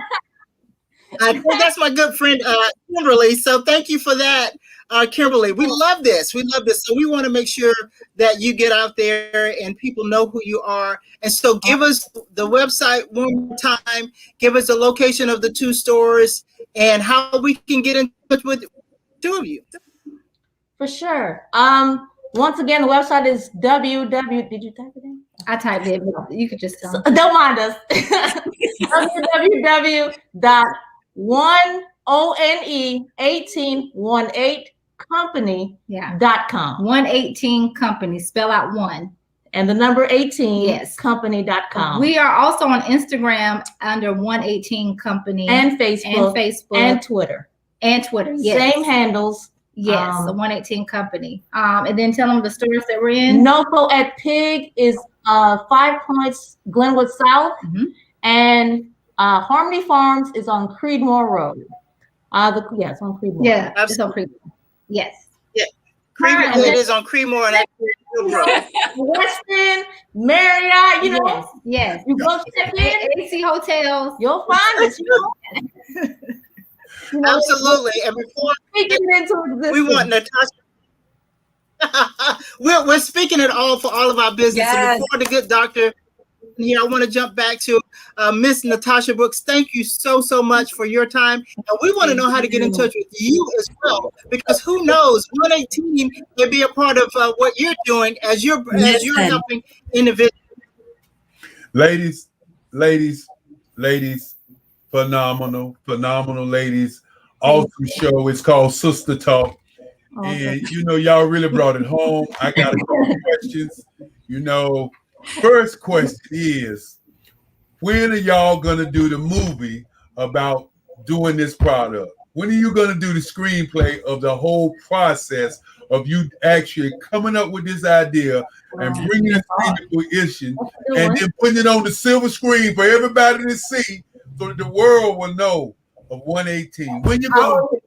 Hey, I guess I need to put that in the calendar because that's put that in the calendar. Yes, sir. And the young lady, you a sales lady, I'm a sales to my heart. Okay, so I want you to email me.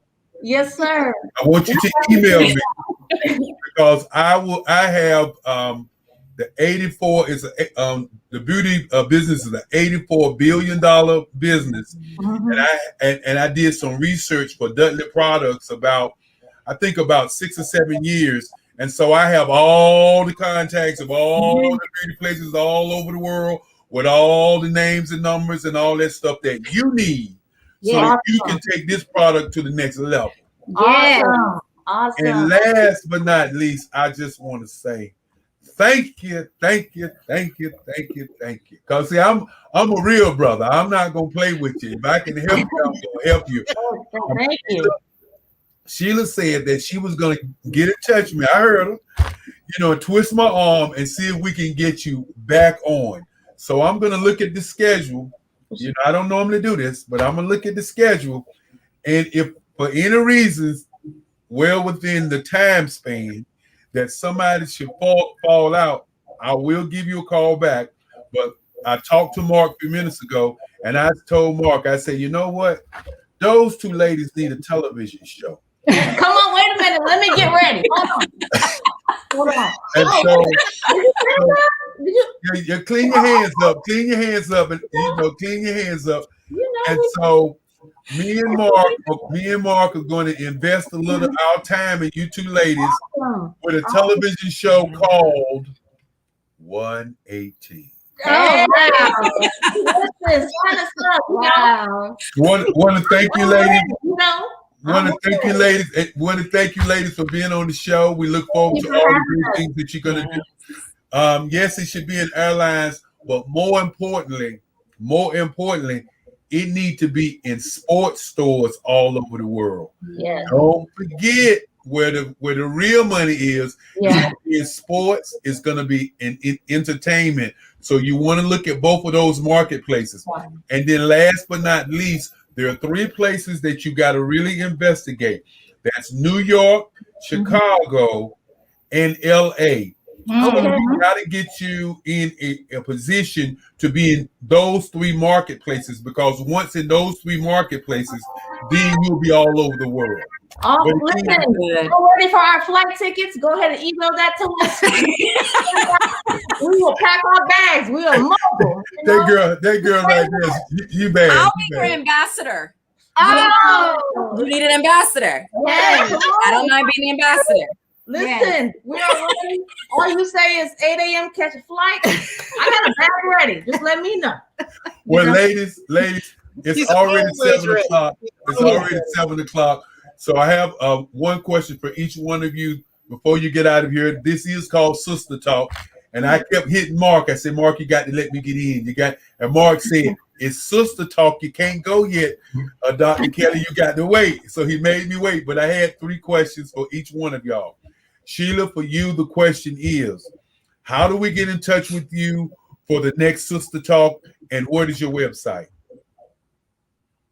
Well, the best way to get in touch with me is go to warmlyrics@gmail.com. That's warmlyrics@gmail.com is the best way to get in touch with me. And we can talk about some things. And of course, if you want to get in touch with any of our guests tonight, if you didn't get the information, you can also reach out to me and I'll make sure that they'll get that information, because that's what it's about, Sister Talk. It's about connecting and moving forward in what we're going to be doing.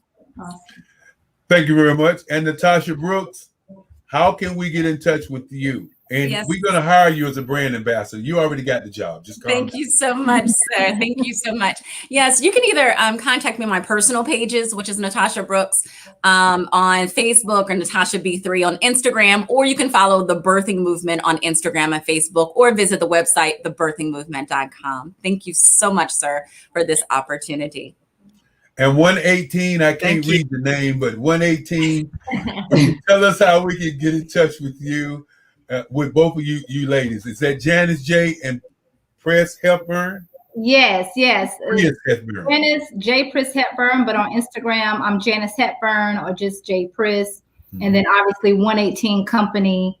You can find us on all social handles. And then Mary, Hearts for Seniors. Hearts with the S, the number 4, and Seniors with the S on Instagram. Well, ladies, I want to thank you so very much for being on the show. We look for all the great things that you're going to do. And one thing about this is an ecosystem. We have the National Black Mastermind Group that's watching this as we talk. Make sure you get in touch with Danetta Watson of their group. They have about 12 chapters. We want to make sure that we can get your products in all 12 chapters. They have about 20,000 people. I'm not asking for a cut, because I believe that my cut is being given tonight by allowing you ladies to be here. And I'm sure that somebody is going to hear about your product, and you're going to be hit up, And then, of course, for Natasha and Sheila, thank you so very much. And I'll see all of you ladies on the other side. Thank you. Have a blessed night, everyone. Have a great night, everyone. And, of course, we're moving so rapidly. Wanted to let that go just a little bit long as we continue to, create a situation where people can do more with what they're doing. And for those of you who did not see what happened this evening, this was a first as we introduced a new product to you, a product that is a life-changing product, a product that the young ladies really thought about. And as you listen to their story, it was phenomenal. And right now we like to move on to our next guest. And she's been a stalwart on the Black Business Network. Came in last year, worked very hard, and she's been working very hard this year in the background, making sure that everybody gets their information, along with a couple of our team members. Want to bring to you Maxine Phillips, McCoy. I call her cum laude. Some people call her Pearl, but at the end of the day, she gets the job done. Hey, Maxine, how's it going? And I'm not going to hold you because I spilled into your time, and I'll see you on the other side. Sounds like a winner. Hello, everyone. Maxine Pearl Phillips McCoy coming your way. This is a night that I always do Facebook Live with Maxine. And so it's no different. I decided to come through the Black Business Expo, where we have all of these phenomenal speakers. And tonight I have a guest with me. I like to bring her up, and this is Sharon Campbell. You heard Sharon earlier today talking about Plan to Prosper. Can we get Sharon on the screen with me? There she is. Hello, Maxine. Hi. Hi, Jewel. How are you doing? Fantastic. I cannot wait to talk about tonight. People are going to be elevated, running your way. That's right. So listen, viewing audience, get your paper, get your pen, get it ready, take notes. You do not want to miss this information. So we are coming your way talking about an ability assessment. We're talking about the gold standard assessment of the Highlands Ability Assessment. Now, exactly what is that? Well, there are plenty of assessments out here. You have personality, you have career, there are team assessments. But how many of you have actually heard of an ability assessment? Wow. I'm talking about an assessment that helps you to identify what you were created to do, to help you to discover your purpose. That's right, discover your purpose. When I talk to my clients, and Sharon is going to share with you her experience with the Highlands. Yes. I work with students. I work with the adults professionals. I work with on a personal level and organizations that can have this for their groups. It's nothing like opening the line of communication by understanding one major point. Ready? Yes. That major point is, who are you? Woo. Who are you from your core? And that's what the Highlands Ability Assessment does. It dives deep into your core. And when you get through with this assessment, you understand everything about you. Okay. So Sharon, before we get started in diving into the Highlands, give us a little bit of background about who you are and what has been your experience with the Highlands. I am Sharon Campbell with Sharon Campbell Solution Group and Plan to Prosper Show. And I'm going to tell you, the Highland Assessment will take you, personal and professional, to the next level. You will often wonder, why I can't move? I'm stuck. I don't understand. Who am I? Why do I think the way I do? Why do I react the way I do? The Highland help you answer those questions, but most important, it help you change your income. So my experience. What is the word? Yeah. Experience. I'm just telling you, just to go through the assessment, at any age, whether you're a college student or a career person or entrepreneur, it's going to change the way you think, and it's going to make you a better person in how you deliver your services and your product. So I had the opportunity to witness this firsthand with Maxine.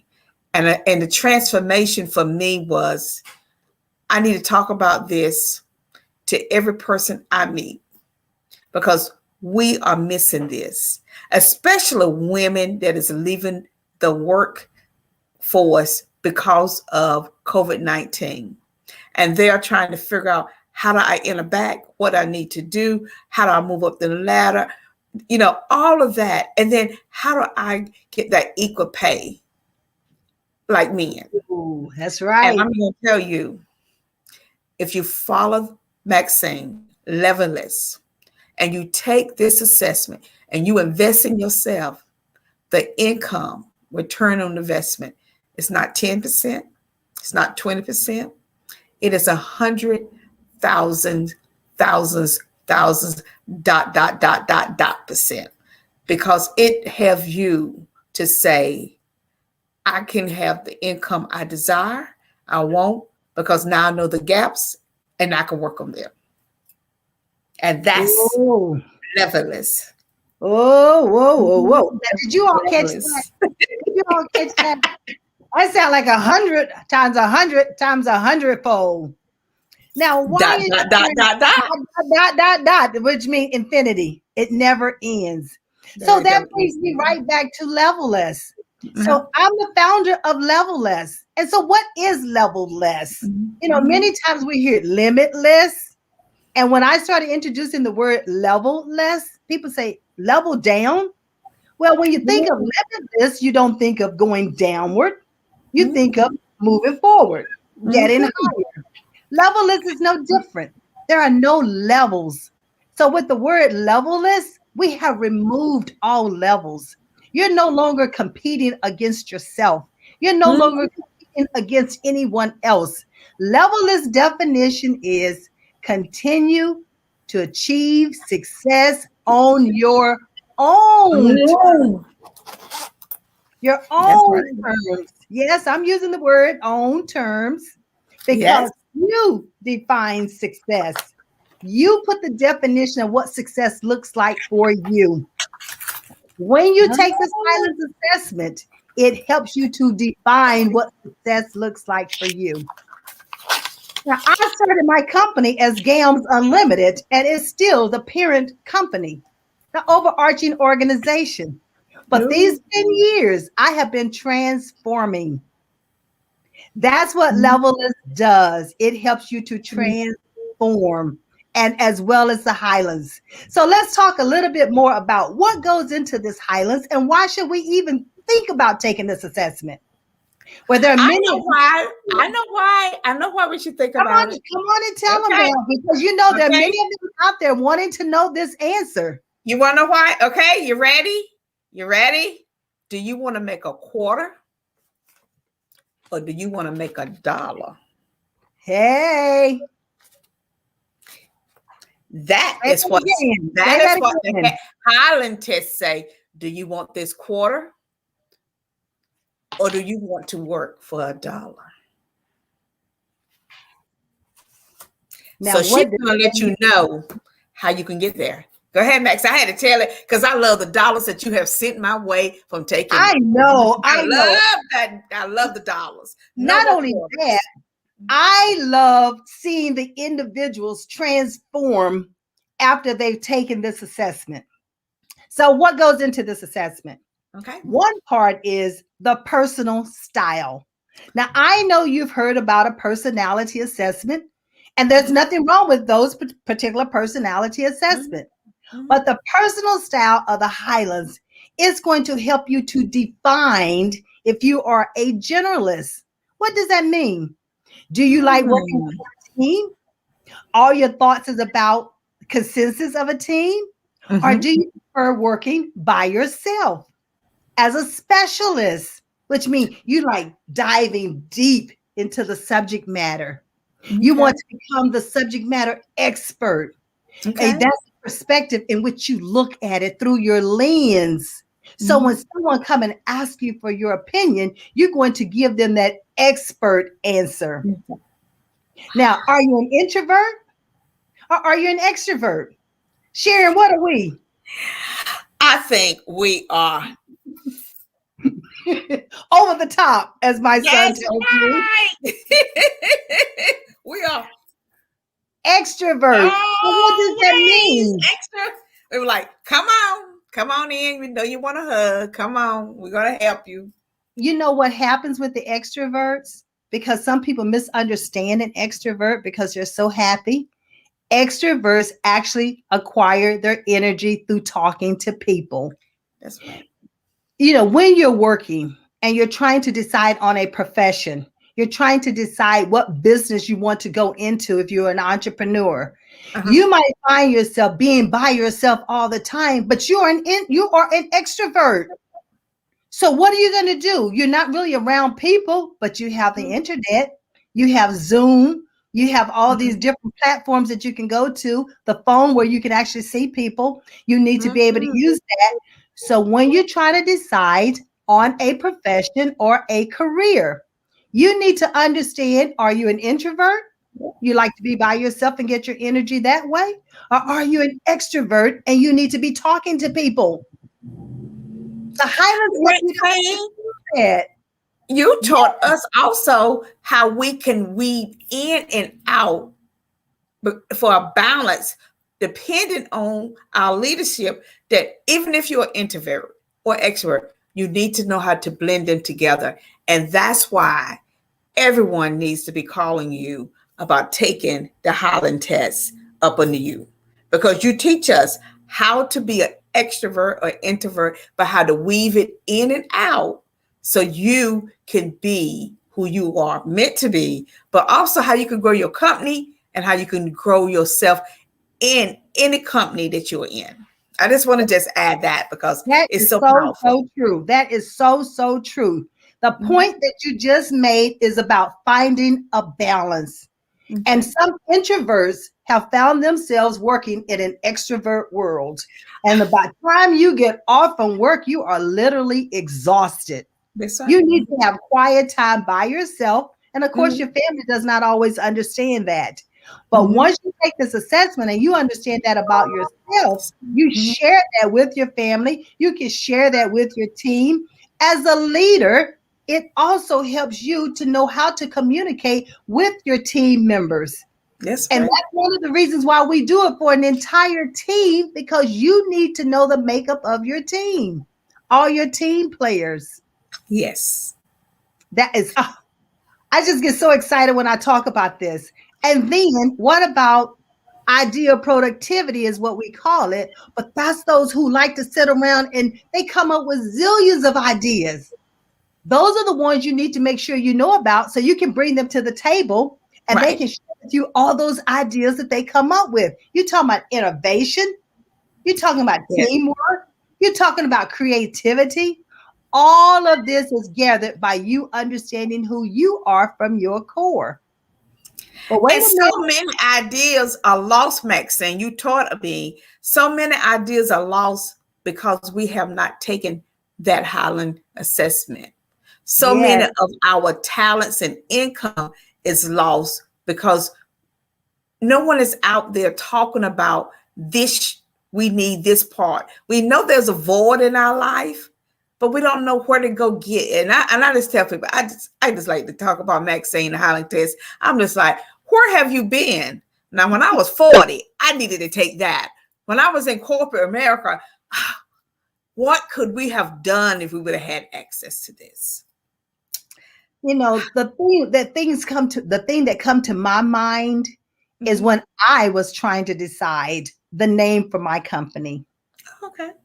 Had I known about this Highlands assessment at that time and understanding who I am from my core, because the name of an organization that you choose for yourself should be wrapped around what you're passionate about. Okay. It should be wrapped around your purpose. It should be wrapped around the target audience that you're going after, because you know the pain points that they have and you want to help them to solve those pain points. You want to offer options and solutions and opportunities. And that's what the Highlands Ability Assessment helps you to do, because you understand how you think. You understand how you make decisions. You understand how you problem solve. You understand if you're organized or not. You understand if you're a long-term thinker or if you need quick satisfaction. And you can understand what team members you need to have on your team. And every team member should have the opportunity to take this assessment so the team and the company can function at 100%. It's just like when you have a chain and you have a weak link, the chain's going to pop. There's always going to be something going on. The Highland tells you we have to be strong together so all of us can lift one another up. And having someone to be able to read the results to you from the Highland is just important to interpret it as it is to take it. And Levelist gives us that. It's great to take an assessment, but if you don't know how to interpret it, and you have to have a subject matter expert to do that. And in Levelist, that's why Levelist say, I'm going to level up. I'm up there and I'm going to help you reach up. And so that's why I thought, having been part of Maxine, I call it the Maxine Show, honey, because it's about Highland Ability Assessment to level you up. And I know y'all say I'm just pumping her up, and I'm going to say, she ain't paid me to say this. I'm going to tell you, I'm so excited. I'm so excited. Can I take it again, please? I know. And the beautiful thing about it is not only do the parents take it, but also they decide to have their children to take it, because we have one that's called the student assessment as well with the Highlands. But Sharon, you just made a beautiful point about feedback, having someone to interpret it for you. Many assessments, they give you the written feedback and you're left to interpret it yourself. But not with the Highlands, not under our watch. No. We make sure that, I have an extra step that I put into it. And that extra step is you get an opportunity to complete a questionnaire. I want to know what you already know about yourself before you even take the assessment. And then after you take that assessment, then I blend that information in when you actually are sitting down and you get the feedback.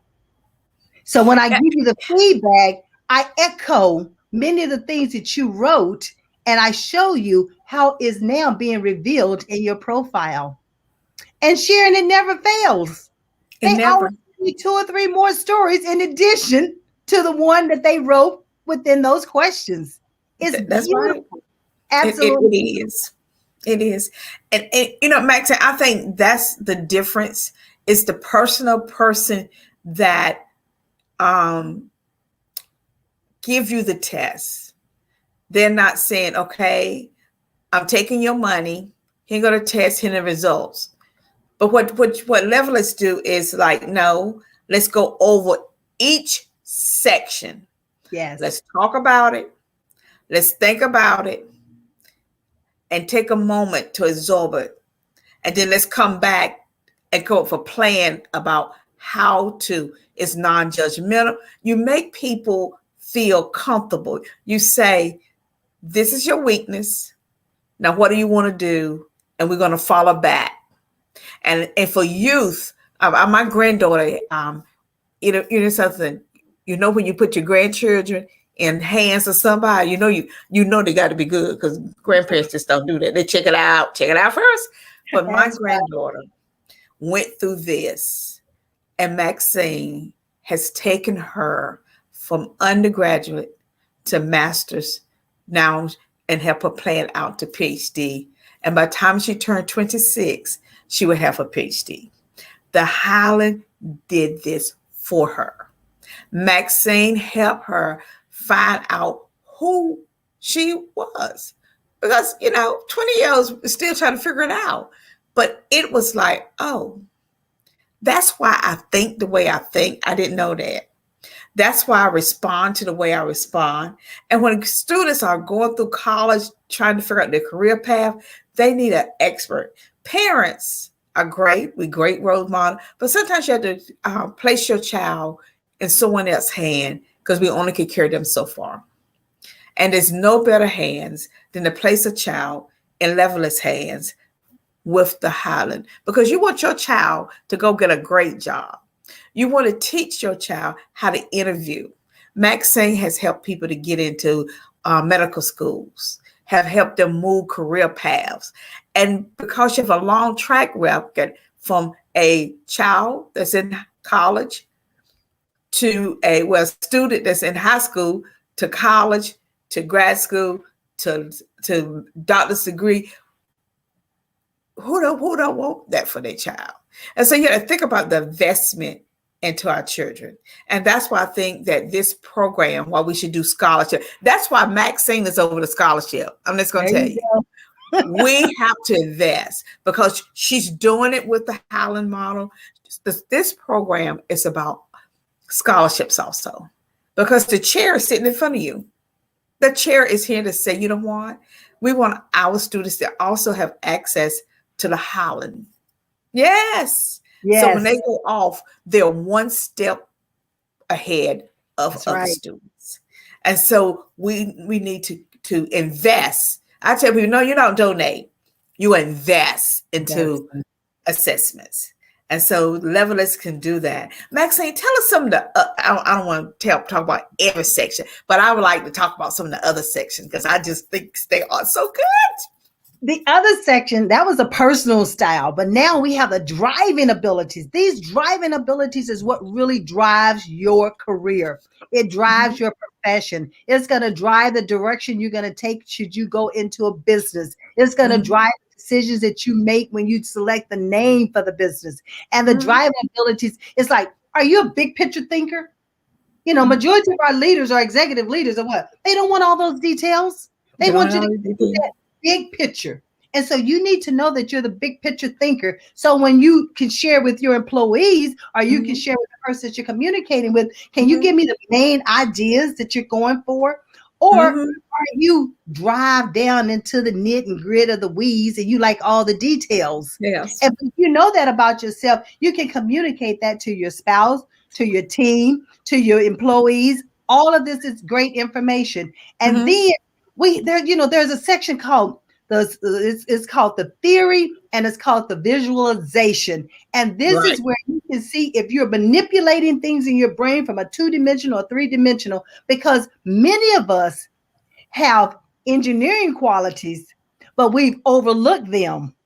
And once it's revealed, you have an opportunity to start thinking about, how can I use this? How can I use this great information that I know about myself that's going to help me drive my career, and I can be happy at what I'm doing? I can feel fulfilled. I can be paid for loving to do what I do, and I just happen to get paid for it. Like I do right now in helping individuals understand who they are, and helping them to create the strategy that they're going to create, and help them to understand the development direction that they need to take so that you can explore all the different options and opportunities that are out here for you. There's no reason to be blind to them. Let's reveal them. We have not because we ask not, and then we will not invest. Please invest in you. We spend so much money on other things, but when it comes down to how do we invest in ourselves, our families, our children, we somewhere come along to, well, we're not going to charge our credit card. Not for that, but I'm going to charge my credit card for that expensive pocketbook. Okay. Is this going to increase your bottom line as a business owner? And is it going to help you move up in the corporate world when you have a boss just giving the facts, only the facts, and here you trying to give him all the details. So it's time for promotion. You didn't even know because you didn't invest in yourself why or how to deal with that person. Exactly. When you go before them, you're like, no, I've learned this person is a big pick, so I need to come with words 1, 2, 3 point. Keep it clean, keep it short, get to the point, and then stand back. And if they got any question, ask them. So what do you invest in?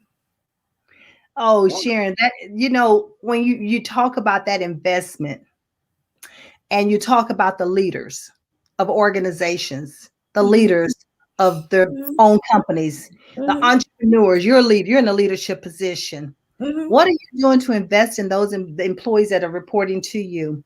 What are you doing to invest in those employees that you have hired? They don't necessarily have to be all full-time employees. We do hire 1099s because we can't bring them on full-time.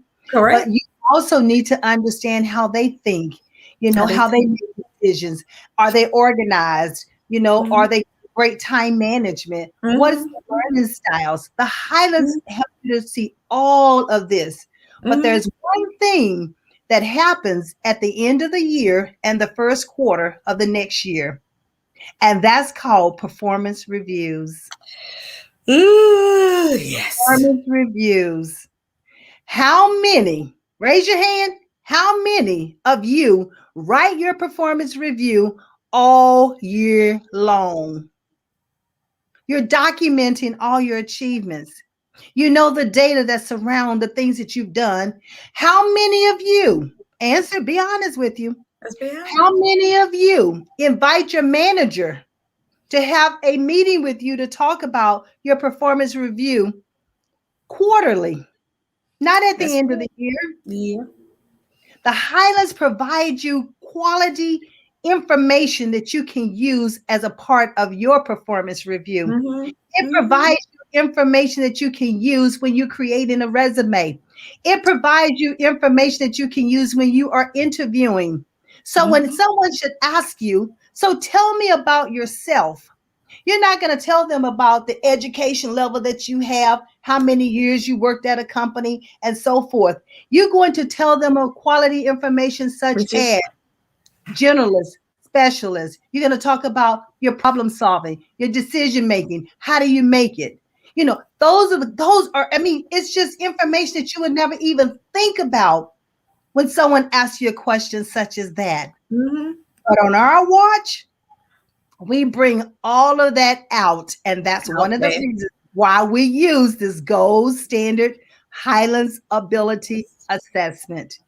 You can't go wrong. And it's an assessment that will follow you. It's not an assessment that you need to take every other year to determine how you've changed. No, this is who you are from your core. These are the abilities that you were born with when you were given the breath of life. Oh, wow. You know what you think about? I know for me, the Highland shows that I am a big person. I want you to come in and just give me the facts. 1, 2, 3. But at the same time, I deal with people that love to give me all the details. So I had to learn how to work with them and then how to shift them to just back to give me the fact. And because what you want to do is be able to hear, shift, and know, and for both everybody to be comfortable in the conversation. I have known so many people that say, I don't even want to talk to that person because they got to give all the details. So they avoid it. So at the time to do performance, you be like, well, why? I explain everything. You over explained it to them. And if you would have taken this test, you would have known when you go to that person how to interact. You would have those key words to know. So it's a balance act, and Highland teaches you how to do that. So often people end up and they say, I'm in this dead end job. And the first thing I say, well, have you had any assessments done? See, it's not me, it's them. It's not me, it's them. You want the income, you want the promotion, then you have to say, well, what do I need to do? How do I need to figure out me so I can better interact with them? Right. So I can move my professional career up, my personal career up, and know whether you are a big picker, you just want the details, or You're the one that say explain everything, and when that person go on and on and on, you'd be like, oh my goodness, don't ask that person any questions because they're gonna overdo it. They're like, it does not. Have you been in a meeting? You know, Maxine, I know. in HR, you be like, yep, that's why you got written up, and now you in HR. Yep, you talk too much.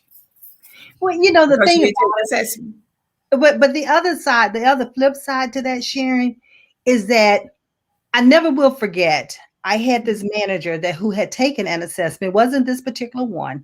And she says, I want you to read my assessment. And I'm like, why is she giving this to me? That's her assessment. But that was the best thing that she could have done for me, because what it did, it helped me to understand who she was. It helped me to understand how she thinks, how she made decisions, and how she liked to be communicated. So where it would have taken me 6 months to get to know my manager, my new manager, it did not. It was a matter of two to 4 weeks, because we have to test the water to see, did you understand it correctly? That was the best thing that she could have done for me. And this Highlands assessment is an instrument that you can use to help communicate. Let me tell you another thing. I never thought about it when I became certified and licensed to do this Highlands assessment 10 years ago. I never thought the impact that it would have when I was doing students and our parents in, and they say, where were you when I was in high school? I could have used this. And I'm like, well, yes, I'm trying to get into the community, into the colleges when they're freshmen in order to identify that career path that they're to go down. And the other thing is that I had a husband and wife to take it. I've had several husband and wife to take this. Wow. And you're talking about the line of communication. And I had this one wife to tell her husband, I am so sorry. I apologize. I have been misunderstanding your way of communicating and how you prefer to be communicated with.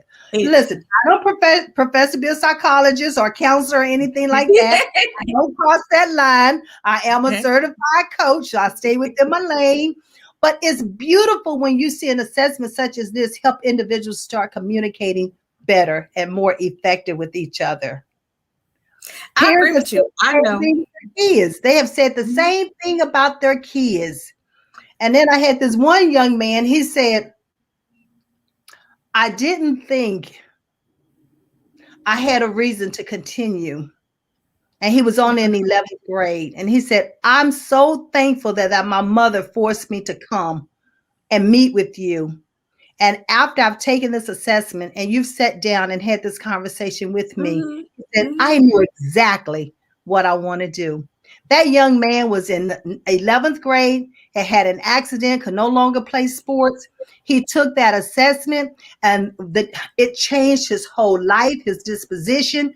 He went from not wanting to go to school to going to school every day. He went to community college while he was going to high school. He became a CNA before he was a senior. And now he's in college studying to become a doctor. The sky is not the limit. The sky is not the limit. So don't. When you know who you are. When you know who you are. And you know what, Max, I totally agree with you. When I meet with some of my clients, something that you said about the Highland Ability Assessment is, I asked the question, how would you like for me to communicate with you? And I get this look like, aren't we communicating? No, we're not. We're talking, but we're not communicating. Because if I don't know how you want me to communicate, we're going to have a lot of miscommunication. Right. It always is like people look up like, I don't even know what that means. And I don't know how it. And so I'm always saying, you need to take this test because you need to know how to communicate with people. And the only way you're going to do that is learn your communication style. That's right. And learn different styles of how to recognize that and then how to have that type of conversation so everyone can have a good experience. And so I just encourage people, especially entrepreneurs, business owners. You're going to be working with a lot of clients because you said I want to make a good income. Clients is different than boss, because when you're an entrepreneur, you may have 5 of them at one time. So you have to learn how to communicate with them different. And so the best advice you can give them is to suggest to them that they also take the holiday. That's right. Because you know what? Having that tool would say to them, oh my goodness, this person value me. They want me to understand how to better understand so I can grow my company. So it's not just you as an entrepreneur business owner, but talk to your clients. Because whenever they are better, they can do better. They can grow their company, they can keep you on, and then everyone can prosper from the Highland. Now, I don't know, Maxine, which one of us love the Highland, but me or you? I know. But you know what? It took me probably about 6 months to find the right assessment that I wanted to use as a part of the business. Okay. You know, I just didn't come across this assessment just like that. I had to do research and find it. But once I found it, I tell you what, it was a believer for me. I even flew to Atlanta to go through the training. That's just how I wanted to have it. But listen up. I want you to pay attention, because there's going to be a special coming up in just a moment. And I want 15 of you all to be able to take advantage of this. But the other thing about it is that when you hear us talk about this Highlands assessment, you might say it's too good to be true. Well, I felt the same way when I came across it. It's too good to be true. But over these 10 years of all the people that I have been able to impact and to help change their lives, you will start seeing a lot of these videos that's going to start being played on my Facebook page. So you're not going to have to take my word for it. I want you to hear it also through some additional clients who've taken the assessment, so you can see the impact that it has had on the lives of the individuals. We look at it from the whole person perspective. When I coach from the whole person perspective. When I consult with organizations, I'm consulting from the whole person perspective. Organizations are taking their teams to what I call high performance teams. They might not be cohesive at the time I walk in there working with that team, but by the time we finish that contract, those team members are happy, they're communicating, the team is cohesive. It's almost like they can finish this thought for the other person. And that's what you want in a team. That's what you want in a family. That's what you want for your organization. And it's definitely what you want for yourself. That is so true. Yeah. That is so true. That, sometimes I tell folks, you have to step out on faith. I know it's good to say, well, you know what? I see this video, but I don't know for sure. When you doubt, you miss your opportunity. So often, I believe that we ask for help, but when it arrives, we are looking for it in a different manner. So help is here. Levelless is here. It is here to grow and thrive. Do you think that she could be over the scholarship chair for this great organization if this assessment does not work? Excuse me. I'm telling you, it's not about sell. This is not what Maxine and I are talking about. We are not talking about, we're talking about you investing in yourself. And transforming your life. You can do better. Yeah. And it's about transformation, Sharon. It's about transformation. It is. This is what it's about. We are talking about this, and we are pushing this because we know how, and your income and yourself will make a difference. Yes. We want you to benefit transformation like we did. And so, you have to step out and believe. And you have to go with an open mind to say, we don't use, I would say, not even 10% of our brain power. Because we are missing those gaps to how to connect stuff. Yeah. Don't Well, let that happen anymore. let me ask a question. Okay. So, my viewing audience, I want you to write down one goal you have for yourself for 2021. I want you to envision where you see yourself going. I want you to envision the end, having completed that goal. Oh my goodness. Because it's called an achievement mindset. Mm-hmm. The Highlands is just an instrument that's going to help you get there. But it all starts with you. Okay. You have to see where it is that you're going. And after you see that, I want you to start outlining a few things that you know about yourself. Wow. What do you already know about yourself? Because you need to know without a shadow of a doubt that the abilities or the skills or the knowledge that you know about yourself can help you to accomplish that dream or that vision that you just saw. And the next thing I want you to do is, after you write down what you know about yourself, I want you to write an answer to this. Do I believe in me? Do I believe in the vision that I just saw? Do I believe in the abilities that I know about myself? Because, ladies and gentlemen, let me say this to you. We can give you all the assessments. We can give you all the tips and techniques. You can see the vision. You can know you have the skills. You have the degrees. You have the education. You have the knowledge. You have the certifications. But until you believe in yourself, till you can believe that you can do what you see, it stops. You're stuck. I like that.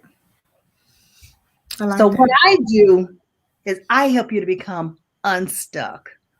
I help you to no longer be overlooked. I help you to understand you don't have to devalue yourself. You need to know your worth. And that's what Levelist does. It's about you understanding your worth. It's about you advocating for yourself. And it's about you continue to achieve success on your own terms. That's what Levelist is. And that's what we want for you, to be Levelist. Remove those levels and be happy. Be fulfilled. Walk in your purpose and own it. Stand up. Stand out. And when you are invited to a table and you know who you are, you know whose you are, you know how to articulate and communicate because you know yourself from your core, you will have a voice at that table. And guess what? If you're not invited to the table, that's where we encourage you to create your own table and invite others to have a seat. That's what Highlands does. That's what Levelist does. So as we get ready to close, I don't know how much time we have. I want to ask you, if you are ready, if you have an opportunity right now. So right now, for those who are watching, and 15 of you have an opportunity to get a 30-minute strategy session with me. Type it immediately into the comment box. Let me know that you're ready. And I will then contact you back and set up that meeting so that we can sit down and talk about, how do you want to move forward? How do you want to continue to achieve success on your own terms? How do you want to be in the driver's seat of who you are? How do you want to become the CEO of your career and your life? That's what it's all about. And you don't have to be a president of a company to be the CEO of your career or your life. You just have to take ownership and believe in yourself. I think, Maxine, one thing we got to always tell people: do you want this? Where yours at, Maxine? All right, go ahead. Or do we want this? So the whole objective is for you to be paid for what you're worth. Worth. But first, you have to understand your worth. Worth first. That's right. I think the most powerful piece of that is that you show people this is what you came in with, but this is what you're leaving with, which is a big statement of believing in yourself. To say, I can go to that job today and I have the equipment, the tools, the knowledge to ask for a promotion and I'll waver. Because if I want $10,000, I need to ask for 10. Not getting a seat and tell, well, I don't think they're going to give me 10 that it's going to get. No. Ask for 10. That's your value. It is this. Ask for it. 10. But that, and who knows? You probably would get it. Why go ask for 8 and you really need 10? You know, and Sharon, the other thing is the fact that we're putting $1 up, but in actuality, when we start comparing what a Black woman makes compared to a Caucasian man, she makes 75 cents to the dollar of the Caucasian man.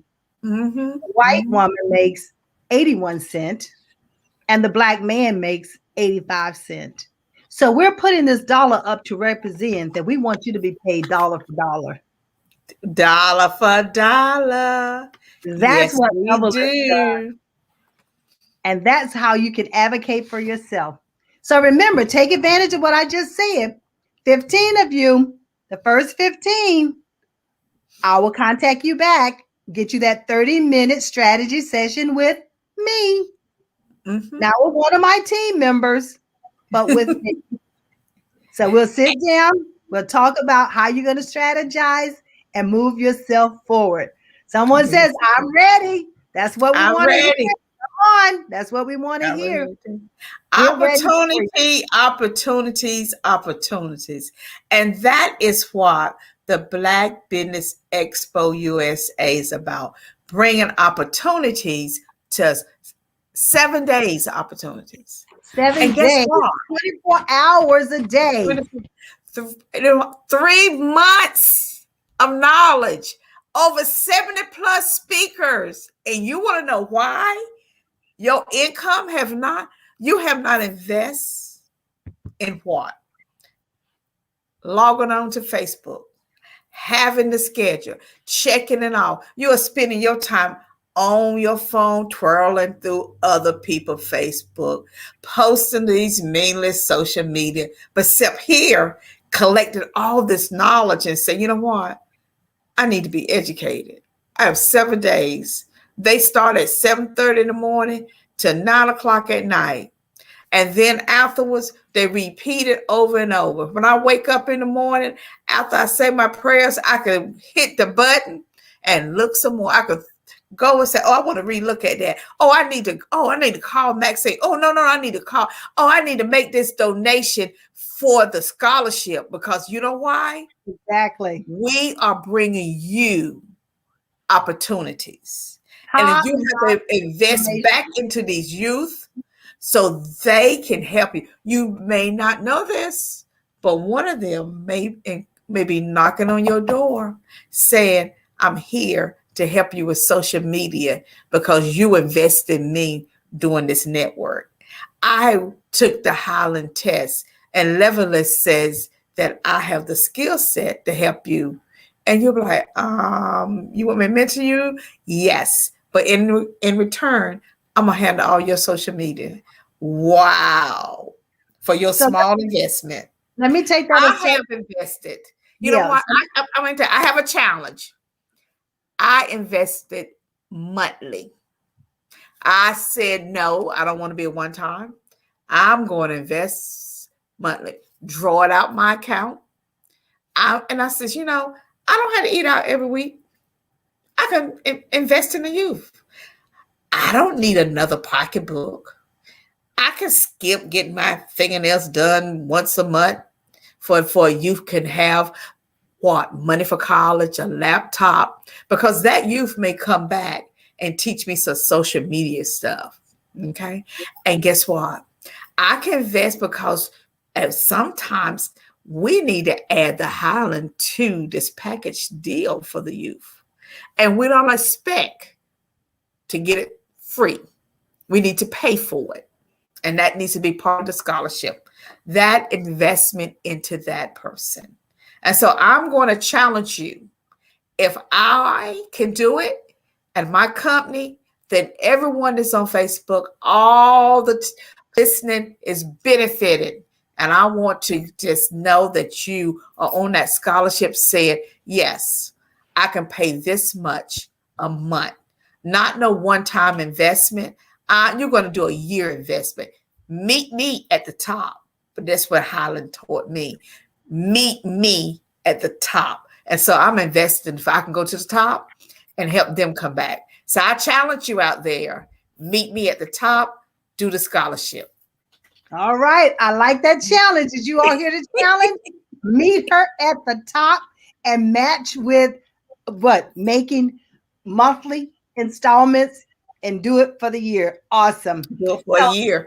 Scholarships are going to be, we're looking at honoring 10 scholarships for a graduating senior going into college, or a student from K through 12 who's starting a business or who are already in business but need help moving forward. So the Black Business Expo is about exposing and making our students aware and helping them to move forward, helping them to become levelers, continue to succeed, to achieve success on their own terms. The sky is not the limit. So we do not want them to limit themselves. So think levelers, think continuous success. Don't limit yourself, and don't let anybody put you in a box. You don't belong there. You are unique. You're a masterpiece, and you deserve to be who you were called to be. Yes. We say meet Maxine Levelers at the top. And I think that is the way to think about yourself. I'm going to the top. And of course, ladies, as we continue to say we're going to the top, y'all did an outstanding job. I want to thank both of y'all ladies for being on. And we look forward to talking to you again later on in the week. Both of you ladies are doing a phenomenal job. We're getting ready to go down to the last one. I'll see both of you ladies on the other side. Sounds like a winner. Thank you, winner. Mm-hmm. And of course, as we get ready for the last one, you know, it's been a great day in the beautiful city of Durham, North Carolina, as we've given you information. And one of the things we want to say about giving you information is that that's what it's supposed to be about, giving you information. The Black Business Expo or the Black Business Network is here to share information, to open your mind, and to give you more than just somebody just talking. Most of the people that are on the Black Business Expo are entrepreneurs. And one of the reasons that they're entrepreneurs is because we chose entrepreneurs to be a part of this network. We know that there are people out there who work for major corporations, and there are people out there who work for large businesses. And, you know, there are people out there who work in large organizations, nonprofits, and they make a difference. But for this country to survive, for this country to be the best country that it can be, we have to focus on the Black business owner. Whether that be a man or a woman, we need to focus on the Black businesses. And that's what the Black Business Network is all about. I contend and talk about the 8 billion people on the planet. And then when you look at the African American, I don't want to talk about the American African, but when you look at the African American, here again is a group who are always targeted. We need to begin to target people as opposed to being targeted. Black businesses all over the country, we need to join together and do business together. Because when we're doing business together, then we all bring each other up. With no further ado, I'd like to introduce, and I wouldn't say the last person, but I'd like to introduce the last person of tonight. I'd like to introduce, after we do the Black Business commercial, I'd like to introduce to and bring to you a Miss Keys. But before we do that, we're going to play I Am Black Business. I am Black Business. From the moment I wake until the time I sleep, I am Black Business.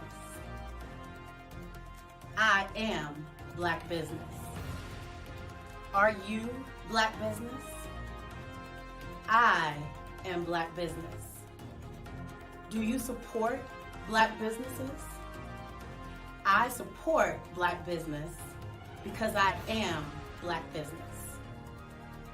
Black Business Expo, one of the largest business showcases in the history of Black America in North Carolina.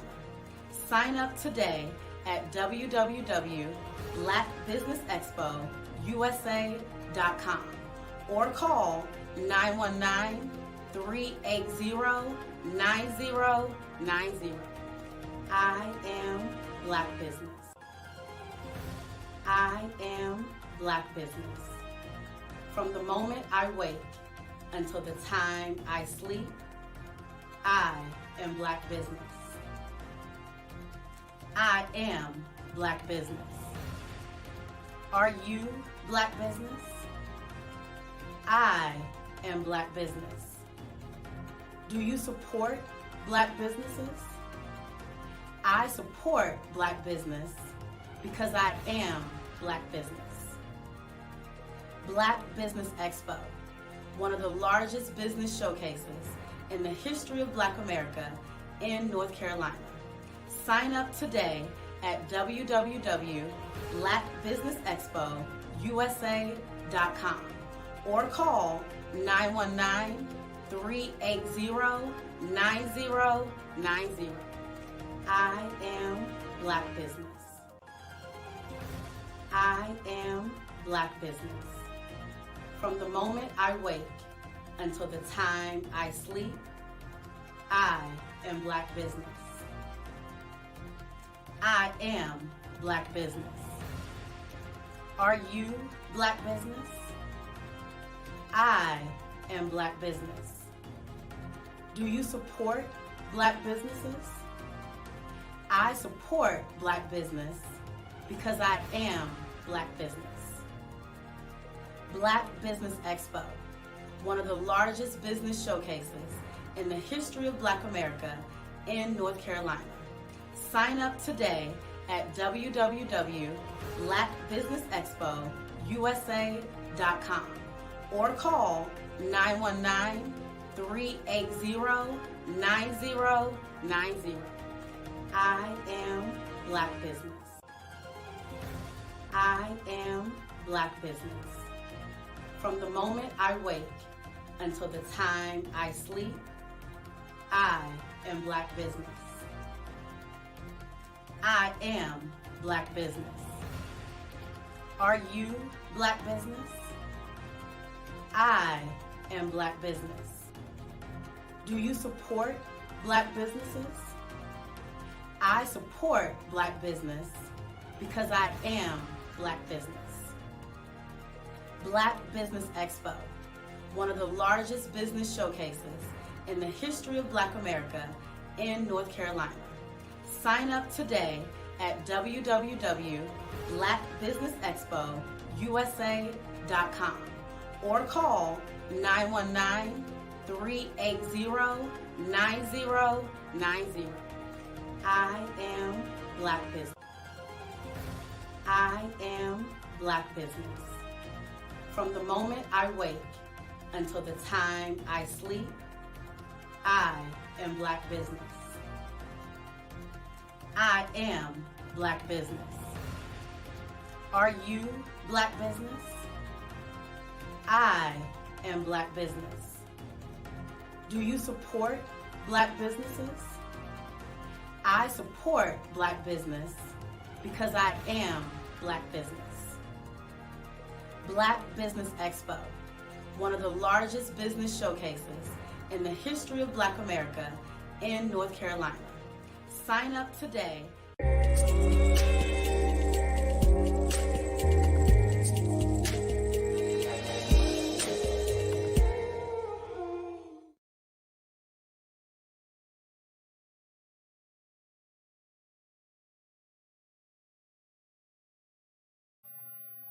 And of course, as we get ready for our next guest, Miss Keys, come on down.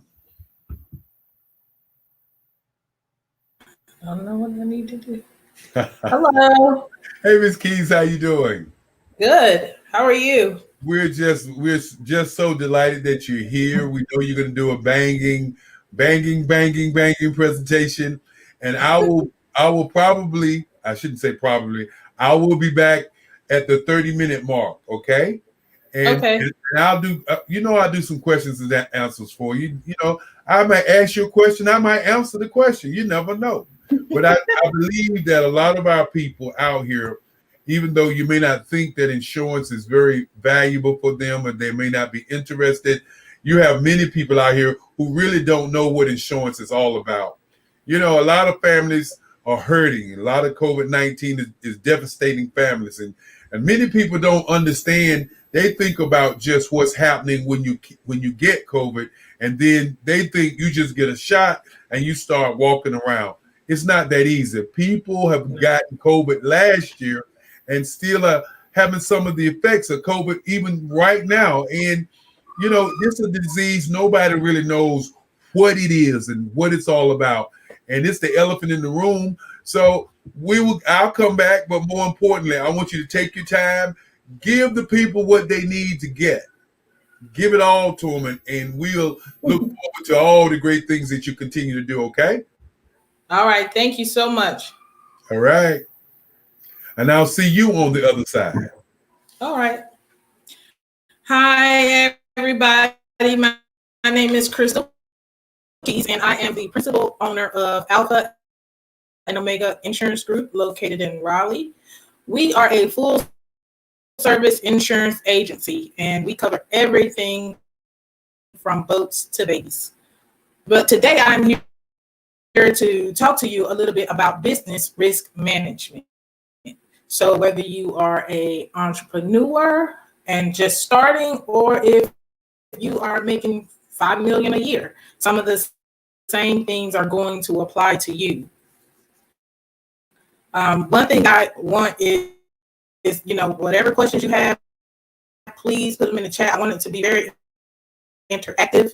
So if you have a comment or you have a question, throw it in the chat and I'll get to it. I do want to thank the Black Business Expo for having me tonight. It is a pleasure to be here. And, the ultimate goal of the Black Business Expo is to raise money for scholarships for children for college. And I will tell you, as a product of an HBCU, that it is very, very important. Most of the time, there is a lack of financial aid. So any monies that these children can get, please, whatever you have to donate, I would encourage you to do so.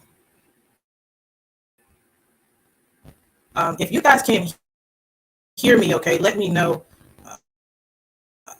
Let me see. Or if you're having problems with the sound, let me know if that's better. Okay. So the first thing I kind of want to go over is something that a lot of people don't even consider when they start a business, and that is your actual staff.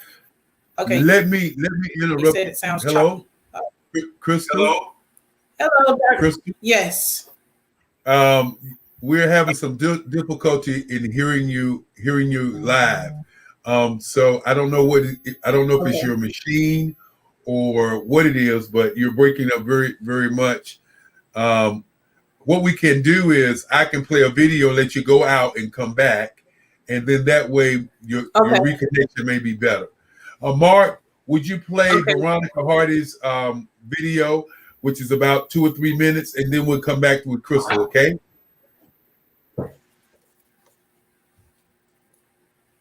We're waiting on Mark. I like to get it right. That's all. Hey, I want to get it right. I want to make sure they can hear me.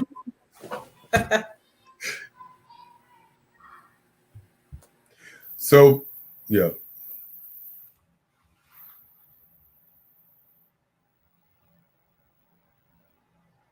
And of course, as we get ready for another showing before we get out of here this evening, wanted to spotlight one of our fine friends who's doing an outstanding job, an author by the name of Dr. Veronica Hardy.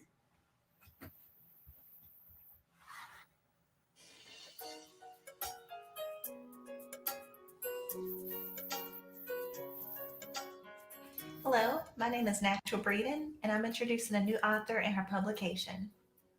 Dr. Veronica Hardy is an inspirational speaker, author, and educator. Through her writing and public speaking, she uses the power of story to reveal and confront challenges experienced by the readers and listeners. And this is showcased through her book, A Letter to My Sisters, Reflecting on God's Promises.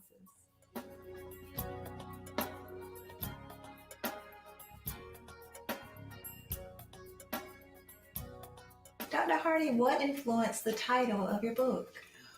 I can say now I did change the title a few times. It went from, I think I started with calling it Tamar's View to capture more from her perspective. Mm-hmm. Then I switched it to Everybody Has Their Stuff. You know, we all carry something. Yes.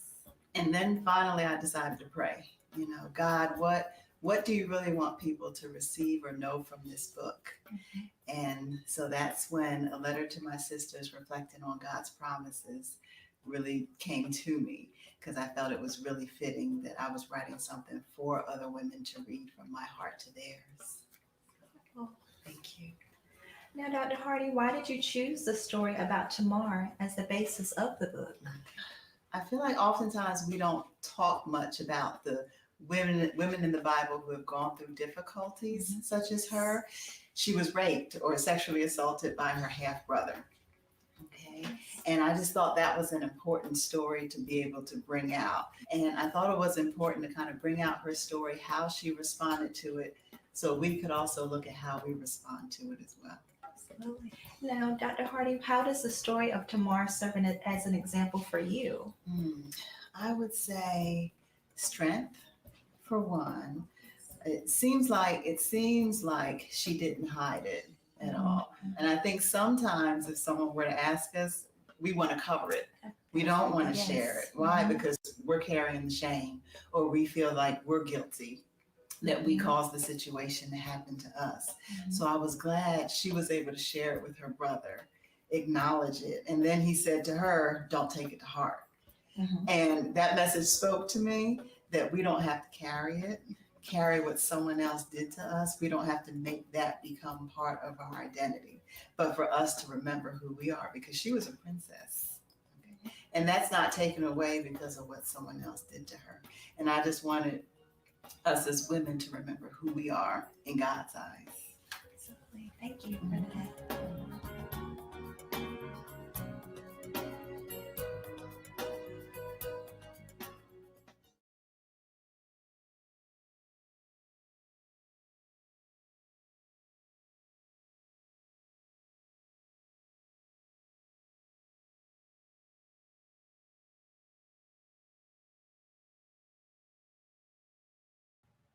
And of course, wanted to make sure we do our spotlights. If you have a spotlight that you like to do during the week, you can always get your spotlight on. We do have 15 minutes between each one of our speakers, and that's where we will highlight you.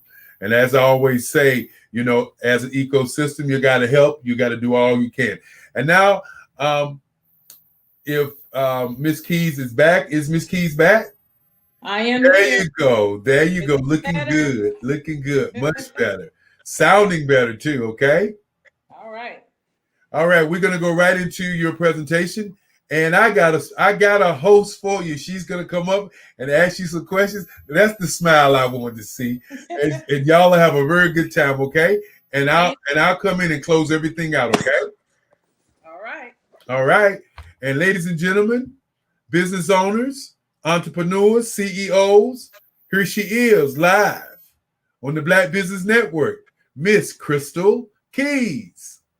All right, we're going to try this again, everybody.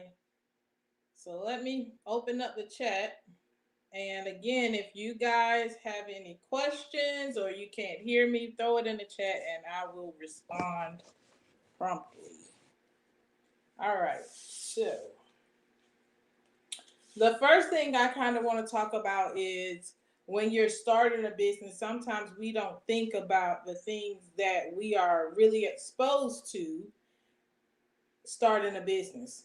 So let's say if you are a caterer and you start a business and you start just cooking for your friends and family, or one of your friends has a business and you start to do a event for them. One thing they often don't think about is, what if someone gets sick? Now you are open for litigation for food poisoning. And a lot of times people feel like, oh, well, this is my family or that's their company and they're not going to allow that to happen. But one thing about people, most people are very money motivated. So all it takes is someone to come in and say, oh, you can sue her and you can get, $5,000 or $10,000 because you had food poisoning. Even if it may not be a valid claim, you still will have to spend money to defend that case in court. So it's so much easier to get a risk analysis done when you start a business, so you will know, what do I need for my company? What risk am I open to? And how can I mitigate those risks? How can I avoid losing everything that I work for, basically? So I'll give you another example. I had a friend and they had a company. The only thing they did was pick up the puppies and take them to their appointments. Well, one of the puppies got sick and it literally cost her about $15,000 to defend her case in court. And if she would have gotten something as simple as like a employee practice liability policy, it would have paid for everything. But because she did not, and she did not have knowledge that something like that even existed, her business was done.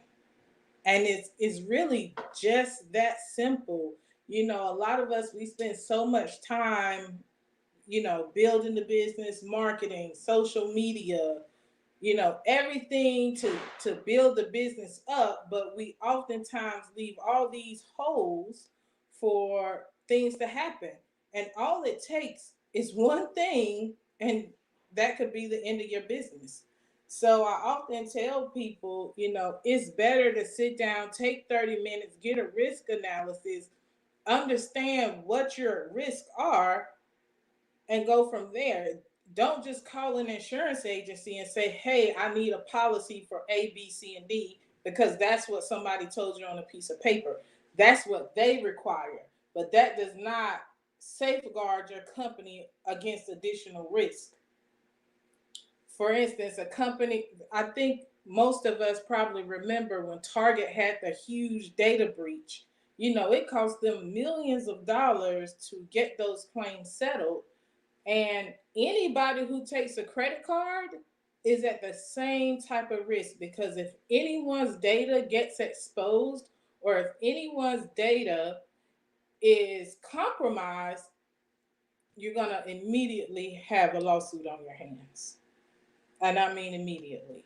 So these are just some of the things that you need to think about when starting your business, or if you're middle way in your business, and now is a good time for you to say, okay, I have $10,000 in revenue that I could allocate somewhere.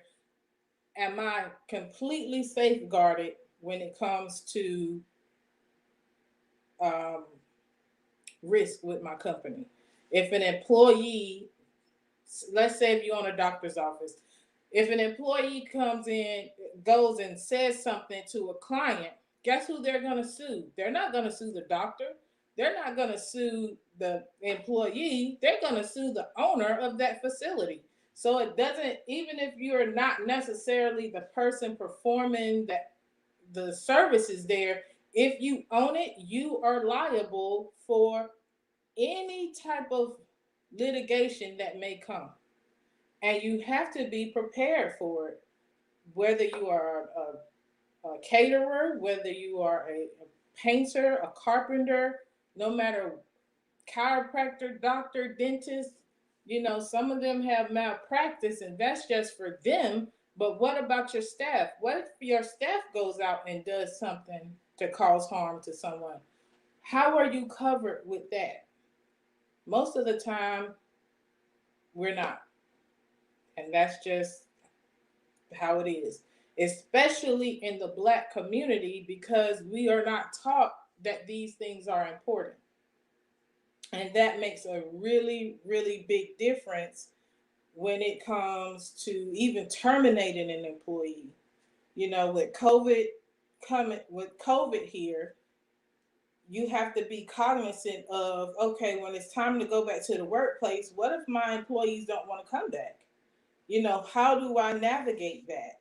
Because you cannot terminate someone for refusing to come back to work if they have been performing at a level that you're okay with at home. Then you have no legal right to fire them. So those are other things that you have to keep in mind, because let's say you can't afford to keep them working from home and you terminate them, then you need to know that there's a high probability that you're going to face some type of legal litigation. And you have to be prepared for it. And there are policies out there that takes care of all of this, but you have to be informed and educated on exactly what it is that you need and how do you get it. So it's not just, oh, I own a trucking company and I need to have liability on my autos. No. And I'll give you a prime example.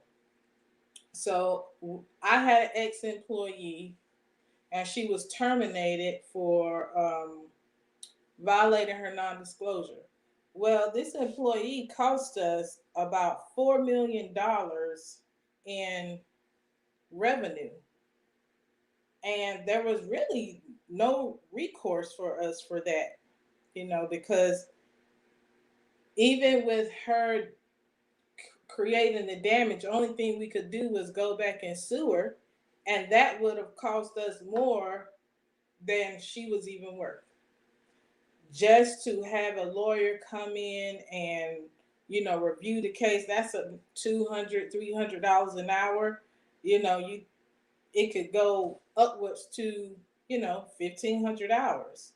So we definitely did not want to do that, but you have to be careful, because even the things that your employees do is definitely going to have a direct reflection on your business and your bottom line. Let me check the chat really quick just to see if there are any questions.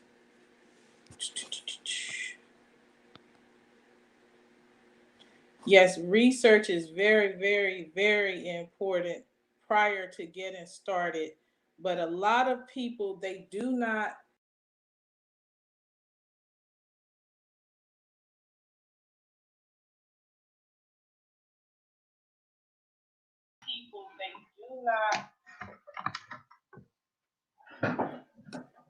Uh-oh. Hey, Dolores. How are you? Hey, how are you? Good.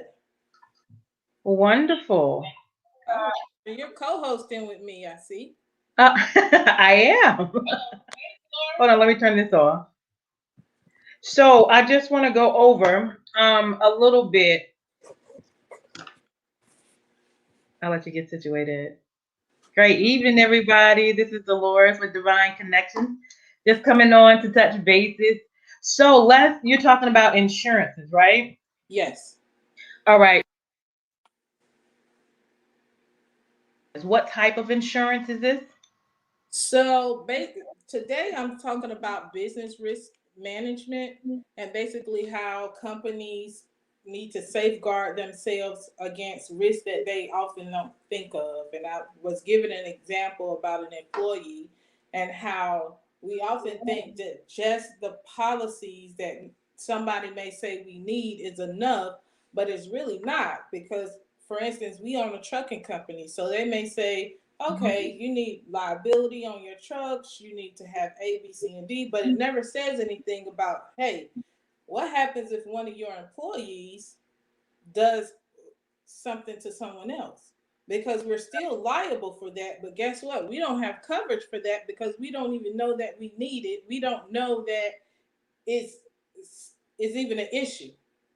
Right. A lot of companies don't, a lot of, especially startups, don't understand that your staff can drive you out of business immediately, because if your staff says something racist or touches someone inappropriately, they're not going to sue the staff. They're going to sue you as the owner. So just kind of giving some examples of that. So what type of insurance? So a business owner starts a business, and you want to prepare for to work the best. What type of insurance do you need in order to have that in place? What's the name of it? So that's the thing. I often tell people they need to come and do a risk analysis. Okay. Because every company is going to be different. Every industry is different. What someone needs as a lawyer is completely different from what someone needs as an attorney or a architect or a doctor. So it's completely different. But, I know a lot of times when we just getting started, we're like, oh, well, we're just going to kind of fly under the radar. We don't need it right now because we're not that big. And it's just the opposite of that. You need to at least have a professional liability policy. They're $30 for the year to protect you against certain perils. Same thing with I just lost my train of thought just that fast. It's all right. It's all right. It's right. So $30 a year, and well, I don't know the name of it. Maybe general insurance. I'm not It's sure. just a professional liability policy, and it protects you from, being sued in the event that you do something wrong. Now, Okay. Go ahead. So where do you get this policy from? Like, who do you go to get this So policy? you could go to any insurance agency to get it. I will encourage everyone to deal with the local agent. Not just saying me, but I'm just saying period, because you're going to need someone who can advocate for you in the event that something like this happens. I know a lot of time people like to, oh, I'm just going to go straight to Progressive, or I'm going to go straight to Liberty Mutual. But guess what? When you have a claim, they're not going to advocate for you. They work for the company. So you need to be very clear on, where you stand and who's going to have your back in those instances. Right. So maybe somebody does file a claim then, and you have the insurance. So what is the next policy? What is the next step? What do they do then? So just depending on the type of claim it is, if you have to get lawyers and do litigation, then they will take that and, they'll handle it on their end. We try to make sure that you don't get there. Right. Awesome. So did you share your information and how people can stay in contact with you or get that information, or maybe even just touch bases with you? Well, you can definitely reach us on Facebook at Alpha Omega Insurance Group. Okay. You can also reach us through the website at www.alphaomegainsurancegroup.com. And we will be happy to help anyone or answer any questions that anyone has at the conclusion of the show. Awesome. Do you have any workshop or seminars throughout the year? I have not done anything this year, but I am in the process of putting something together, and it's going to be kind of streamlined. So it'll be something for startups and something for companies who are in growth mode and companies that are, you know, just trying to maintain. So Okay. there will be some seminars coming up, and they will all be posted on the website or on the Facebook page for everyone to see. Awesome. So give us an example. I think you've already given us one, like of a small claim that you've seen, and then maybe a large claim that you've seen, and what has happened with that situation. So the large claim that I gave an example of was Target. So when Okay. Target had the data breach, Oh yeah. they paid a lot of money because those people's identities have been compromised, and they paid a lot of money to get out of that. Wow. But it can happen to even the smallest of businesses. So you Right. think, oh, I take Square, oh, I have a card reader, but what happens if you lose it and these people's data gets compromised? They're not going to be like, oh, it's okay. They're going to want some type of compensation for either having to go through and do the security freezes and, you know, just the mental anguish of knowing, oh, my information is out there and somebody could be using it. Because I have been a victim of identity theft. And let me tell you, it's not a matter of you saying this person stole. You have to prove that you did not do it. So from my experience, it wasn't, oh, we're sorry, how can we help you? It was, how do we know you didn't do this? Right. So in that case, is there like also some other things to cover for identity theft that you know? There is, and most of the time, you know, with the different policies, you can add endorsements or, you know, you can bundle it together and it still will be minimal, you know, $60 a month, or, you know, I would say the most I've seen, and this was for a larger company, was about $100 a month. But when I tell you, it covered everything. It covered their employees. It covered the data breach, their professional liability, you know. And that's what a lot of people don't understand, is that you don't have to pay a lot for insurance to get the right coverage. Right. And the risk compared to what you pay is very minimal. If you have a business making $3 to $4 million a year and you're not willing to pay $100 a month to safeguard you from perils that you just don't even think about, right, that's going to be an issue. A lot of companies are going to be trying to make people come back in the office from COVID. How do you respond to that? What if they don't want to come back in the office? You can't afford for them to stay home, and you can, if you terminate them, then that's going to be a problem because they've been performing their job as they should. Right. So, you know, there's coverages for that, believe it or not. But these are things that people definitely have to think about. Awesome. So if somebody was interested, they just come to you and you can figure out what policy is best for them and get them signed up with the policy? Yes, definitely. So again, we are Alpha and Omega. I am with Alpha and Omega Insurance Group. I'm the principal, I'm the owner, and I have been in insurance over 17 years. So this is nothing new to me at all. We are located in Raleigh, right off of Falls of the Neuse. And I will put my information in the chat for anyone that wants to get in contact with us. And I would encourage any business owners out there, any entrepreneurs, if you're thinking about getting into business, just get a consultation, understand what you may be facing, and understand how to safeguard yourself from that, and just put that into your budget. Because once it's already in your budget, it's fine. But a lot of times people feel like, oh, well, I don't want to spend any more money. Well, guess what? If something happens, you're going to spend a whole lot of money. Right. So what made you decide to get into this field? What was again, I have been in insurance over 17 years, and I Mhm. got into this field because there were not a lot of people who looked like me in this space. It's almost like when you come into insurance and you're Black, you get put in a box. So, okay, go over here and sell car insurance and stay in your place, or go over here and sell Medicare and stay in your place.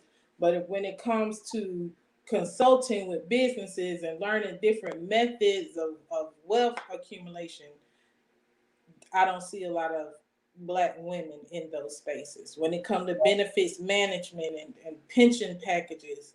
So that's another thing that I'm currently working on, is just bringing more women into the space, helping people that's in insurance get out of the box. You don't have to sit in your office and try to sell car insurance all day. Right. There are so many different aspects and facets of insurance that you can get into, and they all create a really good income.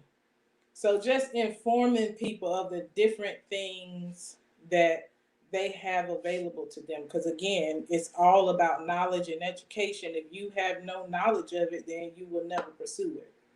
Awesome, awesome. Now, are you hiring in your field? We are always looking Company? for great talent, people who are, a lot of people are looking to work from home and they don't want to go back into an office. We're always looking for good talent. I would say that. Okay. Awesome, awesome. Now, is this just locally in Raleigh?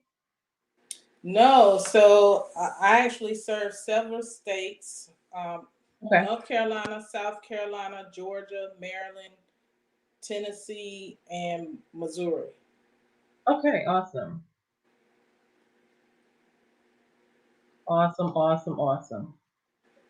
Anything else you want to share? No, I mean, I just wanted to come up here and give people some information, because I know that oftentimes we really don't think about it. And I myself was guilty until I went to the classes and saw, like, hey, these are things that other companies are doing that the Mhm. minority companies are not.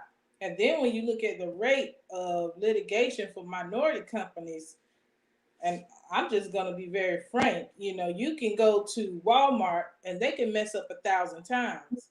But if you go to a Black business and they mess up one time, you're about to be all over Facebook. You're going to be all over the internet. They're going to do some TikToks about you. So, we don't have a lot of room for error. That's right. That's right.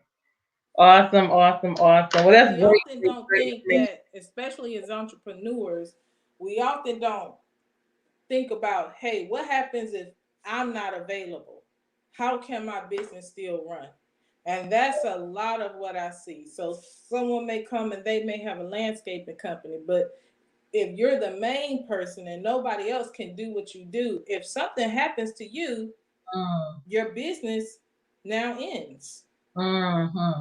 So it's so important to even protect yourself, or if you have a partner that, is indispensable, then, you could do something like a key man policy to ensure that person. So if anything ever happens to them, now you have money to operate while you find another partner, because that could take a long time. Right. So Right. it's just the small things that I think a lot of minority companies overlook that help white companies get to the next level.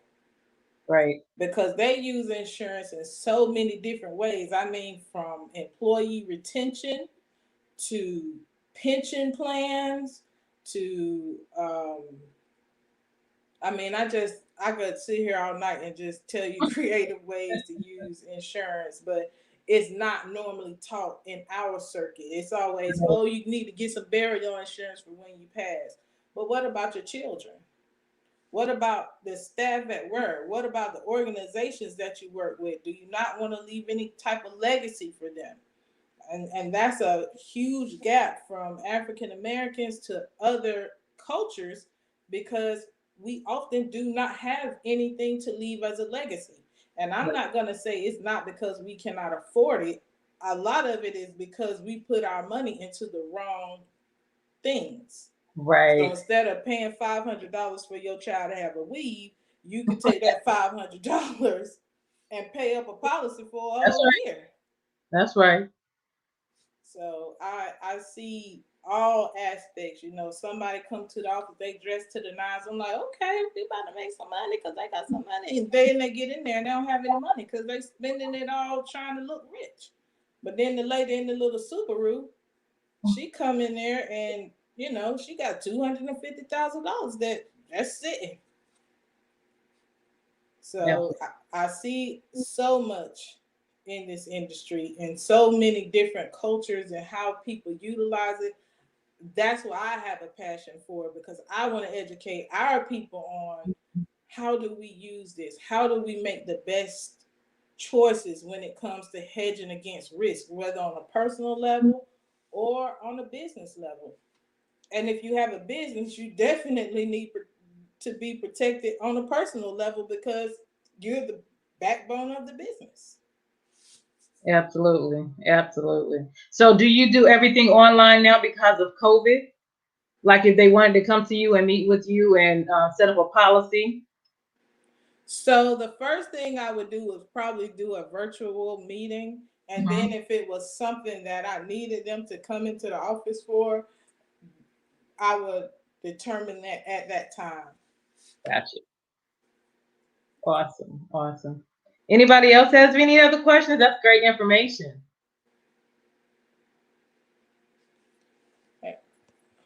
I can't see my chat. Every time I click the chat, it goes off. Okay, awesome. Well, that's definitely good information. And I want to thank my staff, Nikithia Dickens. She's on the chat answering questions and putting our information out there. So thank you, Nikithia. I see it. Wonderful, wonderful. But again, I'm Crystal with Alpha and Omega Insurance Group. We are located in Raleigh. We are a full service firm. And we can insure anything from boats to babies, but we definitely would love to earn your business. And we look forward to meeting some of you. Absolutely. And of course, it's always great when I get a chance to say goodbye to everybody. But Crystal, I told you I had somebody good for you. She asked the right questions, did she not? She did. And she made it very exciting. And Dolores Williams with Divine Connections. You are a divine connection tonight. And for those who don't know, Dolores is always making sure that we do great things here at the Black Business Network. Want to thank you again. See you on the other side. Awesome. Thank you. Bye-bye. Thank you. Bye. And of course, this was the first day. Man, we have 6 more days. Hey, Zelda, how you doing? Hey, Nikita, how you doing? You know, we're getting ready to get out of here. You know we want to keep going. You know I want to keep going. You know I want to keep going. But we're going to shut it down, and we're going to replay this morning. Hey, Nikita Dixon, thank you for that. We're going to play this morning's from 8 to 8 again on the Black Business Network. As we promised, a 24-hour network for Black businesses. And what you got all day was Black business. You got Eric Kelly III from the south side of Durham, North Carolina, saying, without love, there is no happiness. And without happiness, there is no peace of mind. Goodbye until the next time.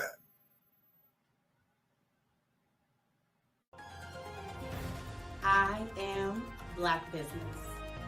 From the moment I wake until the time I sleep, I am Black business.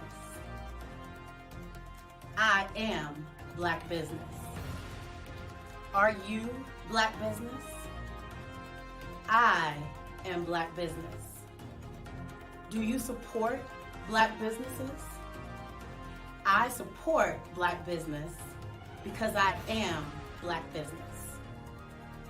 Black Business Expo, one of the largest business showcases in the history of Black America in North Carolina, Sign up today at www.blackbusinessexpousa.com or call 919-380-9090. I am Black Business.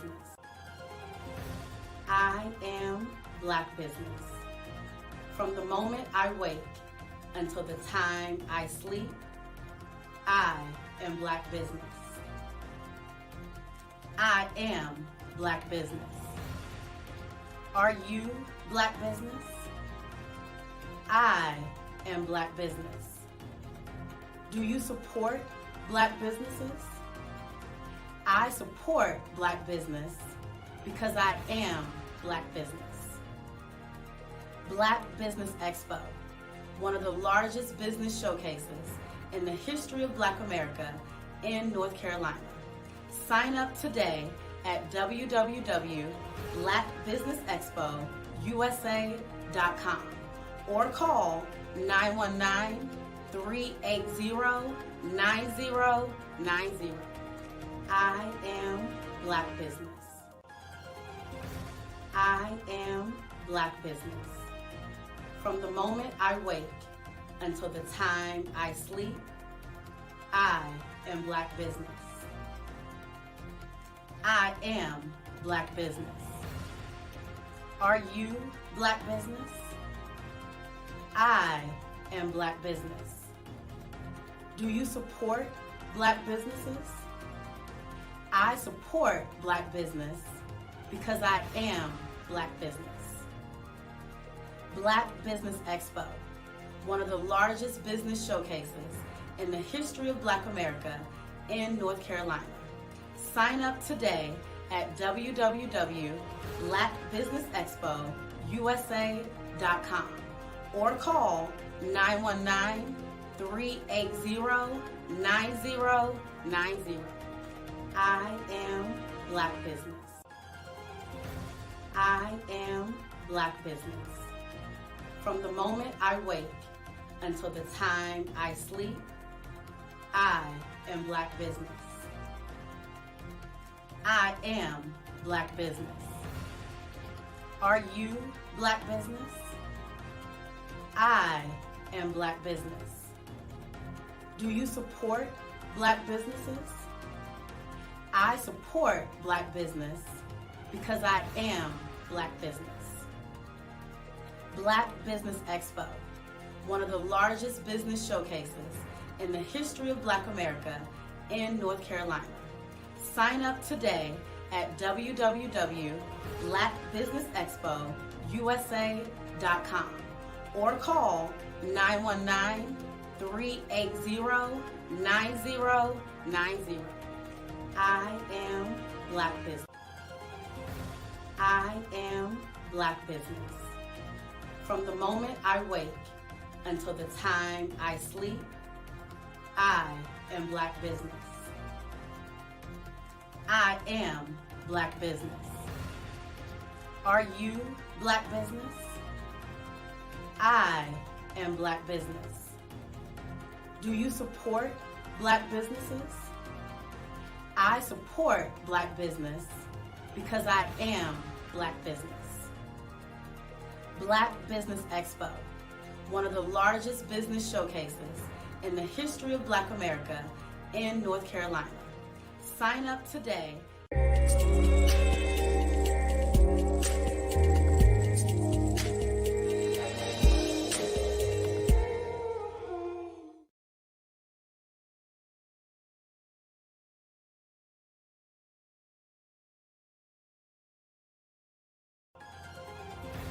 I am Black Business.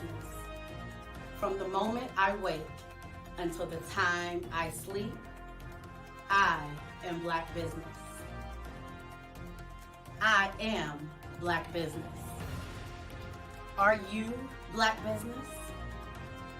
I am Black Business. Do you support Black businesses? I support Black business because I am Black Business. Black Business Expo, one of the largest business showcases in the history of Black America in North Carolina. Sign up today at www.blackbusinessexpousa.com or call 919-380-9090.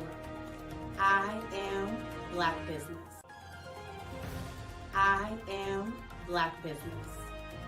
From the moment I wake until the time I sleep, I am Black Business. I am Black Business. Are you Black Business? I am Black Business.